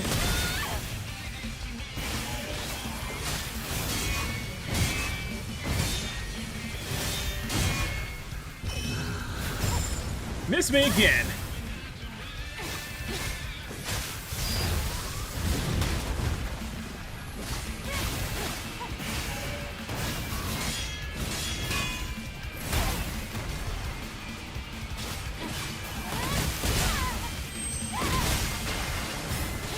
There we go.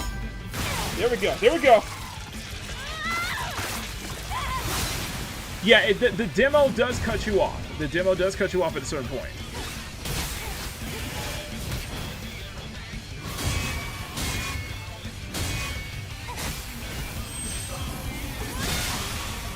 Yes, yes.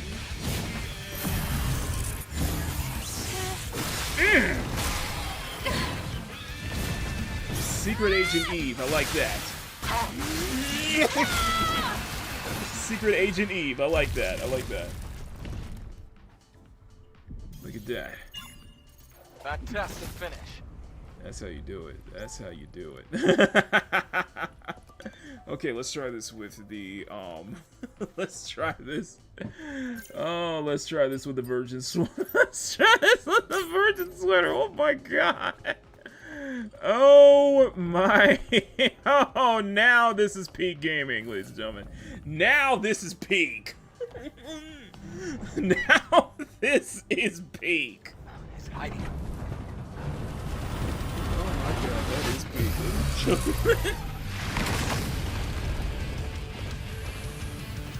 Okay, let's see what we got.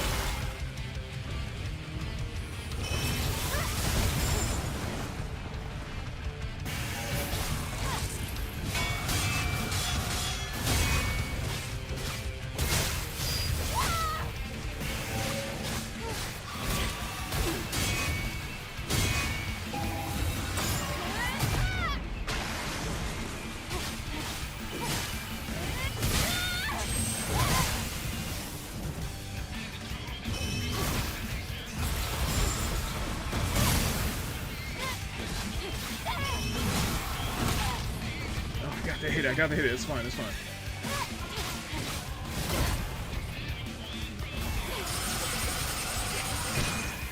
Come on.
Why are you running?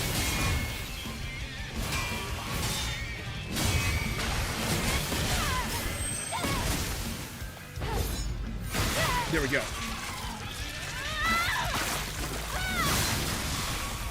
That just seems much more majestic too. Hang on.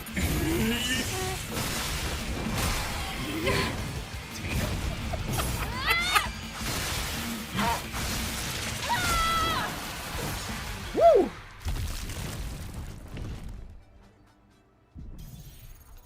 There you go. Fantastic finish. That's how you finish. That's how you finish. There you go. Okay, there's one more. There is another mod. Let me see if I can find it. What was it? What was it? What was it? What was it? There was a mod that I'm looking for, and it's not a costume mod. It's actually a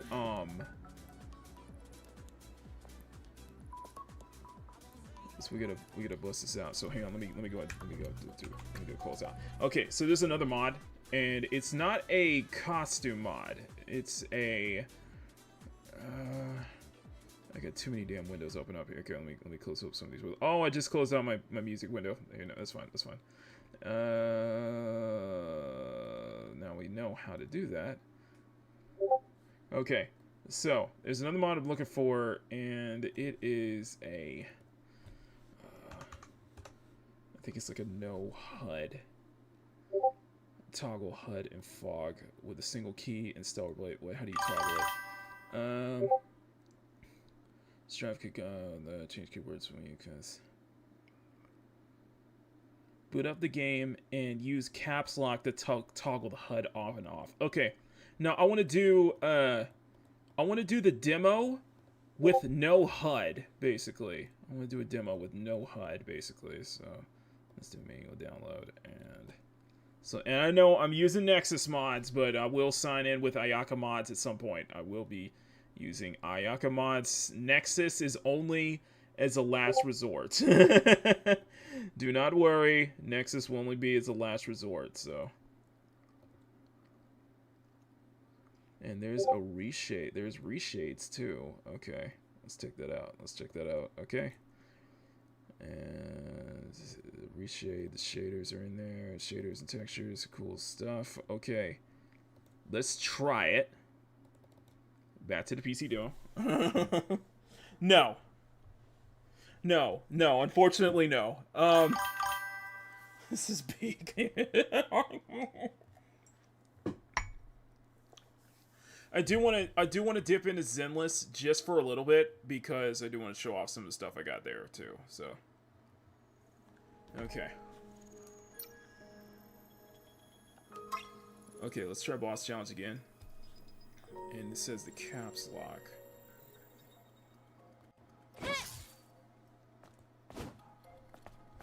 Will this work?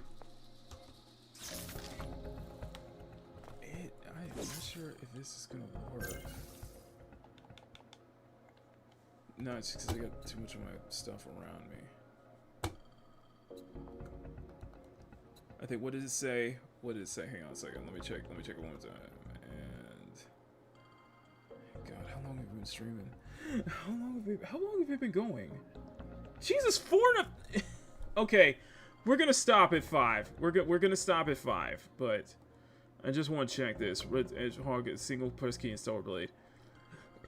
When in-game, press the home key to bring up the reshade UI and edit and add-ons tab. And just switch. Okay, change keybinds. Oh. Boot up the game and use caps lock to toggle HUD on and off. Okay. I want to know if I can. Okay. Caps lock. That didn't work. No, that didn't work. Ah. Oh, it worked. Okay, perfect. It worked. Awesome.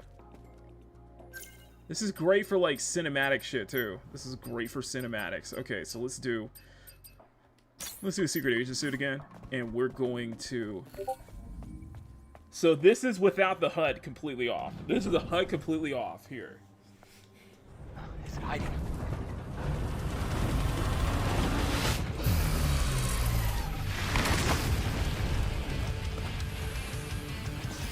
No, I respect Ayaka mods. I respect them. Oh, it didn't work. Oh, it didn't work. Okay, never mind.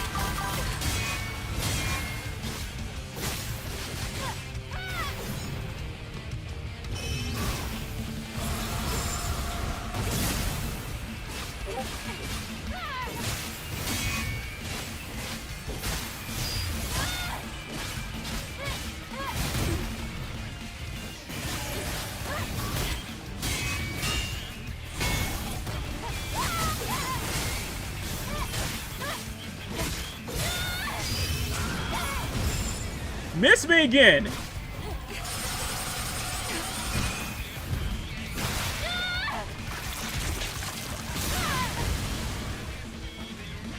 looks so incredibly smooth, 60 frames per second too.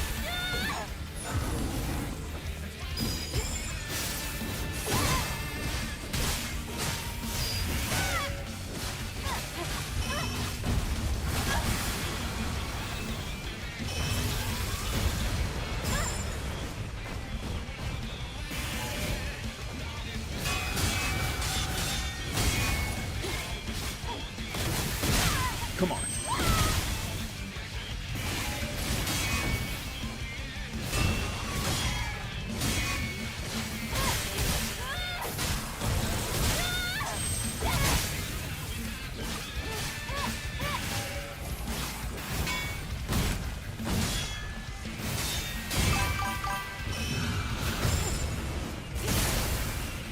Yeah, it didn't work. The mod didn't work. Is just to turn the HUD off.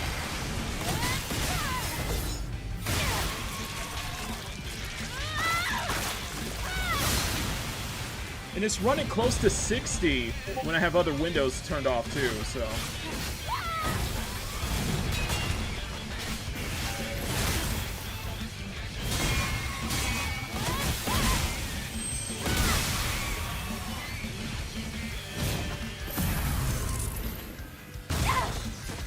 Oh, you get knocked back.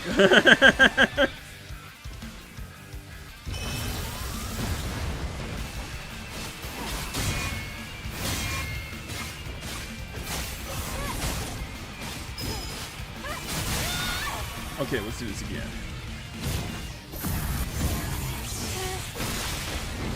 That never gets old. That finisher never gets old.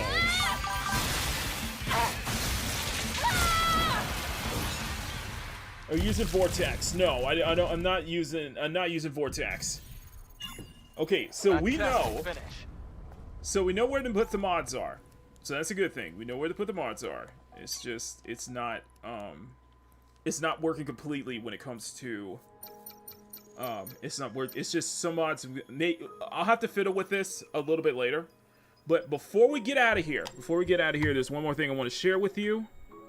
I won't have time to do it because after this I'm going to get set up for tomorrow's stream, so that means I need to do the bingo card for the Xbox Game Showcase. I need to get the bingo card ready. I need to get the stream and everything set up ready. But before we get out of here, I want to share one more thing. Let you guys know. We got let you guys know here. This is manual. I want a mod, but I have no clue how. For Stellar Blade. Grumpy, good afternoon to you. We had some fun. We had a fun show today so far, but I just want to show you guys one more thing, and that is Hoyo. That is Zenless. We've been very much on the Zenless talk. Yes, I do need to work on the bingo card. I need to work on the bingo card tonight, so. So, I should have probably booted this up earlier when Riot was still here, but I did not start the new content yet, but I have been having fun with the new, with the 2 new agents I got. So, let me go show this here.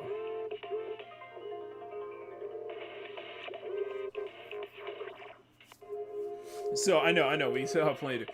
And I do want to ask you guys in the chat, 1 or 2's in the chat, should I give the First Descendant another look at some point? Let me know. I would like to hear from you guys. Okay, so, this is what we got. So, they dropped a whole bunch of new stuff for, the 2.0 update has been really good so far. I've been really liking the 2.0 update. I feel like there's some legit quality of life changes they've been doing. For example, now there's a direct spot where you can exactly go to. We don't have to jump through hoops just to go to wherever we need to. On top of that, those mofos put a freaking map in here. There's a freaking map. There's an actual map for the entire. There's an actual map for the entire game, which is much needed. We needed a map for a very long time. We needed a map for a very, very long time. So, there's a freaking map. 1 for yes, 2 for no. Some other good quality of life changes they've been doing, especially for now you can, if you have the tickets for it, you can now auto complete missions now. You can actually auto-complete missions, which you have to have certain amount of tickets to be able to do an auto-complete. And that could be for any mission that you need. For example, I'll show this here. So you can do a quick explore, but I don't have the insufficient items to do a quick explore. So that's basically what it is. So another good thing is you got an S rank selector. You did get an S rank selector as well as it's Ambi, by the way. You did get an S rank selector as well as S rank agent selector, as long with I shall follow your orders. Where is it? Yeah, S rank selector along with W engine selector. Speaking of I have which, 2 guns, so double the accuracy. Let's start the I experiment. ended up saving for Grace. I ended up getting Grace. So I ended up saving for Grace. So I just ended up using my S rank selector for Grace, and I just got her W engine as this selector as well. So I have her in her W engine. But to top it all off, technical matters. in 30 pulls,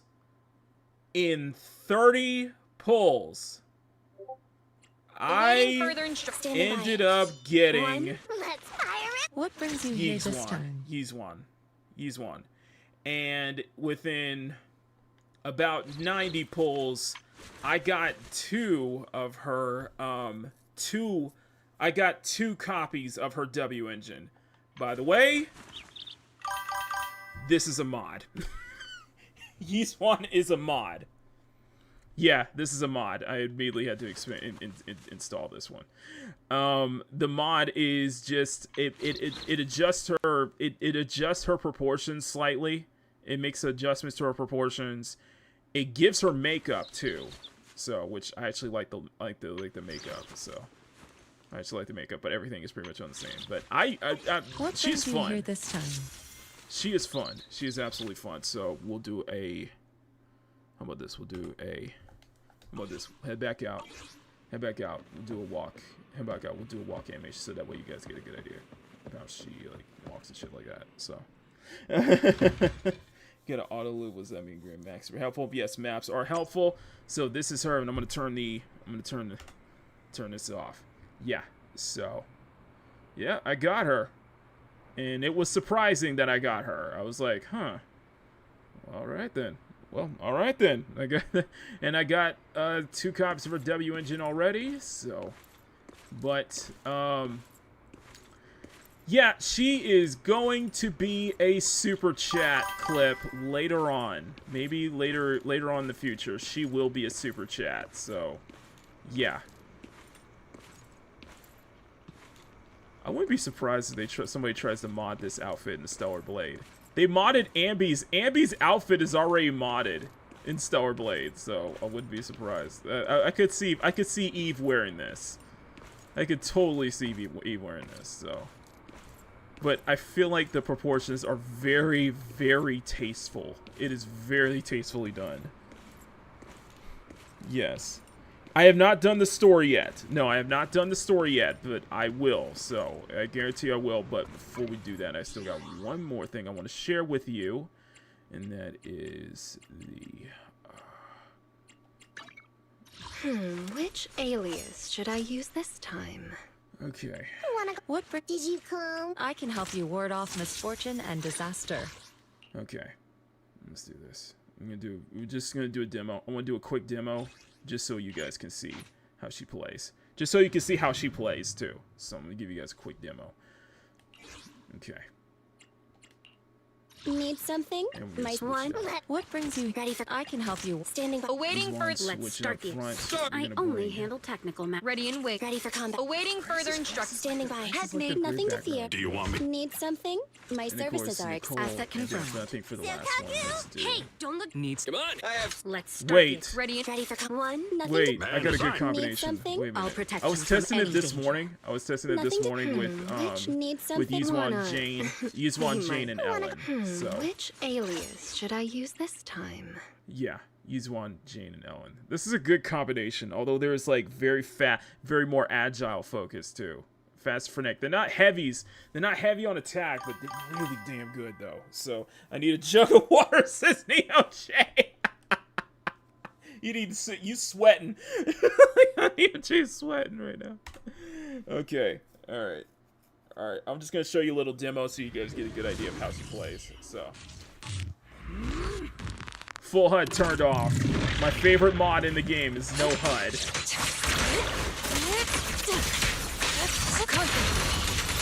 Look out. The time is now. I'll manage things.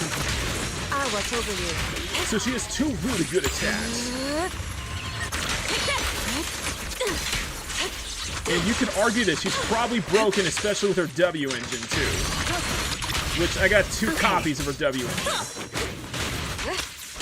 Neutralizing the threat. And I think she's the only character to have 2 ultimates, too.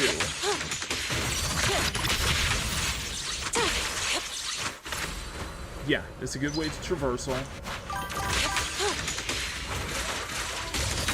You can charge this up, and it's a charged attack, too. The moment has come. No escape.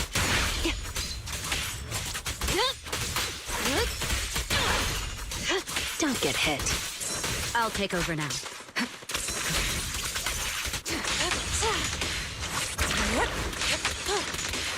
Sure.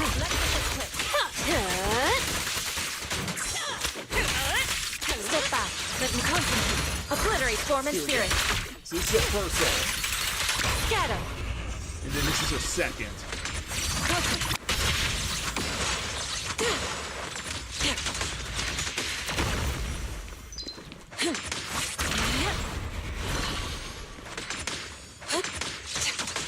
So yeah, she's getting a super chat. She's getting a straight up super chat. Yeah, she is getting a straight up super chat. Just showing more gameplay than the showcase today. That's wrong. That's wrong. That's wrong. You wrong for that. You wrong for that now. Come on now. Come on now. You wrong for that. There you go. Let me do one more because I want to do one show off a second ult.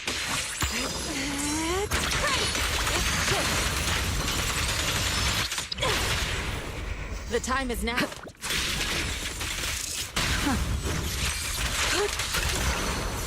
No, she is fun. She is fun.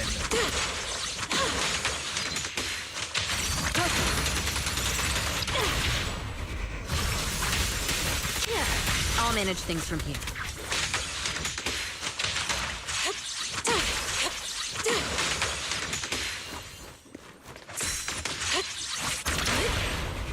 Swift yet still.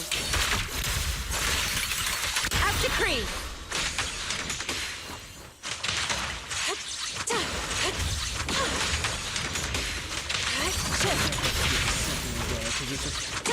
Because there's 2 stages, basically. She has 2 ults, basically. Concentrate. She and mind as one.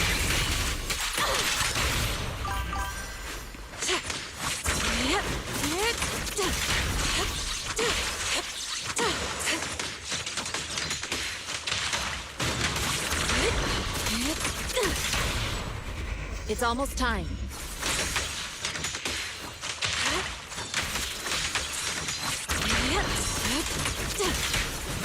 Here's a second. Shall be heard. Tight. Her ult is tight, though. The time is.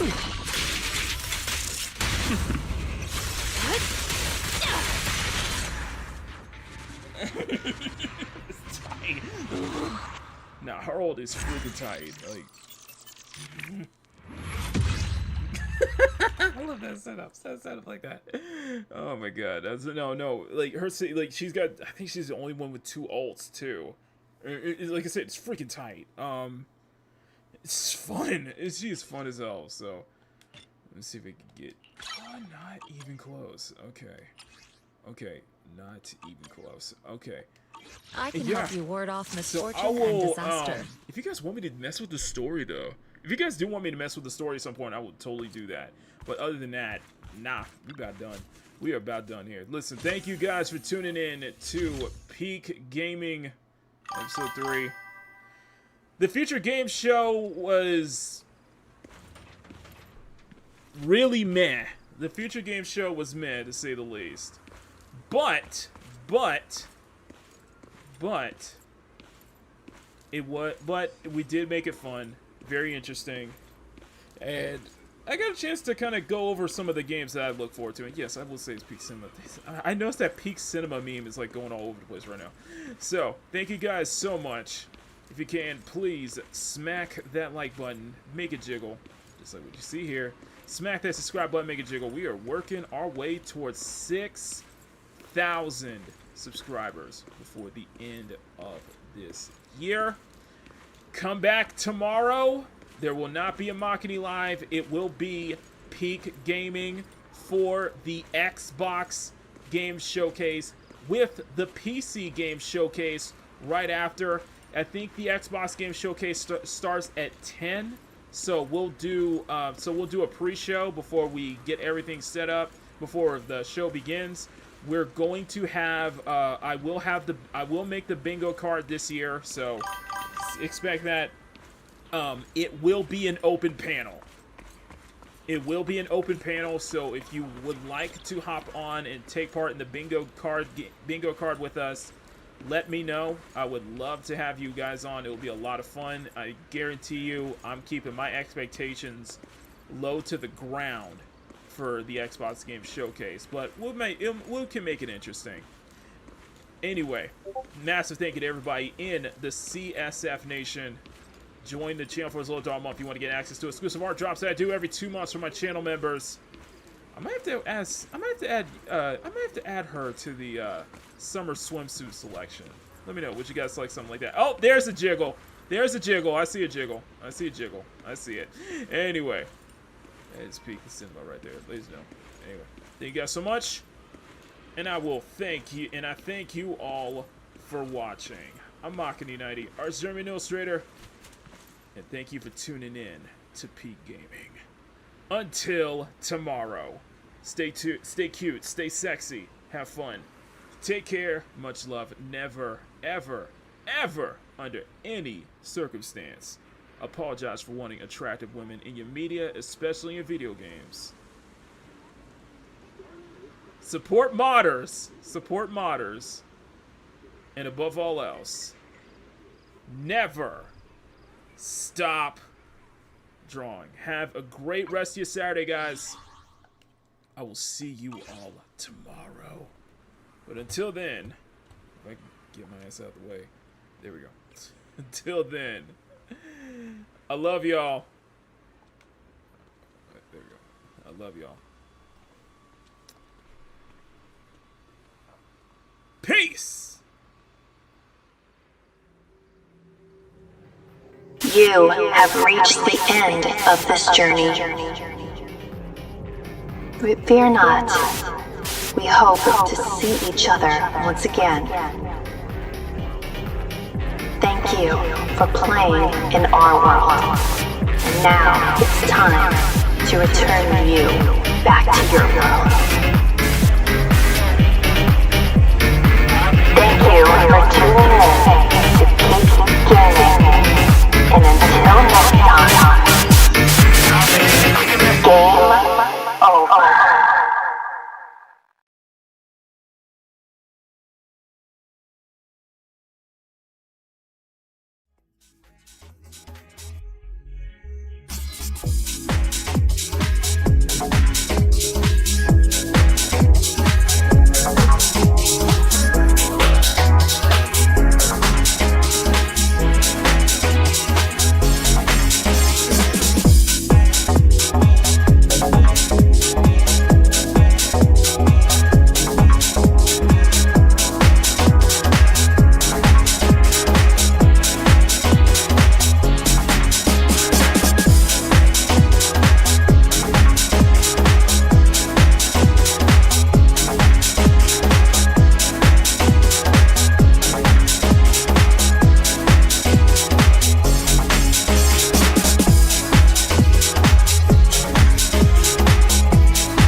produced by Makini Productions in association with Special Stage Entertainment and is distributed by CSF Nation Domestic Television Distribution.